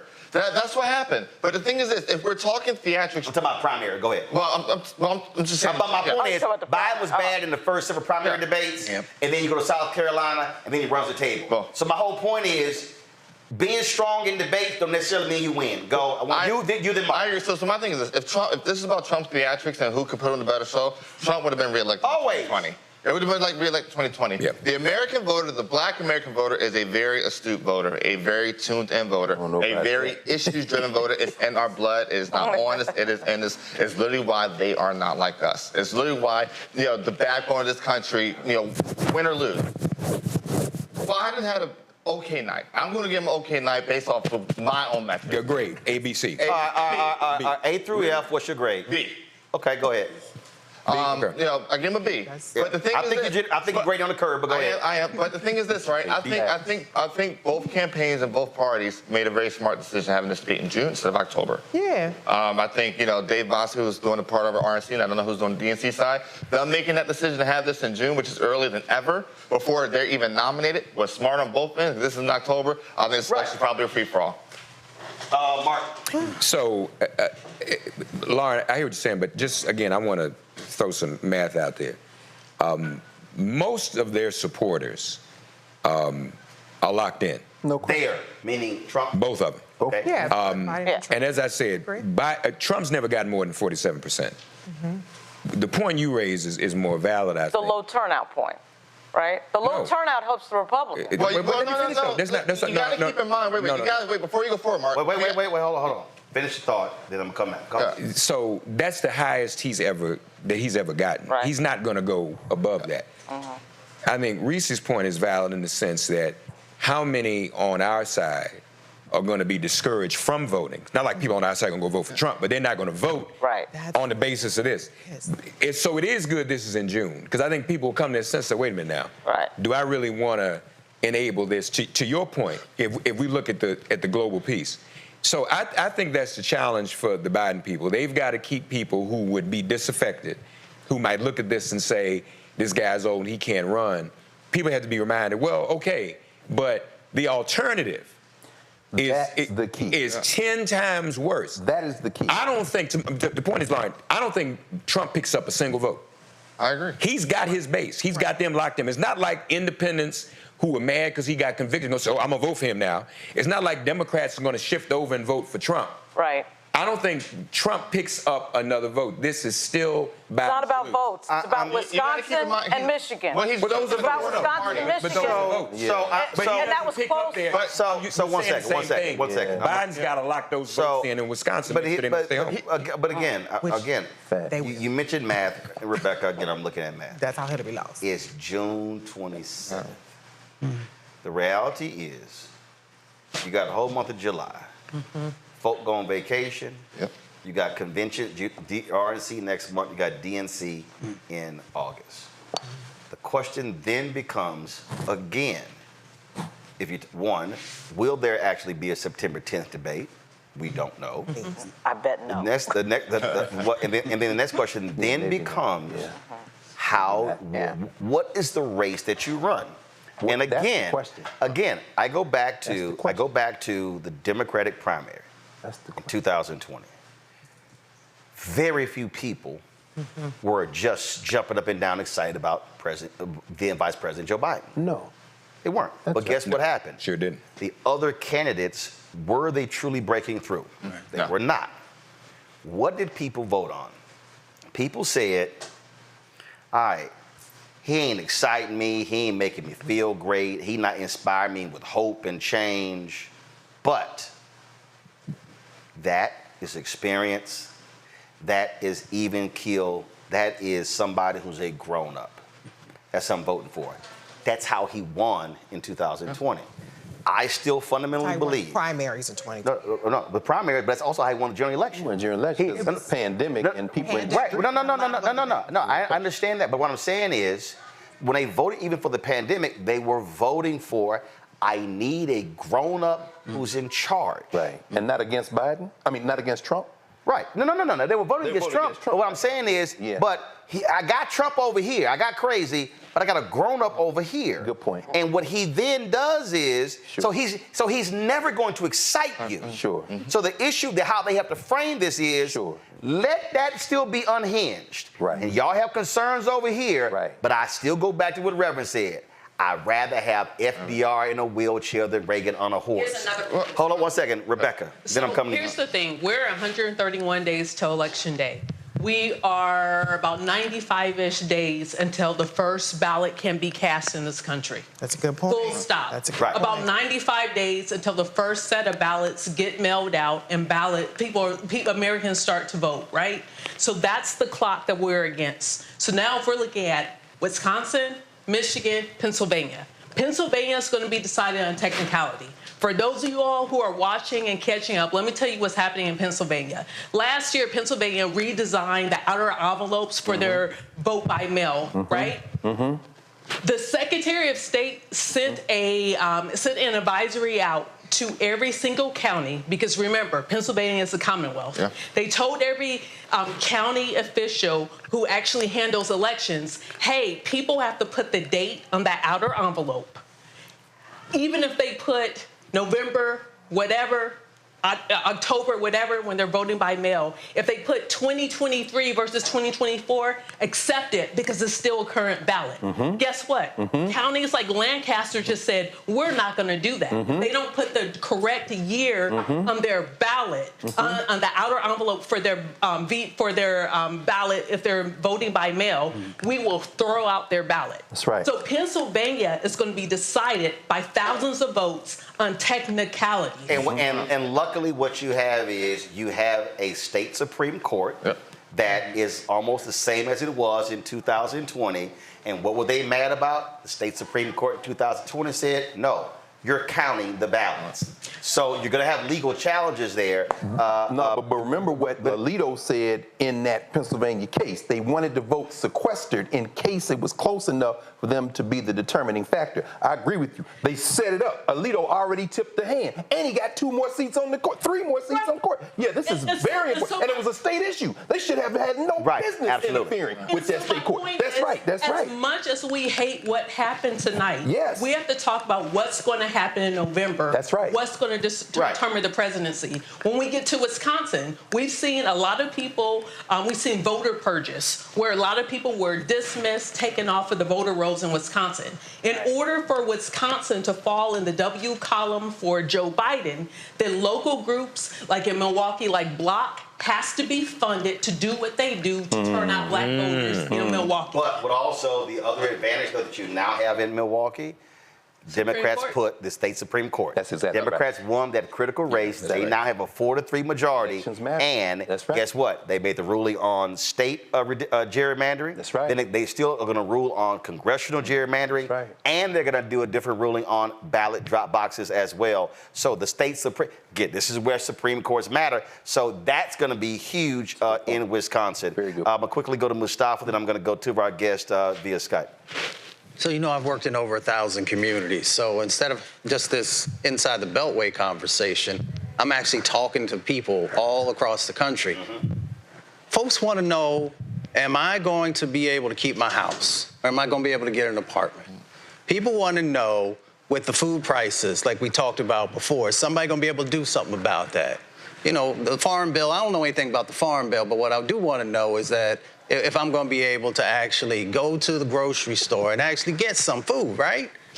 Yes. I want to know if I can get a new job, right? And if you can't articulate how that's going to happen. Is that a black job? Well, I guess it depends on who you are at that time, right? The millions are pouring over to take those. Nobody has ever asked me about a black job, brown job, or any of these other things. We say, Doc, anybody ever asked you about That's my black business and my black job. Right. Can I just make a point about what's going to happen in 50, 60 days when we come back to school on college campuses, when foreign policy is going to come roaring back onto the main stage when we're talking about optics? And can we also talk about, again, with foreign policy, you know, after the NATO summit, and, you know, foreign policy is going to come roaring back very strongly yet again. And when schools start again, you know, especially semester campuses, you know, there's a lot of planning and thinking around what is that going to look like. Well, this is where the Democrats have to seize what we heard tonight, because you heard what Trump said. Listen, like you say, I'm on one of those campuses. They had tents at Howard. When the students say Joe Biden, Genocide Joe, go back to this debate, and what did Donald Trump say? If I get back in, I'm telling Israel to finish the job. They need to make a remix of that. What do you think's going to happen if he gets in? So you spoke. You're exactly right, Doc. They coming back. So you spoke about students. That's right. Two of our guests, Melanie Campbell, National Coalition of Black Civic Participation, Tiffany Lofton, of course, labor organizer. She formerly president of the. What was it? National Student Association? What was the group? I don't know. Fucking girl, come on now. It was something. Because it's division of the National Association for the Advancement of Colored People and the National Labor Organizer. First of all, that's too much shit to be reciting. Okay? They need to know. Okay. We gonna run on CNN big ass bios on the right side of the screen. You know, with your triple-sided business card ass. What I'm saying is, you were president. What was that student group you were president of? Oh, the United States Student Association. Right, damn it. Listen to what the hell I'm talking about. I'm trying to set your ass up. Talk about young folk, and she want to recite everything but that. The poster's right there. Well, hell. Show your followers. There they go. Okay. USSA. Okay, got it. All right, USSA. I thought it was U.S. Secret Service. Now listen. So immediately, just your initial assessment of what you saw. I don't know why you have me here, Uncle Roland. You know how I feel. Well, first of all, I'm organizing students across the country right now for two reasons. One, I'm working with student leaders who are pushing Joe Biden to successfully cancel more student loan debt for borrowers across the country. And two, there are a group of students from different, what we call statewide student associations, who are forming a national student organization like the United States Student Association all over again, and I'm their advisor. So I'm talking to students every single day. I also teach classes at UC Santa Cruz, and I'm also organizing Black students at HBCUs who are organizing for reproductive justice. So my initial thought, because I've been asked this a billion times, and the show was only an hour ago, is I told you guys so. And I wore this hat. Lauren, I like your hat too, but I think mine's is better. This says pray, because I think this is what we need to do. Roland, I was paying attention to you, sir, before I jumped on, and I saw all of the beautiful beads on your arm. Some people would believe that namaste beads is also some helpful juju for Joe Biden, because he's going to need that as well. And we need to bring out everything that's going to help this election. I heard you loud and clear. I heard you last time when we got on TV and we talked about this. Donald Trump is a problem. We are not voting for Donald Trump. We cannot have Donald Trump as our president. I've said that the entire time. What I've also said is that Joe Biden was not our candidate. And in addition to the performance that we just saw, which I agree 100% with what Lauren said earlier around how voters who are not paying attention are paying attention to the performance, and social media will continue to replay the embarrassing, funny, disgusting, ignorant moments on the internet. And that's what people will see, because I talked to a few of my friends who didn't come to the watch party and who didn't watch the debate because they didn't want to. One of my friends specifically, who was supposed to come to my watch party, she said, I don't want to stress myself out. People didn't even watch the debate. What they are going to see is the recaps, right? Just like a sporting event, because that's what it was. Dr. Carr was right. So when they see the recaps, they're going to see Joe Biden did what? Joe Biden's, we couldn't even hear what he said. What did he say? And I hear you, not Donald Trump. But a year ago, I said, if the Democratic Party wants to win, because it's not about a candidate, it's about the party, it's about the people that vote in that party, they would not choose Joe Biden, and here we are. I agree with the assessment and the recommendation that if they are going to do anything, sorry, let me say one more thing. This always happens where we get really close to the election and all of a sudden the party wants our help. So if they call Sha'Carri Richardson or if they call Simone Biles, because those are the nominations that happened a couple minutes ago, I'm going to be offended, because y'all should have been engaging these people back in January, back in last year, when we knew this is what was going to happen. We knew it was going to be these two people. We were told to shut up. Nobody else is going to run. It's either Joe Biden or Donald Trump. That's been the conversation for the last 2 years. In the last few months, when we see Joe Biden literally like a zombie on the television, not be able to articulate all of his issues, people are going to watch that and say, what are we doing? And if they come to us in the last 5 months telling us, please, please, please, we need your help, two things need to happen. One, we have to see more advancements on the agenda that we want: quality education, making it affordable, child care, reproductive justice, the genocide in Palestine, all of the things that people care about right now. We need to see more advances on them very quickly if Joe Biden wants to win. And two, there has to be a effort to not make his campaign a pony show and focus on the infrastructure in the states. I'm going to say this here because Roland, Uncle Roland, you and I talk very honestly, both behind closed doors and publicly. I think we have a problem. I can't name right now too many large institutions that are organizing people to go out and canvass, knock on doors, call voters, ask people if they've registered, ask people if they know where their voting location is. They're not doing any of that. And students right now aren't on campus, and they're going to have maybe a month and a half, September and October, to register voters and get people together. Well, but the reality is those things have been happening. That's why I want to bring in Melody Campbell, and here's why. Hey, Miss Campbell. So here's why that is happening. First of all, Melanie, you've had that happening in primary races where you have people running for Congress, U.S. Senate, and state offices. The reality is, when you talk about the presidential race, now, I have been advocating that they should have been doing that beginning in January. But the reality is, Melanie, these things typically don't happen in presidential campaigns until after the convention. But the organizing, and Melanie, y'all have been out there. You in Maryland, but Angela also, Brooks, and some other races. Y'all were in Florida. Black Voters Matter. They've been doing stuff in Georgia.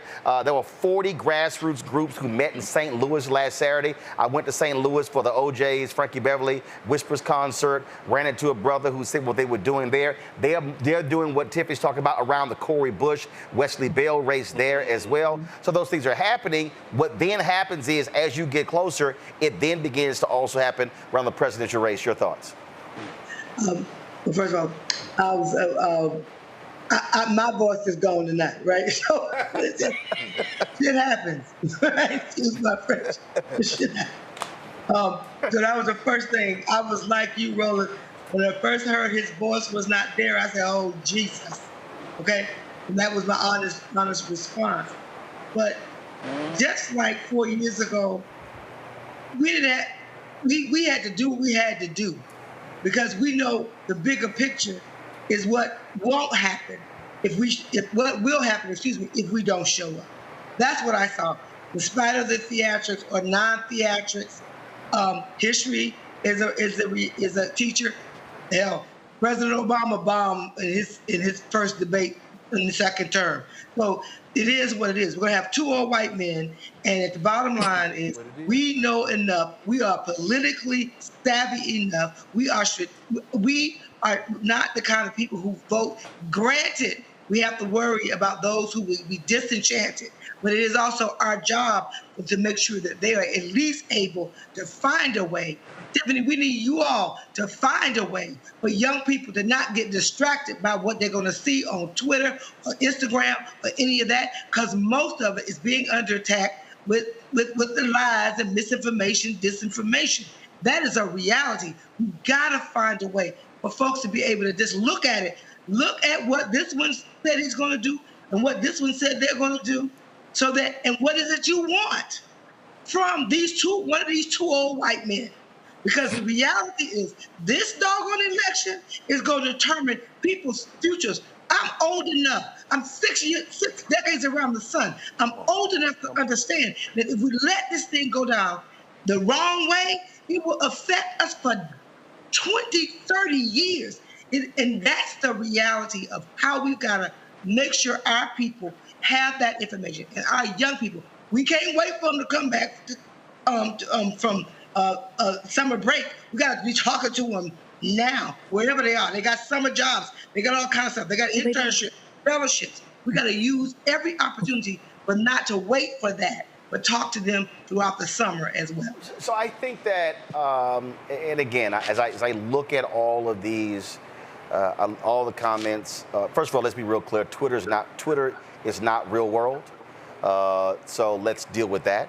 But I'm not even on Twitter. As you see, all the different. I'm not even on Twitter. But my point is this here: whether it's Twitter, whether it's Instagram, whether it's Facebook, whether it's TikTok, whether it's Snapchat, all of that. The reality is you're not seeing what's really happening out there. I think the point that Melody just made, I think, is a really, really, really fundamentally important conversation, Reese, and that is. What does an average person care about? And then when we're communicating, we then begin to say, listen, whoever's in charge, this is what that means. Yes. When Greg said, hey, either one of them is not really in charge, this is what we know. Trump only cared about the pageantry of the president's facts. Right. We know, and we know that even the same people who served with him last time will not be there this time. That's right. And so what I need people, how I frame this is I am looking at who is in power. That's right. Yes. And what they're going to do with their power. That's right. As opposed to how did Biden excite me or get me all fired up. He ain't never gotten anybody fired up. Right. But I'm looking at who will be in power.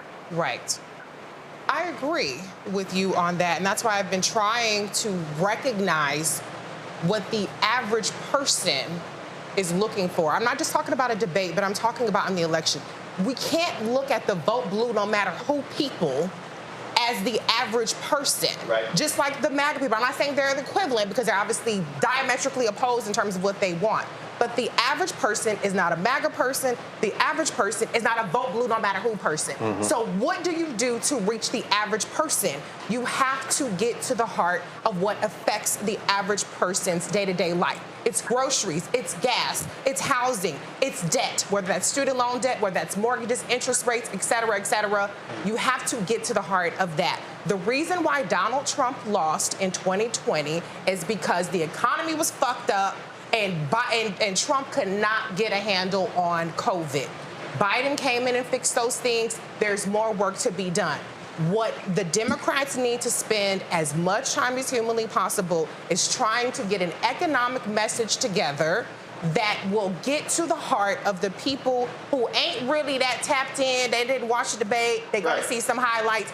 Get to them and make them understand how their agenda is far superior to Trump's. That's what it boils down to for the average And so when you say agenda, it also be power, and that's what I'm talking about, Tiffany. Because look, when we had dinner with the vice president in November, it's a group of black men, I said then, what I said publicly, I said privately, and I've been saying it. January to August should have been nothing but education, information, and enlightenment. This is what we've done. Well, she did some of it, but they really didn't capitalize on it. If I'm these dim folks, I'm not freaking out right now. What I'm saying is flood the zone. Every state rep, every state senator, council member, county commissioner, governor, having weekly town halls, discussions, and it's nothing but we're going to answer your questions, and here's what was done. So what you're talking about, because that's basic. You said that months ago. I know that, because that's what happens. Because that's what happens when white Democratic strategists want to focus on spending money on television as opposed to the ground game. And so, but what I'm saying is, and so here's the deal: you do that, you have a different conversation than what's going to be the next 24, 48-hour conversation. That's going to be on cable television. That's going to be on social media. Go. You said that months ago, and I agreed with you, and that is not their strategy. I don't think they actually care about the black vote. Me and my friends in my house are still trying to figure out what a black job is. Well, first of all, what I just said ain't even just black people. Hell, that could be anybody. But you have to explain to people what you've done, and you can't be afraid of the question.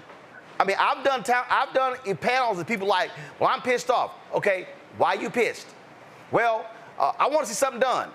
What do you want to see done? Then they like, well, no, don't stand your ass up, tell me you're pissed. You want to see something done. If you can't narrow down what you want to be done. And then when they say, I want to see this done, then I say, well, this happened, this happened, this happened. Then you know what I get?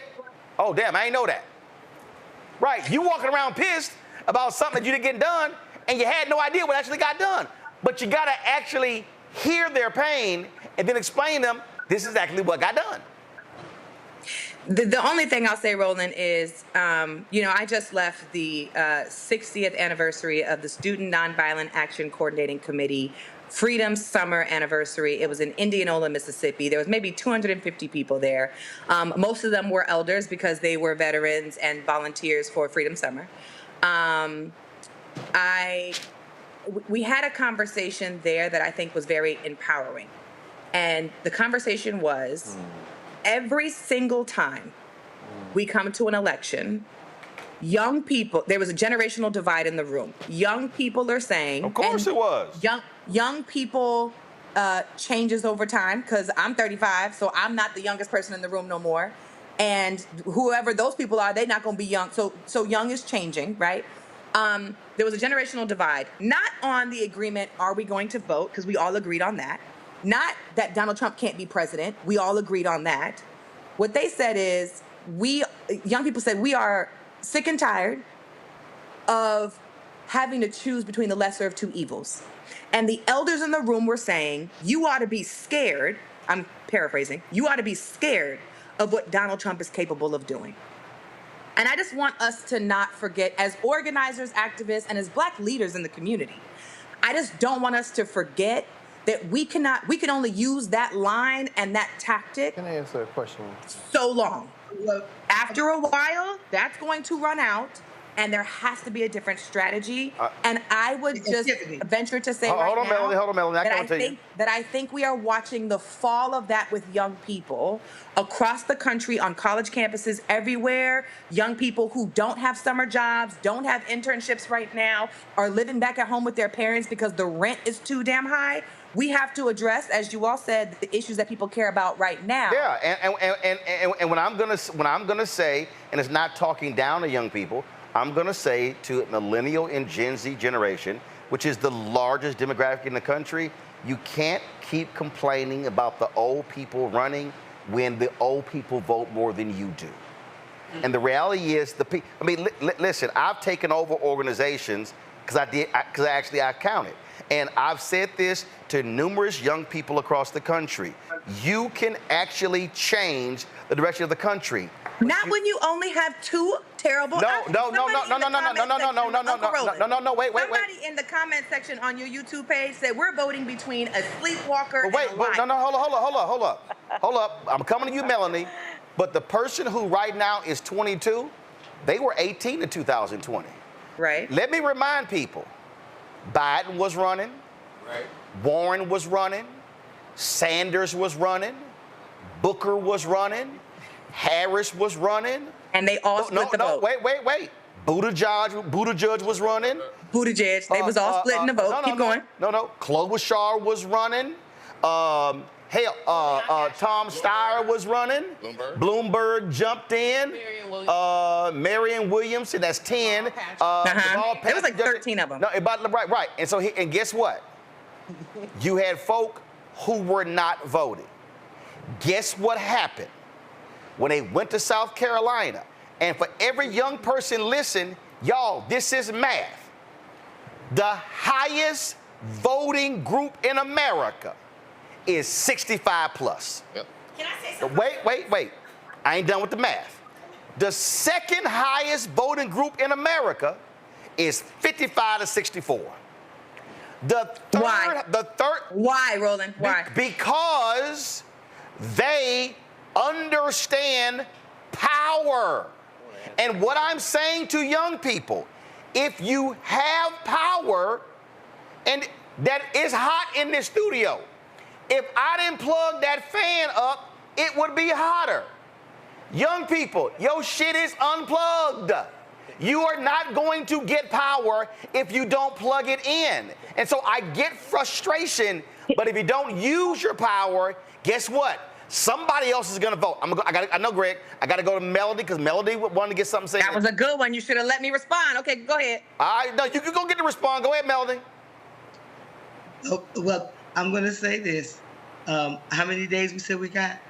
At the end of the day, we've got to make sure that young people, the young people that I'm able to engage with on a regular basis, is just to show them, give them the information. When we've been on the ground and on these tours, first of all, we weren't just talking to college students, we're talking to young people, and a lot of times they just don't have the information. That's one.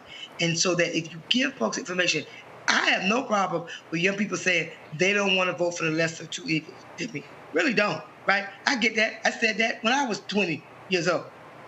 Unfortunately, until we finally had one black president, now we got one black woman. I never saw that even when I think about where I was when I was them. So that's the reality of the generations. But because of the information, the way information comes, and you have such a information that's coming and we're targeted, and that's a real reality. The young people have to find ways to be able to discern what's real and what's freaking Memorex. That's a big concern I have, that we know that it's never stopped and it's only going to get harder and stronger. How do we get trusted? You are a trusted voice because you're working with young people. So every one of us has an opportunity to help make sure that young people have the good information. Make your decision. Your decision still may be, I'm not going to vote. That's okay, but have the right information. And that's all I really have to say. It's like, it is what it is. And if we're going to deal with it, it's not about scaring you, but it's also letting you know what the heck happened. That one of these people is going to put 2 Supreme Court justices possibly in this next term. Give people the information, not to scare you. Some of this stuff will scare you when you get down into the bowels of what's happening. When we were in Tallahassee in October of last year, those young people understood that governor and that state legislature and what was happening, and that they were trying to take FAMU and make it FSU, right? They understood they have to vote. And so they said, we need support in being able to do that, understand that. And so I think and for me, we really do have a big job in making sure the youngest leaders in our communities are supported, like you, Tiffany. Greg Make sure you are able to be some of those voices that can help our young people. Tiffany, calm your ass down. You know we live. I'm sorry. Greg got a question for Tiffany. Thank you, Roland. And hey, Tiff, it's Greg Carr. And the reason I mentioned those two is because they're gonna come back with a chest. Carr.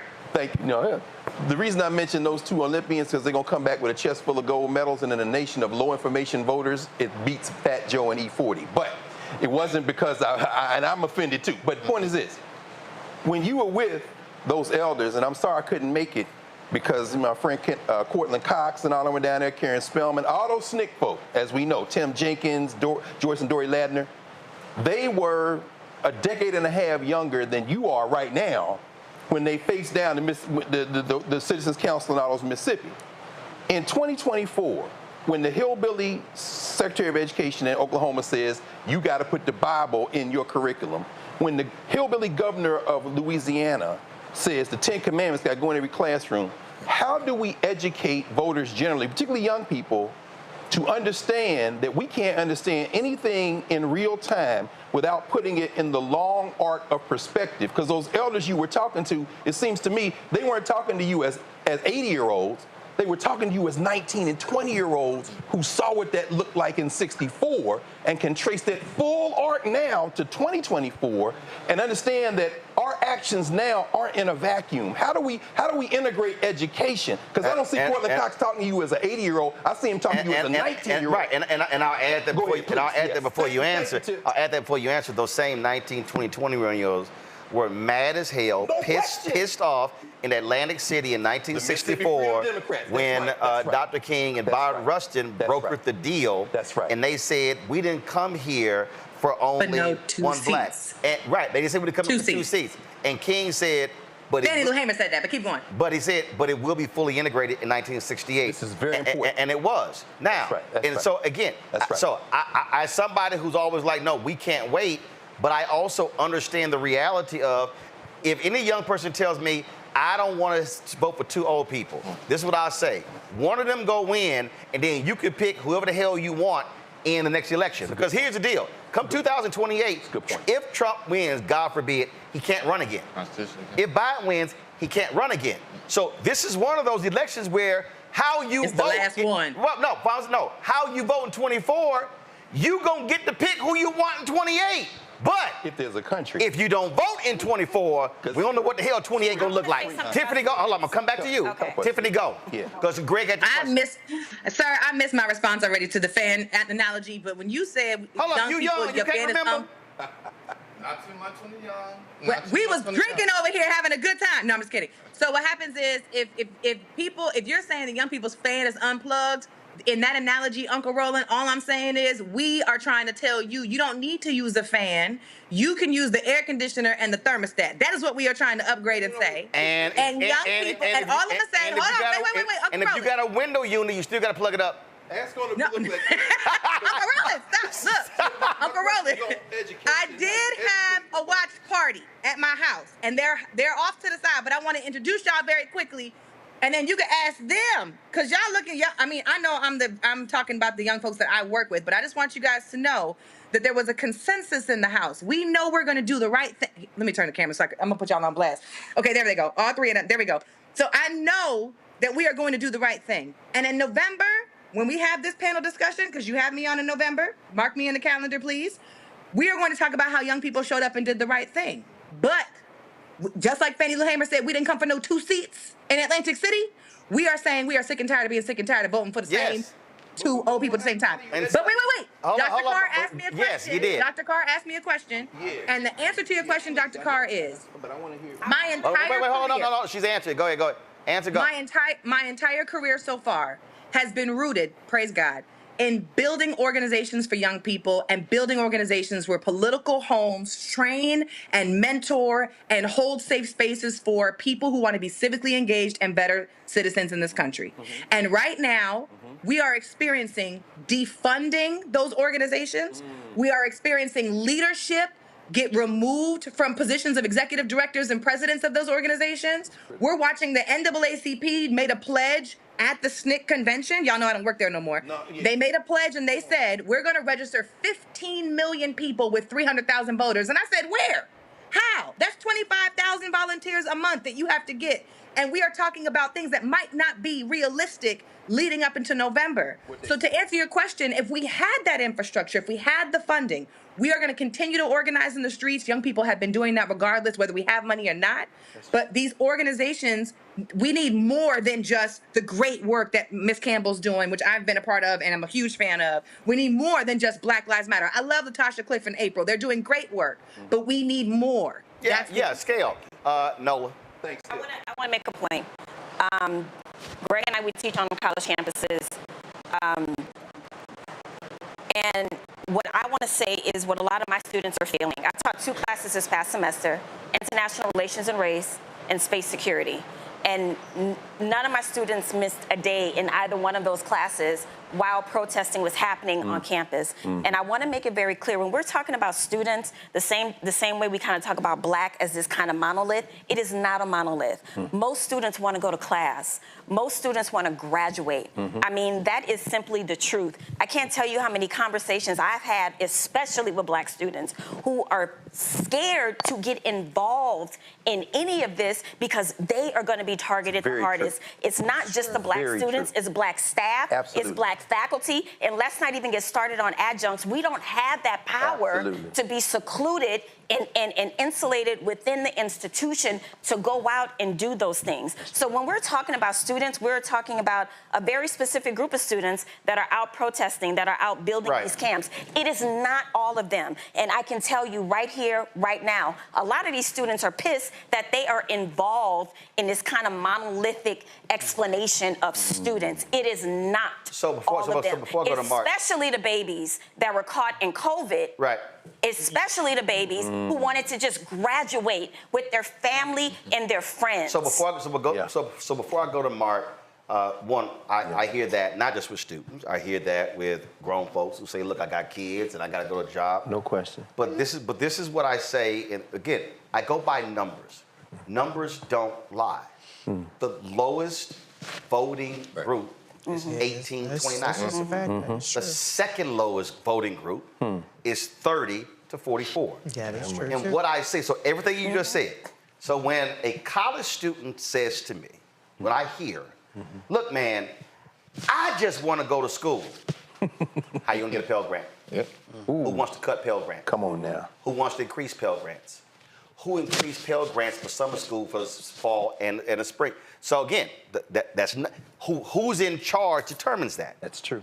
When you start talking about, again, when you mention COVID, when I went through the bill, the $6.5 billion that went to HBCUs, Meharry, other HBCUs literally gave checks to students. Sure did. Meharry did. Gave actual checks to students. Yeah. And that means a lot to a medical student. Absolutely. So what we have to do, this is why Black-owned media is important.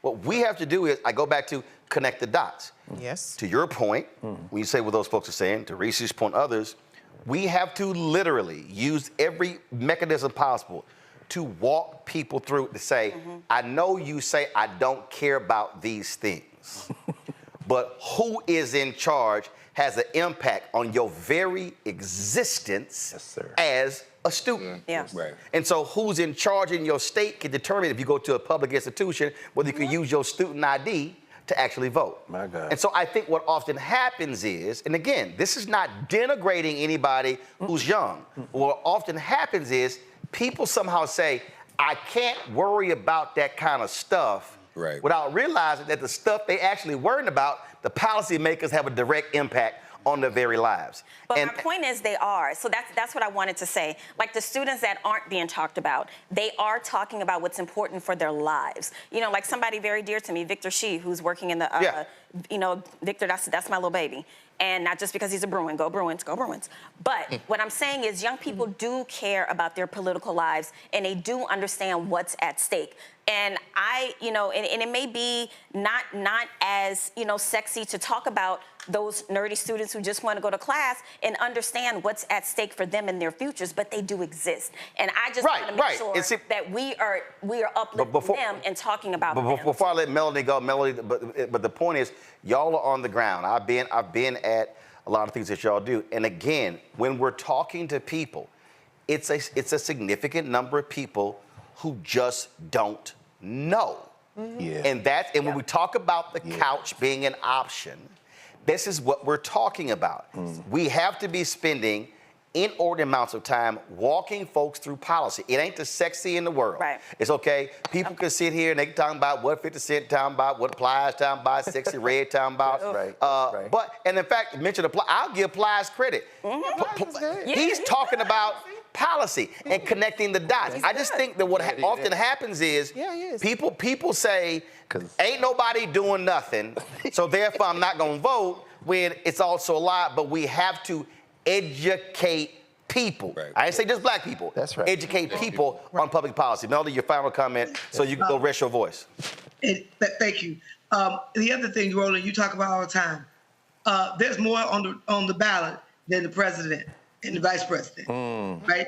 There are Senate races, you know, the House races. That's right. There are local elections, and sometimes if the top don't work, you got to go to the middle, and for folks that feel it more closely as well.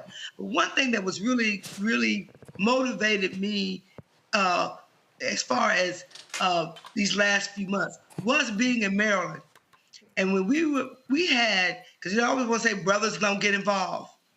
We had more young black men get involved in getting out the vote than I have ever had happen.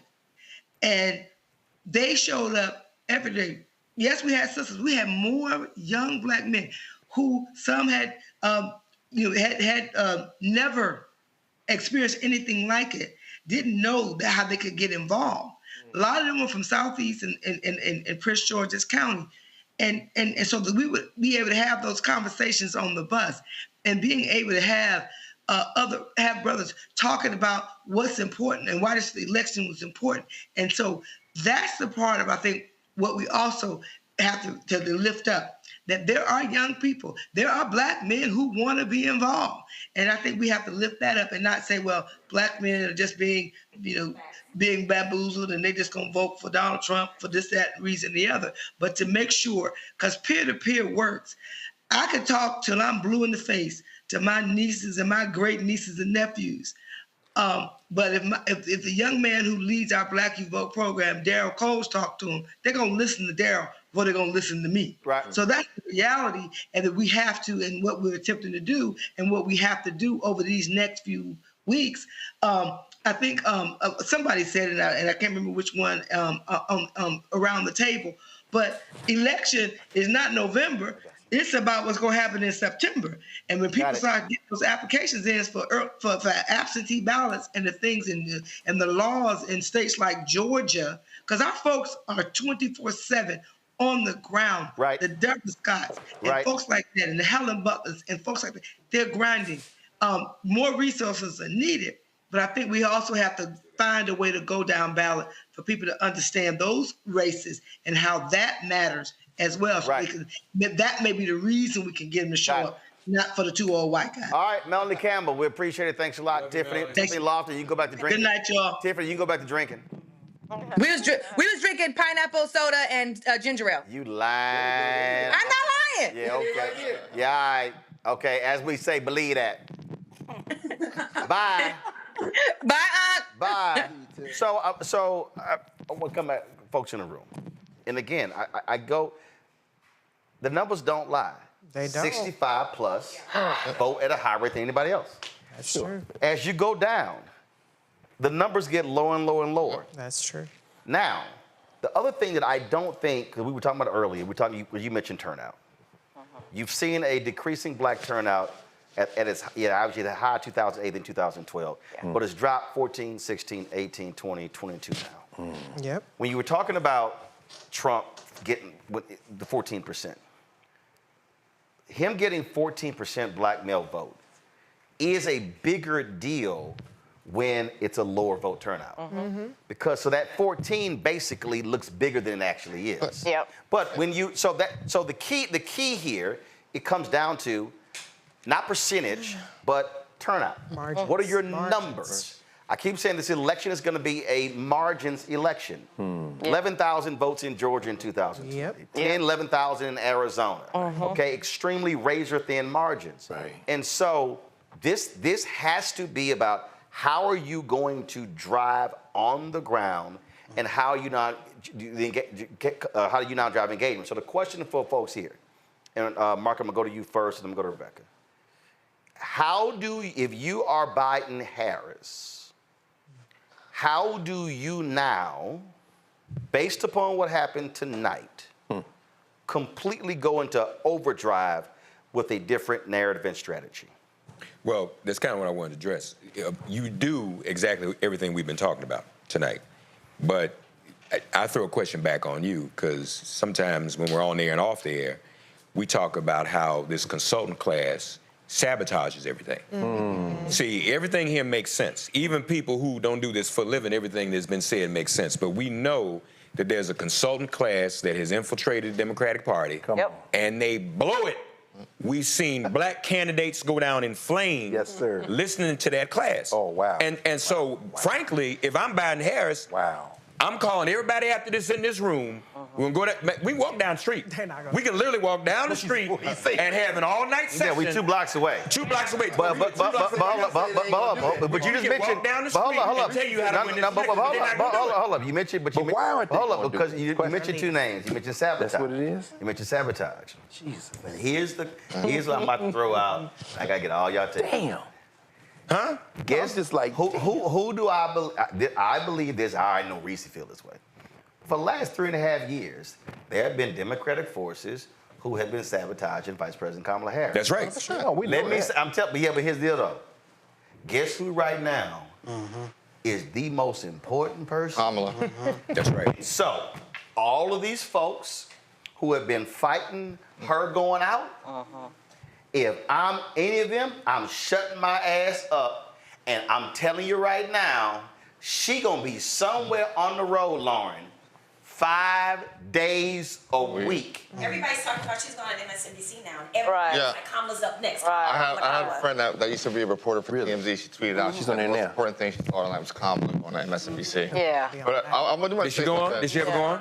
No, I do want to say something. Well, Elizabeth Meltdown when it comes to going these on right numbers, now. it's like on these margins. I think one thing that everybody has to keep in mind, that there's at least a quarter of the party, of the Republican Party, that is never Trump. Right. And even post him lock up the nomination, they were still voting 25% plus Nikki Haley. Is this like the Lincoln Project kind of people?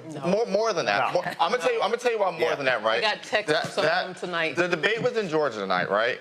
Former Governor Jeff Duncan is already Republicans for Biden. Wait, hold up. Governor Brian Kemp said gave an interview yesterday and said, I did not vote for Trump in the primary. No, and that should be on the commercial. And then they said, who did you vote for? He went, not him. Not him. And then most importantly, he said, I ain't vote for nobody, but not him. And most importantly, Good point. I think Kemp is more important. That shows that it's not just we never Trumpers that are voting against Trump.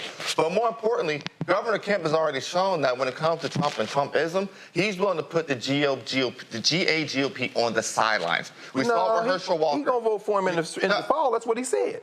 I promise you. He said I didn't vote for him in the primary. He didn't vote for him in the primary. And that racist-ass Secretary of State is going to run for governor. Them white boys want the Klan. Brian Kemp is indistinguishable from that. But 25% of the party, and that's Georgia's just representative. The same thing happened in Maryland. Same thing happened. 25% of the party voting against Donald Trump are not. First of all, the first poll in Maryland, having also Brooks up by 11 was shocking to a lot of people. Well, I mean, look. The first poll in Maryland also up by 11 against Hope. The issue is this. You got a quarter of the party that's not going to vote because Trump is topic.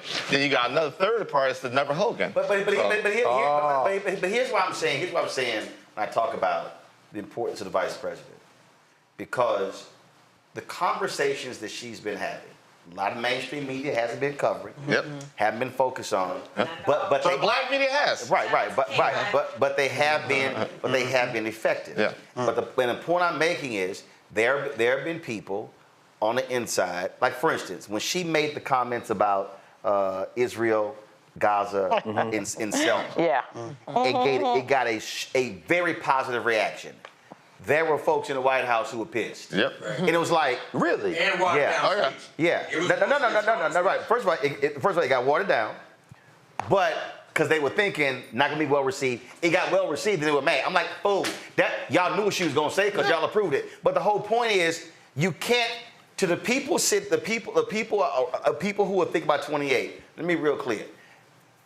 You can't be thinking about 28 until you deal up 24. So if all y'all folks who try to figure out who your guy is going to be in 28, you better focus on who going to win in 24 because that's the most important thing. So what's the strategy now for the black? I mean, you probably saw the New York Times yesterday where the governor of Maryland, Wes Moore, was like, all y'all down in them racist-ass states, come to Maryland. In other words, he took on the governor of Louisiana straight up. Charles Wood wrote that. So who should be in the rotation? Again, well, first of all, he's going to Wisconsin tomorrow. I'm not even dealing with. Here's the deal.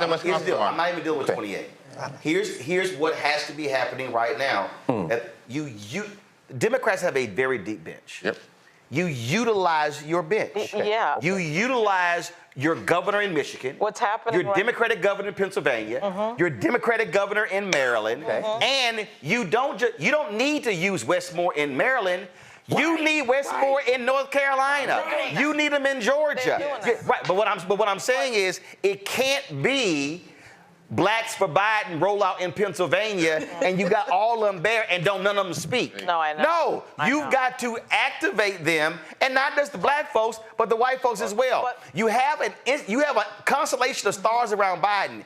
We saw tonight, what the reality is, we know what he is. We know what he is. Use your folk around him to lift them up and to maximize it. Yeah. Unfortunately, those people are not on the ballot. Okay, so what happens is with these campaigns is that enthusiasm, like with young people or anything else, is really driven by top of ticket. That's just the reality. And the top of the ticket right now is not particularly inspiring. So to someone's point with regard to consultants, that's really controlled by the donors. The donors are controlling those consultant decisions and where that money is spent. Because the donors also say, use this person. Go, right? So now, obviously, the vice president has been sabotaged.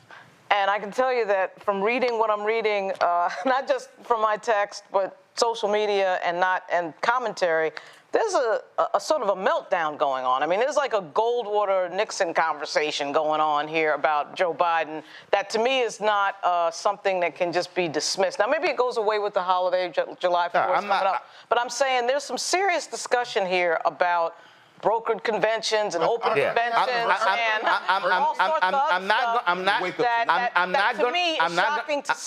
going to dismiss them. I'm not going to dismiss them. But I also remember again after that first debate in 2012. You had, the crying and the whining and the moaning was unbelievable. But keep in mind, and that was Obama. Keep in mind the conversation.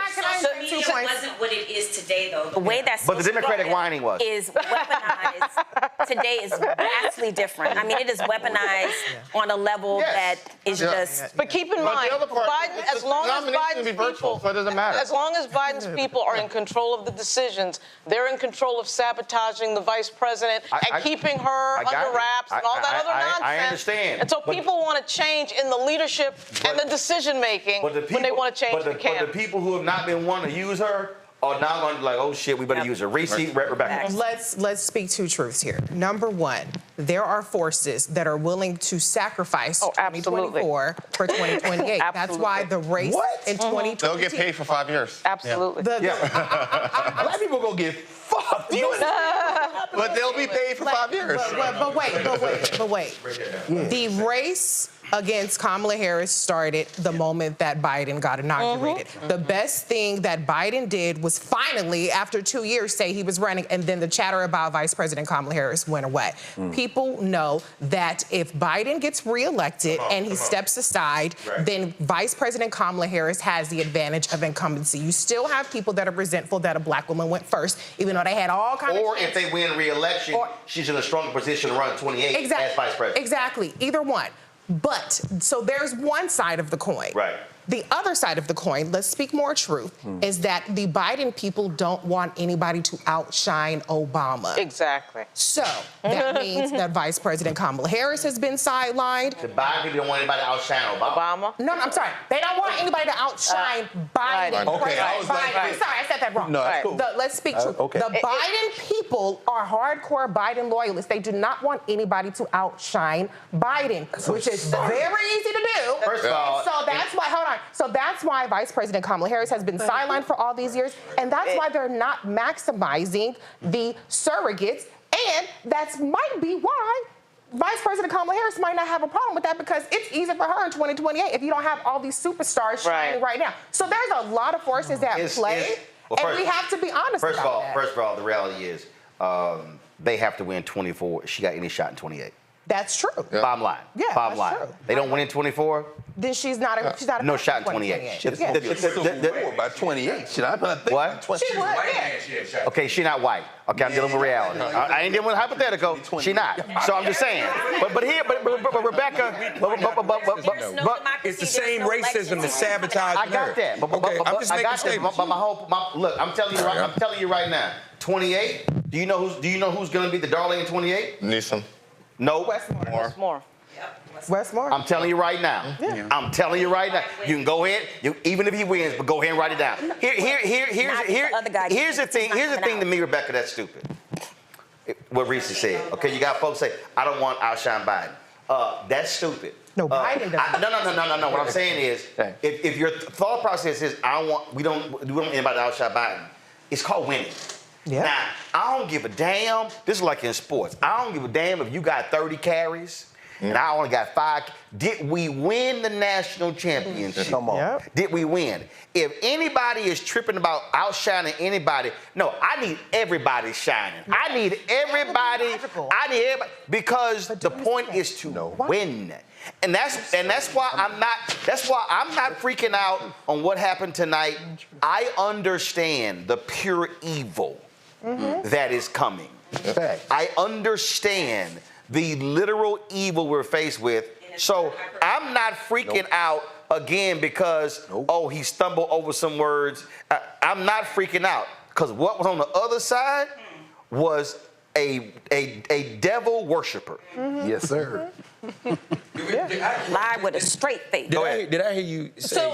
So here's the thing. 1 second. I just had a question. Okay. Come back. So here's the thing. Even with building on what Reese is saying here, we're talking about winning and power as if it's synonymous. Winning and power is not synonymous in the game that we're watching unfold.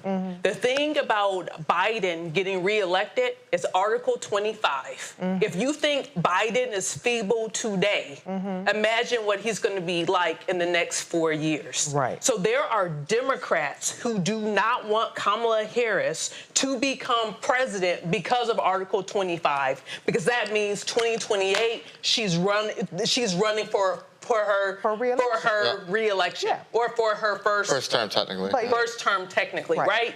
We know that is a possibility. Democrats don't want to say that out loud, but if we're speaking truth to power, then let's speak truth to power. Damn. But if we're also talking about power here, and we're talking about Project 2025, there are Democrats who want the outcome of Project 2025. Can we be honest about that? Because Project 2025 is about cementing white power power in this country as this white political class is becoming a white minority class. You talk about it in white fear, but we could also go back to Reconstruction and look at all of the writings that came out of Reconstruction warning us 155 years ahead of time, this is what you all are about to do. So now we could go across the globe to South Africa and look at the ANC. So you mean to tell me you literally have sneak in there and put their white power. You literally mean that you have this white political class as a minority that ran apartheid in South Africa, who confused black people in South Africa, that they should topple the ANC? In this last election. That's what's going on. Let me hold up before. That's what I'm saying. Winning does not equal power. So let me. This is about power. So if you want to understand, remember I said how they have to use her. She just go on MSNBC. She also went on CNN. Did she? Yeah.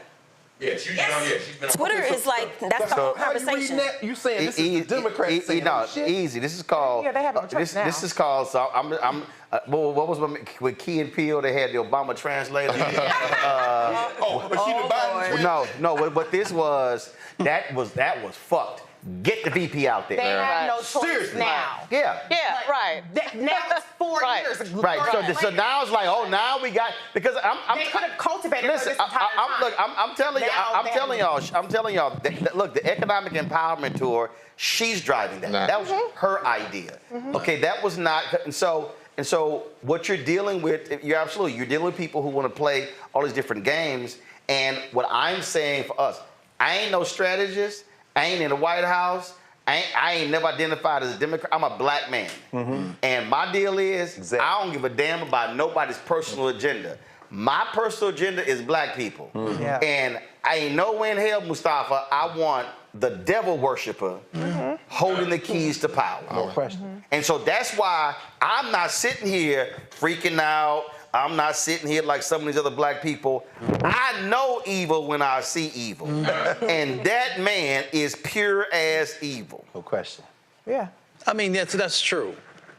We know that there is both this physical set of things that are going on. There's also a spiritual set of things that are going on. And we are spiritual people, so we need to understand the dynamics that are playing out. The antidote to what is going on, we've already been talking about. Kamala Harris is the most talented person who's currently in the Biden administration. I say that because I have sat with secretaries, administrators, and there are other talented people. She's the only person that I've seen, besides the EPA administrator. He's really good. He's good. Michael Regan is very good. Don't sleep on it.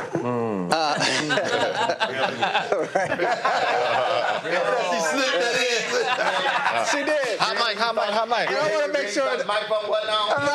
I want to make sure they know that came from this side and not here. Really know? Yeah. Really know? And I love my brother. I've known him since he was a student. You know, the interesting thing is that she's the person who can not only articulate the talking points, but also bring it home to what is actually happening on the ground. And that's not a skill that many people have. She can talk about a number of the different projects, how dollars are flowing and how they're making a change.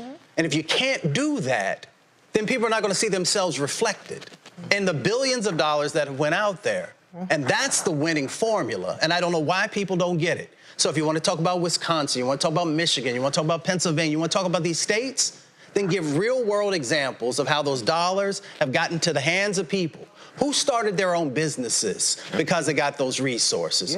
Who was able to change the dynamics, whether it's around education or the environment or housing or a number of these other things that people have said that they care about, but yet they only hear theoretical conversations and not the real world. Here is John, here is Raheem, here is Shahiba, who's been able to actually change whatever these things are. And if you're not willing to do that, and you're not willing to put the people out there who can actually articulate the message and have some authenticity to them, then it's just another political process. So if you want to win, you got to do it. I want to speak, earlier we talked about black men and strength.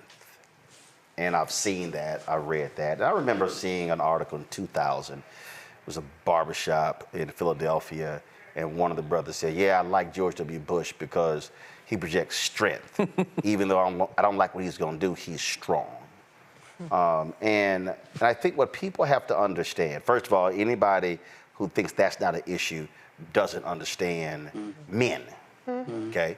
So there's a reason white men, there's a reason Hispanic men, in terms of how they look at Trump. A lot of men don't like empathy. A lot of men don't like in terms of when Biden begins to tear up talking about his son. But again, this is where I go back to explain to people, okay, you can be enamored, Eugene, with strength, but you might want to be listening to what the strong man is saying and what he is going to do. Because I'll never forget 1984, Reagan runs for president, and all of these young white college students, boy, they were like, Reagan, Reagan, Reagan. And I swear, 2 weeks after the election, when his ass cut financial aid, them same folk were crying. And I never forget, because my dad watches news like all the damn time. He watches news more than I do. And I was sitting there going, look at your asses out there crying now. But they were just yelling, oh, Reagan, Reagan, Reagan. But they were crying 2 weeks later when he slashed Pell Grants and everything. You weren't listening to what he was saying. You were tripping on him on that horse. I have a national security point to what you're saying. Okay, Eugene, then you. So the thing is this, right? There are some black men that are on this whole Trump thing. They like his swagger, like his strength or whatever. But 100% have to listen to what he's saying. You know, he got up there and talked about criminal justice reform. Let us not forget, the first act, his first criminal justice act was nominating Jefferson Beauregard Sessions as Attorney General. And Jeff Sessions, what was his first thing to do? All these little consent decrees in Baltimore and every other racist police department that had them, let's throw them out the window. That's right. You know, and it was a federal judge that said, no, we are not getting rid of this consent decree. And Jeff Sessions then gave a speech where he said, we need to pull back on these consent decrees. And then when he got out, Bill Barr said, we need to pull back because it's hurting the morale of police. Yeah, which in turn, hey, Trump's first action was to literally put black men's lives. And then what did also Trump say? Y'all should have the soundbite when Trump said, I am going to give immunity to all these cops to allow them to do their jobs. 100%. So one more time, you have to listen to what these strong men, which typically end up being dictators or authoritarians in some way, shape, or form.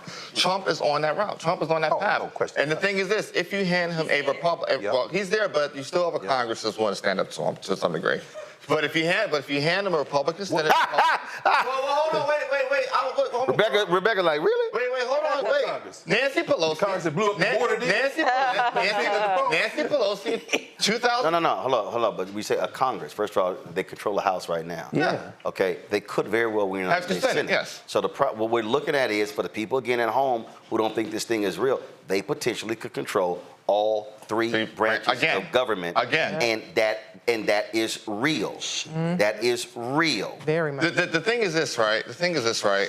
In 2016 going into 2017, we were lucky that Trump was dumb as fuck, Paul Ryan was inexperienced, and Mitch McConnell is decrepit. And we were lucky that there were John McCain. And we were lucky that there were sane people who were there were sane people who were around Trump who put guardrails in. Until they quit. Right, but there will be no sane people this time. So people need to understand. People need to understand. There will not be a General John Kelly. There will not be a Mattis. Right. There will not be. Think about this. Think about what foreign policy would have been if there's no Rex Tillerson that first year. Yeah, absolutely. Rex Tillerson, same thing. So you want to make a point about strong. Well, no. Even though Rex Tillerson was the greatest person, the bottom line is even Rex Tillerson knew this guy was an idiot, and he was like, "What the hell? We got this guy leading us for?" Go ahead, soldier. I want to make a point about VPOTUS in the context of national security and foreign policy in the world in which I sit. And I, as a hard security person, I have a lot of these hard conversations with people in the community. And the one thing that stands out, especially for military folk, is that they want a leader who they believe is strong. They want a leader who they believe that they can get behind. And right now, many of them do not think it's VPOTUS. Now, I am in a lot of different conversations like, okay, well, tell me more. Why do you think that she wouldn't be capable? They feel that maybe she isn't tested. And the thing that makes her endearing to a lot of people with the laughing and the dancing, a lot of military folks, you have to understand, The security world is very different. Yeah. We deal with the real world in a way that most Americans don't have a clue about.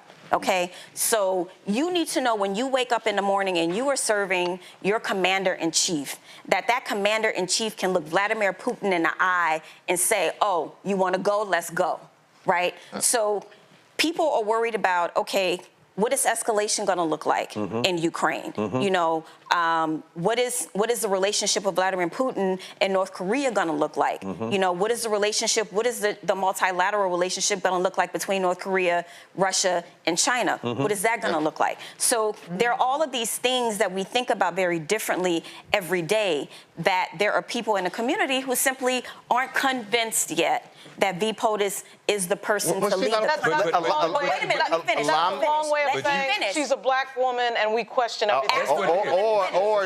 And she's a woman. Let me finish. However, she has been showing up. She has been in Munich. She has been touring the world. She has been stepping in when POTUS has, when POTUS has been doing other things. She absolutely has been reframing what's been going on her side of things, and she has been, filling the void. So let's remind everybody 2008.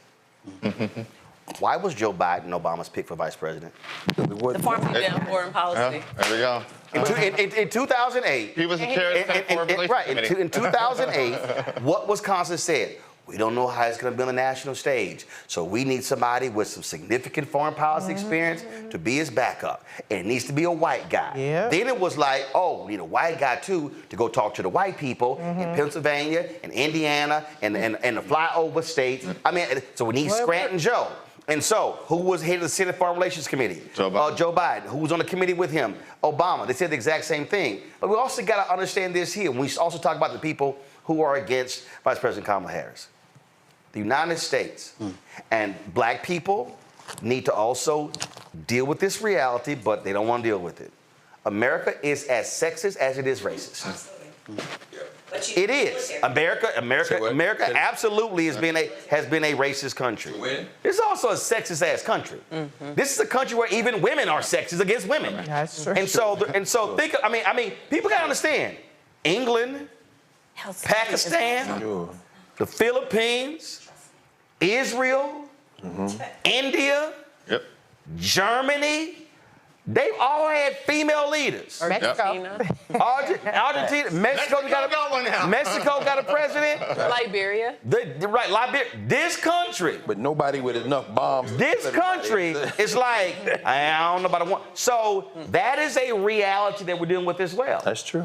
And also, I mean, Secretary Clinton, Secretary Rice, I mean, these are very strong women who have stepped into these roles where you have to deal with these types of personalities, right? So to say that a woman can't have, the top job is completely false. You just said you need the military to win. Her email. I think so, yeah. That's what happened with that. She got because we have a stupid press, and you can't underestimate that. Well, yeah, the folks at Media Matters did a whole breakdown of how many stories were done on Joe Biden's mental abilities compared to Trump, and it wasn't even close just how ridiculous it was. Greg, go ahead. No, can I ask you, Doc, about this? Because we saw, and you know more about this than any of us, Putin in North Korea a couple weeks ago, North Korea and China, a Trump presidency, given that he's a wholly owned subsidiary of whatever flits across his mind. What does it look like in terms of those three together? It's new axis of evil. No, but I'm trying to get it out. What's the foreign policy? And Iran for this. Hold on. Thank you, Roland. Answer the question. Talk about it, please. It's a horrifying reality because Trump isn't a strong. He blusters, but he's not strong, nor is he smart. He's actually weak as hell. He's not smart and he's not strong. So he's going to let these people do whatever it is that they want to do. In as much as perhaps it didn't look like that President Joe Biden was strong tonight, the intricacies of what's happening around the world, the way that the U.S. is literally holding up the damn wall, and I literally mean that, so the world will not crumble. What people forget, and I said this at the State of the Union when we were all here, Joe Biden is not the president of Israel. Joe Biden is not the president of China. Joe Biden is not the president of Russia. He is the president of the United States, and he is dealing with personalities who want to take over the United States position. And that's why he said tonight when he said, wait a minute, I'm the one that pulled 50 countries together. Let me tell you something. That is not easy to do. We turned on a very rusty, old World War II post-Cold War machine. No question. It was rusty. It wasn't working. We had completely moved on. We were so integrated with trade. We thought we were beyond where we are today. No one was thinking about international institutions. The UN was all but this old rusty thing that existed. Joe Biden and Secretary of Defense Austin, what they have been able to do to rally countries around the world to support Ukraine when the United States of America, when our Congress and our Senate could not get it done, it was the work of those two men and a lot of other people supporting their work as to why Ukraine was able to stay armed to keep Russia back. Just you mentioned the military community that you're in and the national security community. I should say national security. National security community having their doubts about Kamala Harris. But if they had a choice between Donald Trump and Kamala Harris, what would they choose? Who would they choose? The national security. I said, here's why. Here's why. Here's why. Because you have to understand when you talk about the military community. The military community wants to be military first. Yeah, true. See, this is military first.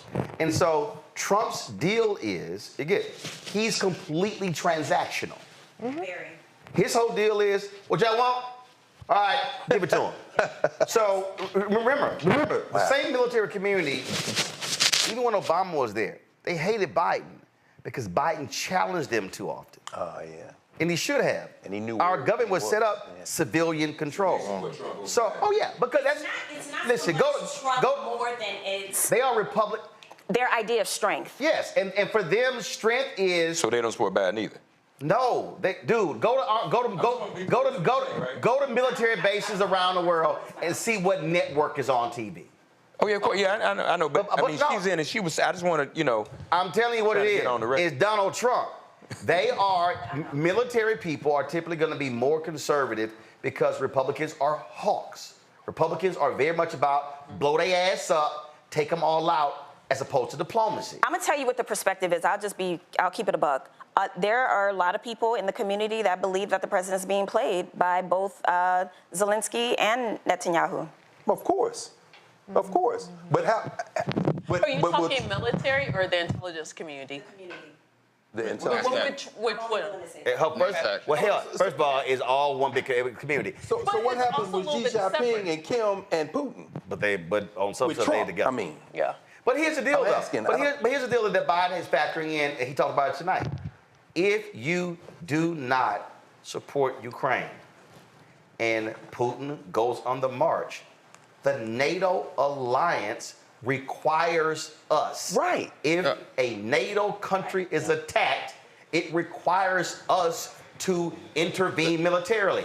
So all these, I got black people sitting here, all this $200 billion going to Ukraine, and I go, tell me how much money was spent in Afghanistan. Tell me how much money was spent in Iran, and I'm trying to get y'all to understand that billions of dollars are going, trillions of dollars are going to be spent if we enter a war, and who's going? And this American is another messaging problem because it isn't and just like money we're sending to them. It's material, it's physical things, security packages and jobs for Americans. Security packages are not just like this big bundle of money that we're sending. A lot of this is us raiding our old stores and sending a lot of weapons, and it's a lot more complicated. But here's the thing: it's easy to say. Yeah. We're sending $200 billion while inflation is rising. It's easy to say that, and it's sexy on social media. That's an easy talking point. No one cares about the details. They don't even realize, though, the money being allocated. Biden said tonight, actually, he said, it's jobs for Americans. He said the money's actually going to military contractors in the United States. Right. But people don't want to hear that detail. Right. The thing here, again, first of all, I don't believe for a second this election turns on foreign policy. It doesn't. No. Reese said at the top. Hell no. Not even God. No, it's not. Like a third it's or not. fourth thing It's people not. care about, and it's not. 18 or 24-year-olds who This election is going to be about It's technicality. not. When you look at the polling data, Michigan. okay, overall, you look at in terms of what is driving. And Dearborn. Here's what I think is going to be one of the biggest things where the Biden can benefit from. Every single one of these major corporations they now have to cut down prices because people have been rebelling. And now they're like, oh shit. So Walmart, Target, all these companies like, oh shit, we got to cut down prices because they've been making fat profits. And now people are like, you know what? I'm not going to your damn store because your price is too high. Exactly. So what they happen? So what has been a driving factor of inflation? High food prices. And so these things are happening. Again, Biden will never get he does not get credit for it, but he absolutely outsmarted OPEC when it came to oil. Okay, and forced them into the same thing. And so gas would be normally higher than what it is right now, but he outsmarted them with that. This is the piece where, and I keep going back to Reagan in the wheelchair, FDR in the wheelchair, Reagan on the horse. The benefit, how does America benefit from a Joe Biden being in the White House? It's not rallies. It's not speeches. It's the literal experience of politics and diplomacy. It's true. It's the shit that gets done that we don't even see. Absolutely, 1,000%. You cannot pass that, and it was a great thing, but they didn't know how to message it. They literally passed a shitload of bills in 3 years. Massive bills. That first quarter. That they, again, a senior administration official says to me that we were so focused on passing the bills that we actually forgot to sell them after we got them. Because as soon as we got it passed, we were trying to pass the next one. Move on to the next. So that's what I'm looking at. I'm looking at what you doing behind closed doors. I'm looking at what are you achieving? And the problem is, with Lauren, when I came to you first, when we were talking about after the debate, so many people look at the theatrics, the performative aspect of president, as opposed to what did your ass actually And unfortunately, inflation is real. Yeah, I agree. I mean, obviously we look at the theatrics. The theatrics do matter. I mean, it mattered for JFK against Nixon. It's mattered for a lot of people. But I think in this particular example, it's... And in fact, legislatively, JFK shit was real light. Go ahead. But I think it's deeper than theatrics with regard to what we saw tonight, because the mental acuity question is real. It is real. So when you trail off at the end of your sentences and you can't remember things, that's a little bit more than theatrics. But I get it. The substance is on Biden's side. We know that. We know that the substance is on his side. We know that a lunatic could get in there for another 4 years, a dangerous person, I mean, to say the least. But that couch issue that you always bring up, Roland, is real. And the more the couch wins, Biden loses. And what we saw tonight, I think, is just dangerous. And open talk about switching candidates or Gavin Newsom. Forget about whether it can happen. I don't think it can. I think you're right about that. I think it's a fantasy thing. But the fact that people are openly talking and Donna Brazile has to tweet things like, no, Biden is our candidate, everybody, quiet down. That, to me, is problematic. It's problematic. I resign myself that there are going to be some Democrats who are going to be calling for another person to run on Monday, the night before the election. Realize this is not. I mean, because it's just. This is not. You're right. This is not though something that just happened tonight. I remember when he did the retreat, there was a worry. This was months ago. When he did the retreat and he was reading cue cards, the members were really worried about that. They kept that pretty much under wraps. Really didn't get into the press much. But the point is, the fact that that's even being discussed on a serious level 132 days before the election, I get that there's time. So what happens with the down the road? Will there be a vice presidential debate? Yes. Yes. And what does that look like? Does that increase it in Well, Trump got 2 weeks to pick a VP. I mean, whenever that is, we'll know there will eventually be one. Listen, I absolutely believe there's a vice presidential debate. Yeah. Absolutely, I believe there's going to be debates. And if you're talking about, again, is it Byron Donalds? Is it J.D. Vance? It's going to be Burgum. Is it It's going to be Burgum. I think it's going to be Burgum. Yeah, I think it's going to be her. Literally white man. That's his name. He's a rich guy. He's rich. He's rich. He's rich. I think it's what's going to be. I think so. So you got that there. All these people, and I'm going to say something that again a bunch of Democratic people are tripping about, and I'm going to say. If people are like, oh my God, there can't be a September 10th debate. Disagree. My deal is, I'm putting them out there. Because here's I am. No, here's why. Here's why. It'll be a hurricane anyway in September. Here's why. No, here's why. Please. Here's why. This is. I believe his folks made a big mistake in the last 18 months by severely limiting interviews, things along those lines. Severely limiting news conference, things along those lines. There's a difference between doing one every 2 months, doing one every 3 months, and doing nothing at all. The reality is, I'm not gonna run away from something, I'm gonna run to something. I'm gonna sit here and go, this is June, okay? The convention is gonna be over August 23rd, 24th. All right, I'm gonna go somewhere, hit the road that weekend, and the reality is that debate is September 10th. Because here's the, if you then go, oh no, you're actually gonna exacerbate the problem, okay? And I would rather, at the end of the day, guess what?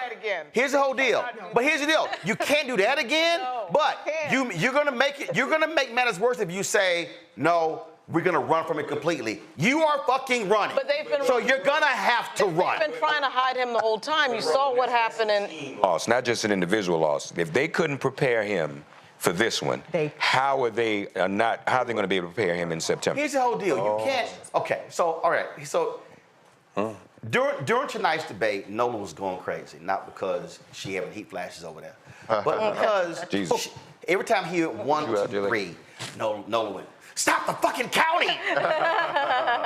That's a quote, right? I did not say the F word. For anyone who might be listening. Lying. She looked all around for the bug. So when your answer to everything is 1, 2, 3. Yeah. One. Was he fact of the matter is 1, that's not natural.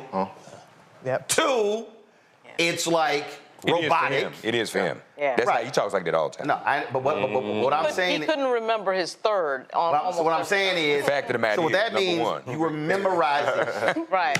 As opposed to, no, just take a point and then build off of that. Isolate it. Right. So I believe there's a thing called over-preparing something. He was over-prepared, And go ahead. over-prepared, over-rehearsed. With no plan B. That was my issue. Democrats do a bad job of gaming out all the scenarios. They only game out the I'm gonna follow the rules scenario. That's where Obama got fucked the first debate against Mitt Romney because he was ill-prepared for the fact that Mitt Romney got up there and lied his ass off. Trump wasn't the first person to lie his ass off in the debate. It was actually Mitt Romney who got up there and just flat out said lies. And so your point about following the rules is when they say time's up, they stop. Versus Trump, like, I'm just gonna keep talking and I don't even give a damn. Like people gonna vote on the rules. I dare you to cut the microphone off. I'm the president. I'm gonna continue my. But if you actually break this debate, what were Biden's strongest moments? It was, that son bitch just pissed me off, Mustafa. Yeah. And that's when, if you go back and play it, Trump's like, he like, oh, no, I'm gonna deal with you. Now, that's one of those deals where you prepare somebody, but you say, you're gonna have to still be organic and natural and listen to a response and then come back and respond. Yeah. And that to me, and so when I look at some of the things that happened tonight, you're right, you said earlier, he didn't bring up Project 2025. Right. He didn't bring up, you got indicted in this very state for trying to steal the election in this state. No. He did. He also, there was something else. Joe didn't show there was something else. Well, but again, though. 10 minutes did he bring up the fact that they killed the immigration bill. Right. Actually, and he never, when, even the 2 or 3 times early in immigration, he didn't say, we had a great bill. Led by Republican Langford in Oklahoma. You told them to kill it because you wanted to run on it. You're proving it right now. That's right. So I think the reason I say you absolutely have a debate September 10th, and then because you are running, you can't run away from the reality that you're running. You're the nominee.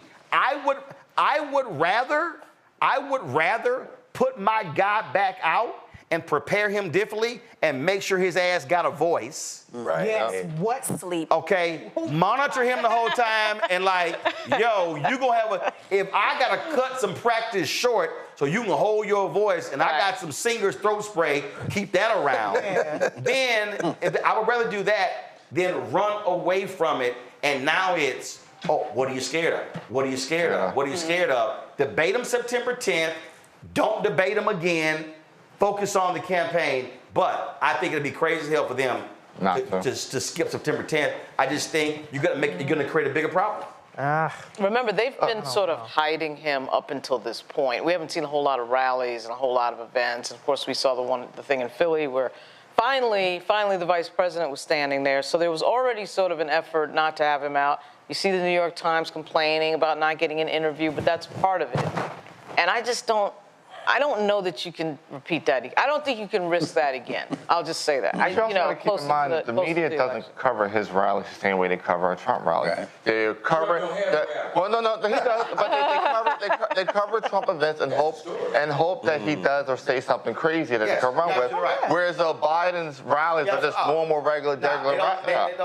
Look, they're not going to because right, there you go. It's boring. Yeah. They know, oh, shit show. Oh, absolutely. That's why they'll show an empty podium until he shows up because that's how they operate. Wow. You know, so we're gonna final run around here. Again, we already see the freaking out. We already see all of that. We already see what's going on. All of that's being driven by the Democratic side. If you on the Republican side, I'll start with you, Eugene, and I'll go around. Again, you got a guy who straight up lied the whole time. Yep. Made up all kind of different stuff. And he got under his skin. If you are Republicans, did he say anything tonight that would make a never Trump or independent voter say, you know what? I'm gonna vote for him. Fuck no. I mean, if I'm looking at like what Biden's biggest line of the night, right? When he read him for filth, he dog walked him across the stage. I mean, I could literally hear, Kendrick's "You Lied" at the end of every one of Biden's bars. I mean, if I was talking to Barron and Ivanka, I'm like, I'm sorry that man's your father, your grandfather should have wore a condom. Like, that's where we are as a never Trumper. Family matters? Yes, family matters. That's where we're at this point. Meet the Grands, meet the Trumps. Yeah. Like, that's where we're at this point. So, no, he said nothing. And then the other thing is this, like, I've seen, like, Republicans split, right? I'm in a couple group chats still. I've been banned from most of them. They said, fuck you, get out of here. And, I said, okay, cool, I'm out. But the thing is this, I'm seeing half the folks are looking at this soberly, like, okay, well, Trump lied. He can't, like, he didn't move the needle. The other half are like, well, Biden lost. And it's not that Trump won, but Biden lost. Yeah. It's like he fucked it up for himself. But as a never Trumper, and it is never Trump, it's been never Trump. I tell my Democrat friends, you guys have voted against him twice. I voted against him 4 times at this point. So, for me, it's never Trump. Never Trump now, never Trump forever. Because it's just not, when I became Republican, it's just not what I signed up for. I got to deal with this right now. Even with Biden's performance tonight and Trump's constant lies, the flat-out biggest loser tonight was CNN. Oh, absolutely. Yes. How was it atrocious? How? I mean, what's the standard? They No. What I mean is there is no standard. I mean is Lauren. Stephen, just stop. Just walk in. Come on, give me the microphone. Don't just stand up. Come on. Yeah, just get the microphone. We ain't got to be hiding, sliding, walking on the crowd, crawling. Yeah, done. Here's the thing for me, Lauren. How do you do a debate and announce we ain't gonna live fact check? Right. Yeah, that's damn. Yeah, see, the problem is, and we've discussed this on the show a million times, the job of the media is to protect the truth, period, end of story. Now, the media is in a failing business model. They're desperate for traffic. They're desperate for clicks. CNN wants this lunatic, crazy person to be president again so they can make money. That's what you're seeing. So now we have a debate, and this part is not Joe Biden's fault, where somebody can sit there and lie all night long with no fact check. They had their fact-checking correspondent on Twitter, and they're not even using his content. And Jake Tapper Tapper and Dana Bash sat there and let Trump lie all night long. When did they make that decision? How did that come about? No, they publicly announced it. Yeah, that wasn't an agreement between the campaigns. No, that was a CNN decision. Being lazy. CNN being lazy. That was a CNN decision. That's and they also trying to get that other demographic. No, but here's the deal, though. That was I forgot there was a question Jake Tapper asked. And I cannot remember it right now. Where the premise of the question was a lie. Yep, it sure was. Right. I was like, Yeah. Your question is a lie. Right. Their questions were framed as negatively as possible towards Biden, and then they were framed neutral when the truth is very much not neutral towards Trump. Right. Well, for instance, Dana Bash's question with regards to first of all, let's just be real. The black question it was like. Right. Okay, let's throw a black question in. And it was on criminality. Right. So that's the other problem. She asked this question and go, okay, so black unemployment lowest, but black this, black. Okay, black health is here, black wealth is here, black this whole deal. What you gonna do about it? Do you know what I did not hear, Mr. Trump? What did you do about it? Right. It was literally that question was literally a question solely for Biden. Right. Trump got to respond to Biden's answer. He focused on immigration, but it wasn't a question, let's deal with your ass. Right. For instance, why couldn't the question be, Donald Trump, you've been consistently saying how you funded HBCUs. According to the budgets that you presented in 3 years, there was a cut of HBCU funds.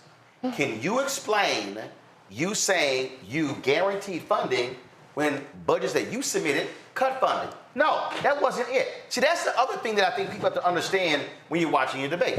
It was how questions were even being framed. They were framed. But they straight up, Mustafa, allowed lies to be told and didn't say, that's not true, that's not true. Right. They just allowed the lie just to keep, and honestly, and then, so I guess one of the CNN people said, our aim was to allow both candidates, I'm paraphrasing, our aim was to allow both candidates to be able to offer their views in America and for the people to decide. Fuck that! No, they've done this before. They did this before in the one-on-one. So their aim was to have a reality debate. Yeah. Instead of a presidential debate. It's because they understood that would drive viewership, that would drive revenue. Right. That would also allow for there to be all the clips that tomorrow will be, and tonight, that will be on, all the various social media platforms. So they know what sells. So it wasn't about the truth. It wasn't, like Lauren said, about the responsibility that the press has. It is really about garnering more viewership and not really worrying about the integrity of what this is supposed to be about. It's worse than that because it's about the media conceding that the truth doesn't matter. Yeah. Because if the truth mattered, you would work to interrupt the candidate and say, you're lying. They're too lazy to do that. That is the profession of journalism to me is sort of over. There's no standards. It's not just lazy. CNN has been trying to. Fox is wearing everybody out in the ratings. Yeah. Only because the people who watch Fox have the most time spent watching. They never turn the TV off. CNN is still trying to get some of that audience to compete. So that's what you do. You can't go after Trump and steal some of Fox audience. Is it working? They're at a record low. No, it's not working, but they're going to keep trying. They're going to keep trying. Scared of the way that Trump has worked the refs. He's been trashing Jake Tapper, trashing Dana Bash. They're more scared of Republicans' backlash to overly fact-checking a person who's going to lie and say than they are from Democrats saying that you didn't do enough. And they make the calculation that we can sit up here and we can allow Trump propaganda to be spewed unchecked, and we're not going to get penalized more by this side versus that side. Watch as Biden gives them the business. He brings it to them. I just don't. And they stab him in the back and prop up Trump. I just don't understand the lie. Monique Fresh is sitting over here. Is she mic'd up? Where's Monique? Y'all got a mic? Where is she? All right, mic her up. So the thing here, is Stacey still here? All right, so Stacey NNPA, Stacey Brown was here. I was gonna just grab him for a second. Yo, she might, come on, give her a mic, do something.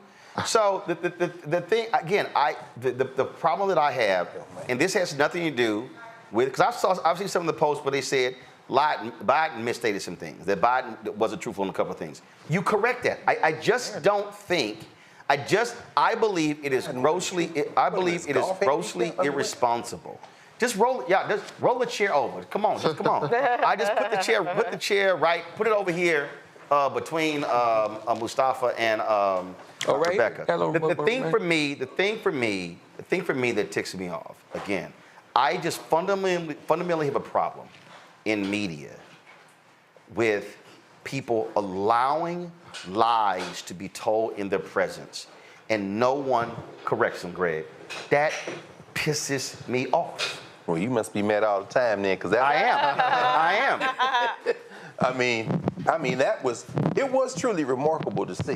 I mean, and as you explained to us, and Reese's in here like, it seemed like Trump is going over 2 minutes. Right. But you said he was talking fast. That's why. No, so what happened was, again, they were timing it. The reality is, and that was a variety tweet. They were like, Trump sounded confident, blah, blah, blah, blah, blah. So because he wasn't pausing, because he wasn't speaking slow, because it was the same time. When a person speaks slow and they're sort of stammering and so you like, well, shit, like, come on, like it feels way longer. And remember that a bunch of times they were like, Mr. President, you got 40 seconds left. And that's really where I was going. To the point you're raising, when they did pause short of their time, a couple of times Dana Bash tried to come back around to the original question, but there was no attempt at all to get them to answer the damn question.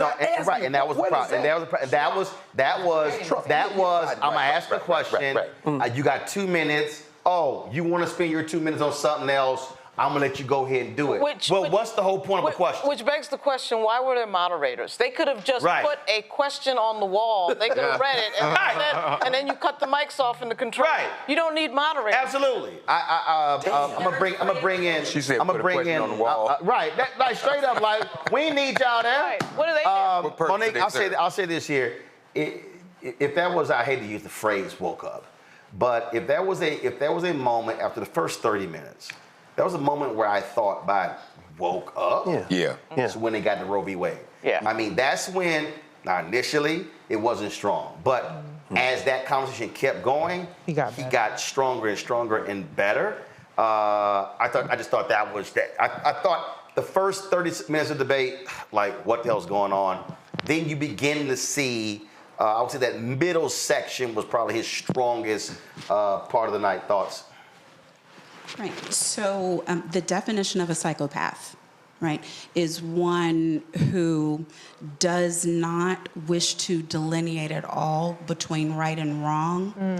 They don't have a moral compass. So when you're looking for clear conviction, it is absent because they have an underlying mental condition that prevents them from following any path that would reflect morality or righteousness. Now, many psychopaths are also compulsive pathological liars.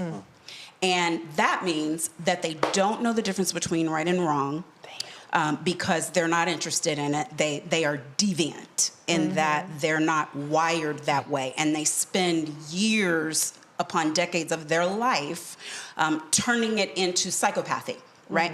And so then when they are compulsive liars, it means that they consistently opt for falsehoods because to them, it is all the same. They have lied for so long that the lies come out just as easily and there's no thought necessary. Like some people you can see when they have to think of a lie, whereas people who are compulsive liars and I done said that boy lie by the lie.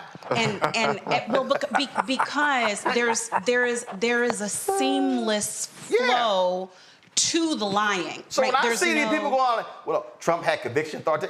Yes, because his ass was lying. No, when you don't have any gates, right? What you do. So it would be, for instance, if I sat here and I said, and I was with Beyonce last week and we were singing and we sang all the songs and people said that I sang better than Beyonce. Actually, everybody said it. Everybody said that if I had just chosen a different career path, if I wasn't busy being president right now. I mean, I know I'm talking to you all, but actually I'm running the country because Joe Biden, as you can see, he's not up for it. VP, who knows where she is? It's me, Monique. I'm running it, and I'm just telling you I'm running it now. Awful. The economy, we awful. had My clean water. My water was the best. Most pristine water known to mankind. We had H2O then, and now we only have CO2. We have CO2. What was it that he said that I've done? It was something more than any other president in American history. It was something where he funded all the HBCUs more than any. No, it was something else. It was like no other president in American history has done more than me. I'm sitting there going. Was it an environment? It was air and water. Something. He did it on multiple things. He did it on HBCUs, a military, on the environment, and then he was something else. He did them. No, it's not a question of a belief. There is no belief system. To burn a conviction.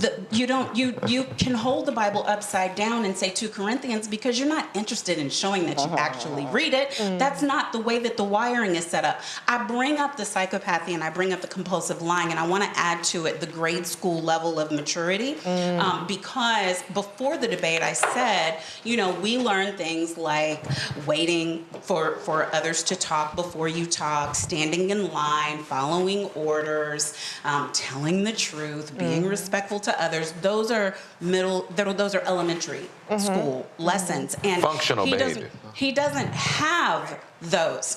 And so my concern about the analysis tonight is that we were very obviously looking at a psychopathic, compulsive lying, elementary-minded person who is now a convicted felon in 1 of 4 trials.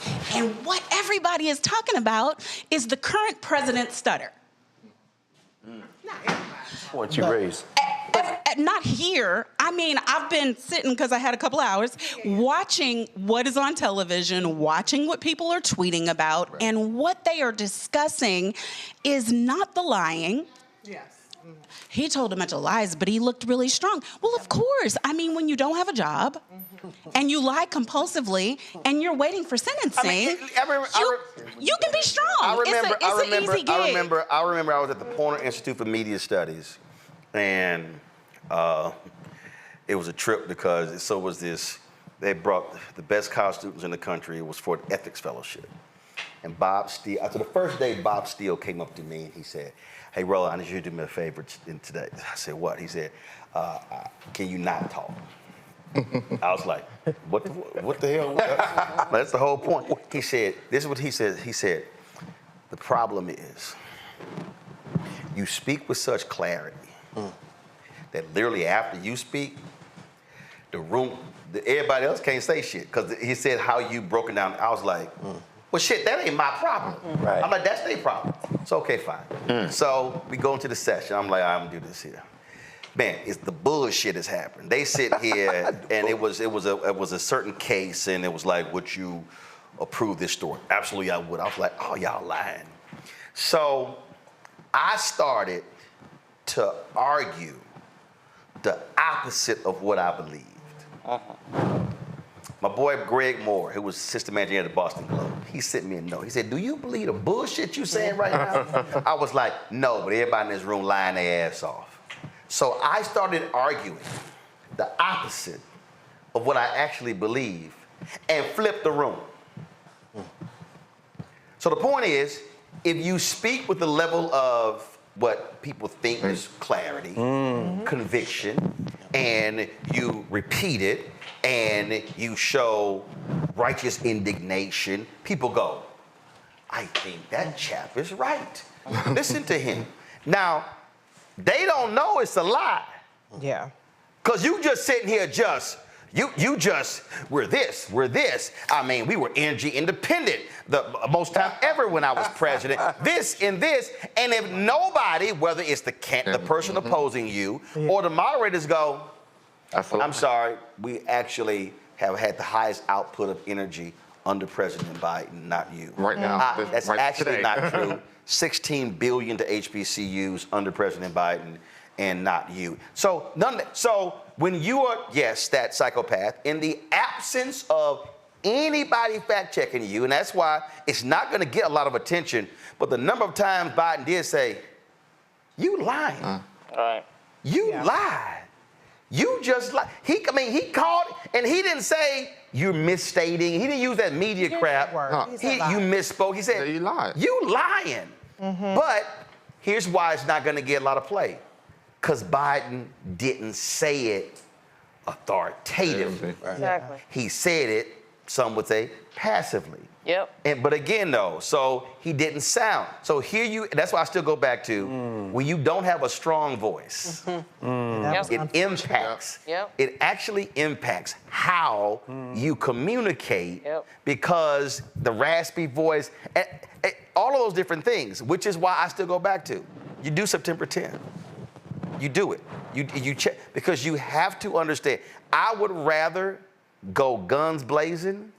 I would rather say I'm gonna put my guy out there than hide him, which I'm gonna actually help the opposition because they can say, why y'all hiding? Why y'all hiding? You can't hide. You run for president. McCain suspended his campaign. Doc, you run for president of the United States. Guess what? Either poop or get off the pot. You're running. So if your ass don't want to campaign, damn it, go ahead and pull out. But at the end of the day, if you're gonna run, you gotta run. And that's But Roland, go ahead. What you described is the textbook way that a confidence man is supposed to behave. Oh yes. I mean, those are the calm man. Oh yeah. Those are the rules of that prop up. And so when you say what the moderators didn't do, I mean, there were no moderators and there was no debate. I agree with Reese on what it was. There was no moderators. There was no debate. That's not a debate. It wasn't set up to be a debate. And so if he got to do his propaganda pitch, and I loved all of the commentary about the foreign affairs implications of this, but everything that you described about how you project confidence where there is not, how you always have to speak authoritatively, how you never concede. You never concede that you're wrong about anything. And so that was contrasted with a decent man who is actually currently running the country. Yep. And it's like I tweeted today, I'm glad Vice President Harris came out and gave Anderson Cooper the run for his money that he deserved. Oh, she did. Yeah. Because she said, I'm not going to be here with you all night talking about 90 minutes when I've observed 3.5 years. And she talked about the record, and she talked about the man who is president. Like, you don't have to wonder if he can be president. Oh my God, because he was fumbling through a debate tonight. I'm not saying it was his best performance. I could tell he didn't feel well from the moment he opened his voice. But she said that. All of it. Yes. Yeah, I'm seeing it. But if you think that that's what's determinative of whether he should run or not, or whether he should still be president, he is president. Your ACA, your loans, here's all this of tweet that. that hashtag Biden's wins put out. CNN just released their fact check of Donald Trump throughout the debate. It turns out Donald Trump lied on just about every answer. Yeah, he did. Every answer. He's going to do. But again, though. But from the network that let him do it. Right. If you are allowed to lie, a lie gonna lie. Yep. All right. Here's the deal. We're about to close out. Okay. And so. But we're going. I think we going. No, I'm calling everybody. Okay. But so closing out on your September 10th piece though, the Biden team suggested this. They chose a network. Again. No. So. Remember, CNN first, and then Fox News like, hey, we want one. And so then I think the Trump folks said yes. I think the Biden folks said yes. And then I don't know who said yes to the VP debate. But so September 10th supposedly supposed to be Fox News. But if you can't adjust the terms and make sure it's fact checked, again, is it worthwhile? Yes, that's just something to consider. And then what you do is you train your candidate to say, throughout the debate, you're going to say, you still lying. Yeah. You still lying. No. You have to, and you have to literally say, and I ain't got no problem. They said you got 1 minute. That's when you say, I just need 15 seconds. That's it. Everything you just said is a flat out lie. It's a lie. A 100% LIE. I give y'all time back. See, I mean, so you got to condition. He actually did it 2 or 3 times. Yeah, he did. Did it 2 or 3 times tonight. Yeah. But I'm saying you also have to do it in a way where you're not whispering, you're not passive with it. You have to say, you lie. Do you ever not lie? Damn. See, so those are the performative, theatrical sort of things that you have to go with. That's what I would do. Final comment. I want to speak to the couch directly. Malcolm Kenyatta in Pennsylvania says, if you don't do politics, believe that politics does you. And when we talk about the lesser of the two evils, that is the case. We don't have a multi-party democracy here in this country. The reason we don't, again, because as I'll use his eloquent words, we don't plug in. We can't talk about building more parties and third parties in an election year. If we want more choices, we have to start today to build something so that it's on the ballot in 50 states in 4 years. That's right. It's too late to do it then. The other thing, too, for those, especially young people of color, who think that I'm just not going to vote, it doesn't make a difference. In a two-party democracy, unfortunately, in a nation that's split like this, when you don't vote, you're actually voting. No question. If you look at every poll, every issue in the country, the majority of those polls are won by people who are progressives, Democrats, and what have you. The majority of people in the country are now minorities, are now women.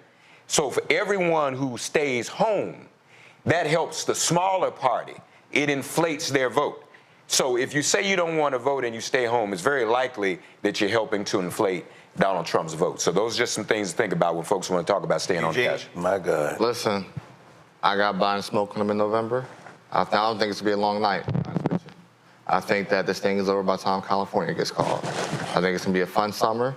Got the Republican convention coming up. I think the Olympics being between the two conventions is going to be very, very helpful. But I also think, look, the DNC, being in August, it's not traditional. But I think they got a lot of things they could tweet, they could plan around, and I'm surprised they could pop out and show folk. And look, I just have, with knowing that my party, at least a quarter, is refusing to vote for Donald Trump under any circumstances, I don't care how many black men cross over to Donald Trump. I don't care how many white women say, okay, Joe Biden's just untenable, we hate Kamala. You cannot get over 25% at least minimum. We're not even counting the 5 to 8% that is going to vote for RFK for whatever cockamamie reason. But you cannot get over 25, 30% Republicans saying fuck no to Donald Trump. So I have this being a quick night in November. Stop it. Words of my grandmother, you have power unless you give it away. Use your power.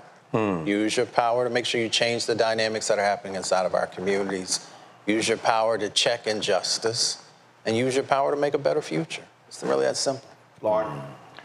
All I can say is it's a good thing the media cycles in this country are so short. It's a good thing that the 4th of July is coming up. I think that's going to help the president tonight. I think it's problematic that increasingly we live in a world where somebody who is standing there and telling the truth is considered a loser, and somebody who is a huge liar and a lunatic is considered a winner because he's a strong speaker. So, but that's the world we live in part because of CNN, not just CNN, just the media at large, the media in general is making a huge mistake within this democracy. And we saw that tonight. Donald Trump, I grew up in New York, so I'm used to Donald Trump. He's crazy, but he's not stupid. He knows how to play the media. He knows how to play this game. And the repetition and all that stuff that Monique was just talking about, that is very purposeful. So we'll see what happens next. Becca? So I was talking to different people throughout the night. And so when I think about some of the text messages that I received, a black man, military vet, Michigan, his response to tonight was, if this is all y'all got, I'm staying home in November. But then black man, business owner, Republican, Georgia, texts me, Biden said what I need to hear him say. Trump, convicted felon, doesn't know what he's talking about, not good for business. This isn't even a contest. I'm not voting for Trump. I'm going to vote for Biden.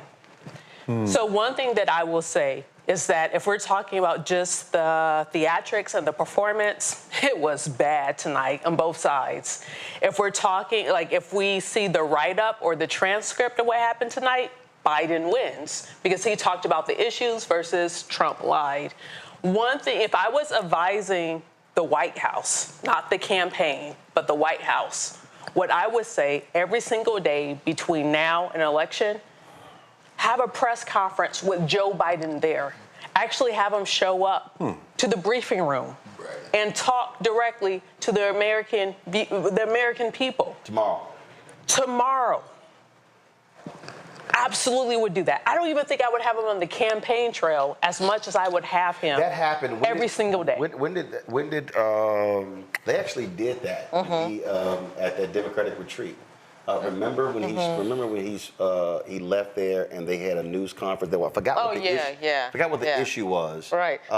And then he took some of those questions there. He should do the New York Times interview tomorrow. That's what he should do. And cuss him. Do it. Yeah, and cuss him out. Right. Reese. Losing a debate is not the same as losing an election. And be clear, Donald Trump didn't win the debate either. There were no winners tonight. Neither one of them moved the needle closer towards winning. Both of them affirmed the concerns that people have with them and did very little to assuage people's concerns with what they already were, where they were already weak. The campaign has to go into overdrive. And I don't think that the campaign, based on what I've seen tonight and based on what I've seen at the White House and several times that I've been there, means more Joe. I'm just gonna speak truth about that. I'm concerned about the level of delusion that I see throughout various factions of the party about the task that is ahead of us, because I think that there's too much feeling good listening to the vote blue no matter who people. I unequivocally support Joe Biden and Vice President Kamala Harris, the Democrats. I bust my ass day in and day out to connect the dots, put it where the goats can get it, as Joe Madison said. But Black media, we need help. We need investment in our infrastructure. As Tiffany and Melanie talked about, investment in the get out the vote, grassroots infrastructure. A lot of investment has to happen. A lot of the campaign isn't going to be about winning a news cycle, about winning an interview, about winning a debate. It's about the cumulative work that's put in, and the runway is closing. We got a big ass plane to land on a shorter runway. And so what I hope that people got from tonight, from seeing President Biden, bless his heart, a very noble, good man, is that we got work to do, all hands on deck, get all of the strong players out, fuck 2028, get everybody out there right now, and let's try to bring it home. Turnout in 2020 was 66.8%. 61.4%, unless it's never Trump or staying home, is what Hillary got, we lose. So if we don't hold on to those 8 million voters that were fed up with the economy, with COVID and all those stuff, and convince them that the direction that we are going in is we need to stay the path, and reversing that and putting the person who put us in this mess back in the driver's seat is the problem, then we have a problem on our hands. I would rather be us than them, but we got to get out of this delusion about what it takes to win. Earlier I said Frank Luntz had a poll where he said his focus group, as the debate went on, every time Trump got vicious with Biden, the people who were undecided went to Biden as opposed to Trump. My man Matt Barretta was one of the top Latino pollsters in the country, tweeted this: if you haven't been watching the Univision FG of undecided Latino voters, nearly every single undecided voter said they now support Biden, not Trump. Oh, good. Latinos were watching and listening, and Trump sounded like a crazy liar. Watch this video clip from Univision. The thing that again, I think what we have to recognize but they had is black jobs. I think here you go. Those Hispanic jobs. So the thing that again, I think what often happens is I think a lot of media people absolutely cover this like it's a prize fight, as opposed to thinking people, and it's like, how the person looked, how they sounded, they were this, they were that, as opposed to what they were saying. But people were paying attention. Monique. I think right there, I have a great deal of faith in our people's ability to not believe that manure is the same thing as M&Ms. We know the smell of shit. We don't have to taste it. And we were watching tonight. Those of us whose votes were not already locked in, we were watching. And I would be real careful with all of this, he's old, because the last time I checked, the largest voting bloc is right there with him. And they know that they still have their mental faculty. So when he was answering the questions that were asked, when he was giving the type of numbers and data, I agree with you, Reese, too prepared, right? To the point that it was causing stumbling when you're wasting time with a man who's not gonna prepare. So that was a debate hurdle, but what it means overall, I would say, is don't let these pundits and these commentators and these theatrical, hysterical drama kings and queens do it to you, voter. You know what you need. Your issues are at the table, and you know what you saw, and you know what you heard. Vote your interests. Great. That's good. Yeah, I mean, again, we've all said it. This is why black media, black-owned media matters. We've been here 3 hours since the debate was over. And there's nothing that's been said on CNN or anywhere else that's anywhere near as valuable as this conversation. It was a drive-by in terms of the conversation. In terms of the Supreme Court, Trump again lying, saying that the Supreme Court preserved the abortion pill. No. If you read Kavanaugh's opinion, what he said was, mirroring Project 2025, this is how you do it when you come back the next time. They dismissed it on standing. But it's a good chance that this time tomorrow, certainly by Monday, we'll be talking about what they said about whether homeless people have the right to be in the world without being arrested. We'll be talking about whether there's a Chevron doctrine. In other words, whether the administrative state that they're trying to destroy and wrote about, whether it be the EPA, as you know, Santiago, anywhere else, in the case of the Chevron doctrine this time, Department of Commerce, whether they can do their jobs or whether they're going to throw it to a deadlocked legislature. But most importantly, we will be talking about what the Supreme Court did in Trump versus United States and Fisher versus United States. Is the Supreme Court going to say you can shoot somebody in the damn middle of Fifth Avenue and get away with it? In other words, what they're going to say about immunity, and all these people that you just basically told the world you're going to pardon, including yourself, is the Supreme Court going to rule between now and Monday that it's cool, that you charged them wrong. You can't charge them under that statute. The Supreme Court is that branch of government that we can't get rid of with an election, as you've been saying all along. And this is for all the marbles, this election coming up. Final comment from me. I purposely wore this outfit. Did you speak? I thought I came to you. My bad. Go. No, excuse me. First of all, no. Because what happened was I went here, and I meant to go here, back. So gone. I'm serious. Come on, Dr. Haynes. I thought you actually spoke. I was trying to keep up. Go. Okay, so go and make your little hot bother comment. You all spoke so eloquently about the political analysis. I won't dare to trade in those waters. I'm a policy person. I do policy from the time I wake up to the time I go to sleep. And we weren't the only ones watching tonight. Our adversaries were watching. Tehran was watching. Moscow was watching.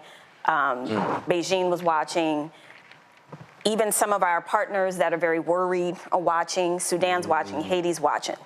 Niger's watching. The whole world is watching, but not necessarily the debate. They're watching our responses. And I'm going to tell you why. In 2015, 2016, the way in which our vulnerabilities as a country around identity were targeted, specifically around the 2016 election, the troll farms that were activated, that actively participated in misinformation and disinformation, that is their stock in trade. So what they're paying attention to are all the memes, all the people laughing and joking. Tomorrow there's going to be tons of jokes. Black folks, when we have at it and we start adding music and graphics, it's about to be on a whole nother level, because that's the distraction. That's what we're interested in. What I am interested in, when I'm sitting across the table, when I'm at work, the real problems that are facing not just our country, but our partners and our allies. What I don't understand is the what's at stake part. what I can't wrap my head around, how is a Sharia-light country sexy for business? Facts. I don't get it. What is really, what are we really trying to do here by suppressing women? Why do you want to keep us at home? Why do you want to control our bodies? What's really going on behind this? Because I can't figure out, Reese's the business person, I can't figure out how is this good for the bottom line? I don't get it. Yeah. Especially when you think about our traditional partners and allies who are worried, and I am telling you, they are more worried about what they saw tonight than we are. Because they're wondering, okay, does that mean then, you know, if it's not going to be another Biden-Harris administration, what's going to happen to Ukraine? Does that then mean Vladimir Putin just kind of win by default and then he gets to do what he wants to do? Yes, that is what that means. That is exactly what that means. Does that mean China's watching in the background? Because China's playing chess, baby, let me tell you. They are playing chess and they are watching. Okay? Does that then mean China say, okay, in this multipolar world that we keep talking about, then we can just go ahead and ease onto the top because the U.S. is no longer the U.S. Russia has to pull itself back together, and they have played it smart, right, if it isn't another Biden-Harris administration. So these are the things that I pay attention to, and it's not to say that I don't pay attention to domestic issues. I absolutely do. What's happening in my home state, Louisiana, makes me want to cry and scream. But all of this is interconnected. All of it is interconnected. And while it looks messy and while people don't understand it, and I get it, I promise you, this administration is the best at what it's doing right now in the world of foreign policy. And it may not look like that, and I get it. I have no reason to lie because I have a stake in this too. My black family has a stake in this democracy standing up, as all of our families do. It's important for the Biden-Harris administration to continue, and not just for the sake of them, but for democracy. And I'm not saying that hyperbolically. I'm saying it as a political scientist. I'm saying this as an expert because it is on the precipice. We are teetering on the brink. So I hate to leave at that doom and gloom, but what's at stake is very serious, and it's all hands on deck. Chris Jackson tweeted this, y'all. Go to my iPad. He said 50% of CNN's own focus group of undecided voters in Michigan just said President Biden won the debate. The talking heads think they know better than the voters, clearly. Good. So I purposely wore this Alpha shirt today. It said, "A voteless people is a hopeless people." This is the voting campaign that Alphas have had dating back to the 1920s and 1930s. The reason that slogan is important is because what do we often hear from people? They say, you know what? All these people suck. Nobody's doing anything. I have no hope. Things have not gotten better. But here's a reality for anybody who thinks that. That is, the most guaranteed way to ensure nothing ever gets better is if you actually have no hope and you stay on that couch. Now, when I think about ancestors, I think about the people who knew they were never going to be able to vote. I think about the people who knew that they had no shot at all of changing the political infrastructure in this country, but they were not hopeless. They actually had hope. They actually wanted to be able to cast that ballot. I think about the black folks in Texas who lost a decision at the Supreme Court, and they then went and raised the money to challenge the all-white Democratic primary system in Texas, which then led to that being a rule unconstitutional, opening doors for opportunities in Texas. Those were black people who put together pennies and nickels and dimes and actually funded that effort. They were not hopeless. I think about those folks we mentioned earlier in 1964 who came from Mississippi, who went to Atlantic City, who were trying to change the Democratic Party. Fannie Lou Hamer with her famous purse as she recounted how she was beaten in Mississippi. That was not a black woman who was hopeless. That was a woman who was sick and tired of being sick and tired, and she was expressing the actual hope.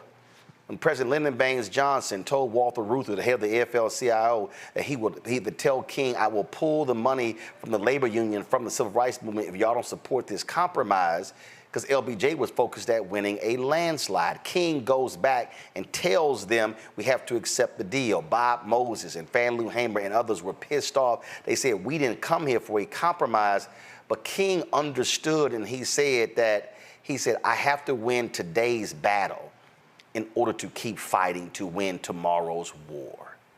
And for so many of us, we say, well, I didn't see this done and this done, and I haven't seen criminal justice reform. The George Floyd Justice Act wasn't passed. Well, it actually was passed. It was passed in the House, which Democrats controlled. Died in the United States Senate because Senator Tim Scott did not want to piss off the sheriff in South Carolina, and so therefore he ignored the other police unions who were standing behind it. He went on Face the Nation and lied about that particular bill.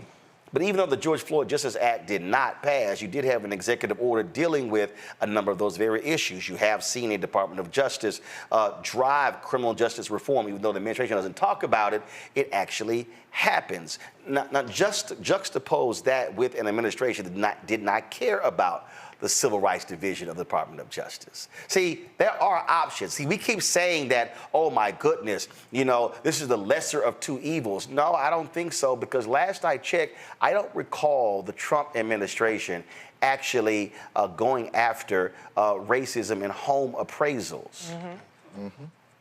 This one has. That impacts Black wealth. That impacts the ability to be able to sell your house for the fair market value, not being underselling by $100,000, $200,000, or $300,000. And so for the people, again, who say that they are hopeless, who say that, well, I haven't seen things change in my community, I didn't have to ask you the question, but what have you done? What have you done? How have you actually challenged city council leaders, school board members, county commission members, your state rep, your state senator? How have you challenged them? See, I mean, I remember being a sixth grader and a city councilman, Ernest McGowan, coming to our bazaar at Our Lady Star to see Catholic Church, and I challenged him about cuts that the city council was considering making. I pressed him so hard, he literally looked around and was like, whose kid is this? But see, that's what happens when you have a mom and daddy who actually involved in the civic club. That's what happens when you have a dad and mama who watch the news a lot. And I know some of y'all might be sitting here saying, oh, you must have grown up in one of those neighborhoods, one of those families where you went to private school, and no, mom and dad never even went to college. But they actually gave a shit about the community we lived in, Clinton Park in Houston. See, I grew up in a family that was not hopeless. They actually said, we can actually change for the better. So when you hear this phrase, it's the lesser of two evils, I want y'all to then define what the hell do you think to be evil? Now, do I disagree with Biden on what's happening with Israel and Gaza? I do. But how many of y'all were complaining about drone strikes under Obama? How many of y'all were complaining about what happened in Libya when Obama was president? That's right. See, a lot of us got a real short memory because we like to overlook those particular things. Now, I know, again, and this is not a critique of Obama, but when you talk about the commitment of Biden and Harris to HBCUs, that level of commitment did not exist under Obama-Biden. Let me be perfectly clear. So when we're talking about these things that matter, we have to reframe them differently. Tonight was a debate. Tonight was one debate. Does tonight decide the election? No. Because I remember 2004, I remember George W. Bush lost 3 debates. And he beat John Kerry in November. So if you're getting caught up in the performative part, I get it. I know people are saying, well, Biden old. Yep, he was old last time too. But again, who would I rather have? An old man or a crazy man? Would I rather have somebody who actually understands policy and who knows how to negotiate on the domestic and the foreign front, or do I want somebody who literally is in the pocket of Putin? These are some basic fundamental decisions that folks have to make. And some of y'all are sitting out there saying, well, you know what? I want to check out. Mustafa sitting there saying, not a good-ass idea for you to do that. Trump tonight said he had the cleanest, clearest, most fantastical water you've ever seen in your life. But you have a Supreme Court that could very well make a decision that will nullify all kind of things in the EPA. That's right. You got the fossil fuel people who are waiting for Trump to get back in there so they can gut every environmental rule. And now you got a Supreme Court who will allow it to actually happen. Right. So you care about clean water. And all y'all black folks, oh yeah, environment matters, because most places where the most environmental racism are in black communities. If we're sitting here talking about faith, Reverend Mark Thompson, he's a minister. My wife was an ordained minister. But you got a religious right who is so crazed and deranged that they literally want to create a white Christian nationalist government and damn not just Muslims, not Buddhists, not just any other faith, but they don't even care about other Christians who don't believe in what they actually believe in. If we're talking about education, Dr. Greg Carr cares a lot about that. You got to ask yourself the question, what party right now wants to institute significant cuts to the Pell Grant program, and you do know 90% of HBCU students receive Pell Grants. Do understand that's how most of us are able to go to school. So you can't sit here and say, oh, well, those things don't matter. And I know somebody's sitting here saying, well, okay, I hear all this sort of stuff, but infrastructure, I don't really care about that. Tell the person who hits a pothole. Tell the person who getting tired of people driving down the street who's speeding and you got no speed bumps. Tell that to the people where you have to understand that what group has the highest number per capita of traffic deaths on federal highways? African Americans. This administration, I've had the conversation with Pete Buttigieg, but they're trying to address that as a part of the infrastructure bill. So if we're talking about real stuff, not Bronny being drafted by the Lakers, not Stephen A. in First Take and what his contract is, not what in the hell what Amber Rose is doing.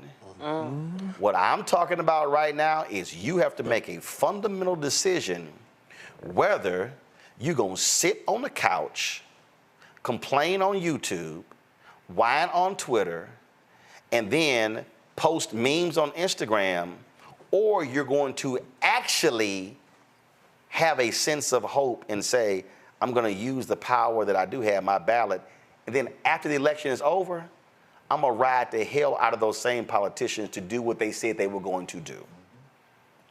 That's the question that you have to make. For the next several weeks, we're going to be doing this every single day, walking y'all through this, talking about these issues, having conversations like this, because you're not getting this. I'm telling you right now, MSNBC is, oh my God, it's like they're over there just having conniptions and they need to call therapists in. And Jan Van Zant may have to go over there and deal with the entire staff because they're losing their minds. Same thing happening at CNN. And then of course, Dr. Phil is over there having a ball with the folks at Fox News because they are just excited and ecstatic about what happened tonight. But let me be real clear. If that evil, egotistical, psychopathic, narcissistic con man is allowed back in the Oval Office, those of you who say we survived 4 years of him will be eating your words. Because I can tell you right now, it's a lot of black folk who remember the hell of 8 years of Reagan, who remember those additional 4 years under H.W. Bush. And why in the world would you want to even chance an evil person like that being back in the Oval Office? Thanks to everybody who watched the show. Thanks to everybody who participated. Appreciate to the staff, the folks who joined us, Melanie, Tiffany, and so many others. We'll be back at it tomorrow, 6 p.m. Eastern, right here on Roland Martin Unfiltered on the Black Star Network. Y'all know we keep it real, keep it black. And as we always say,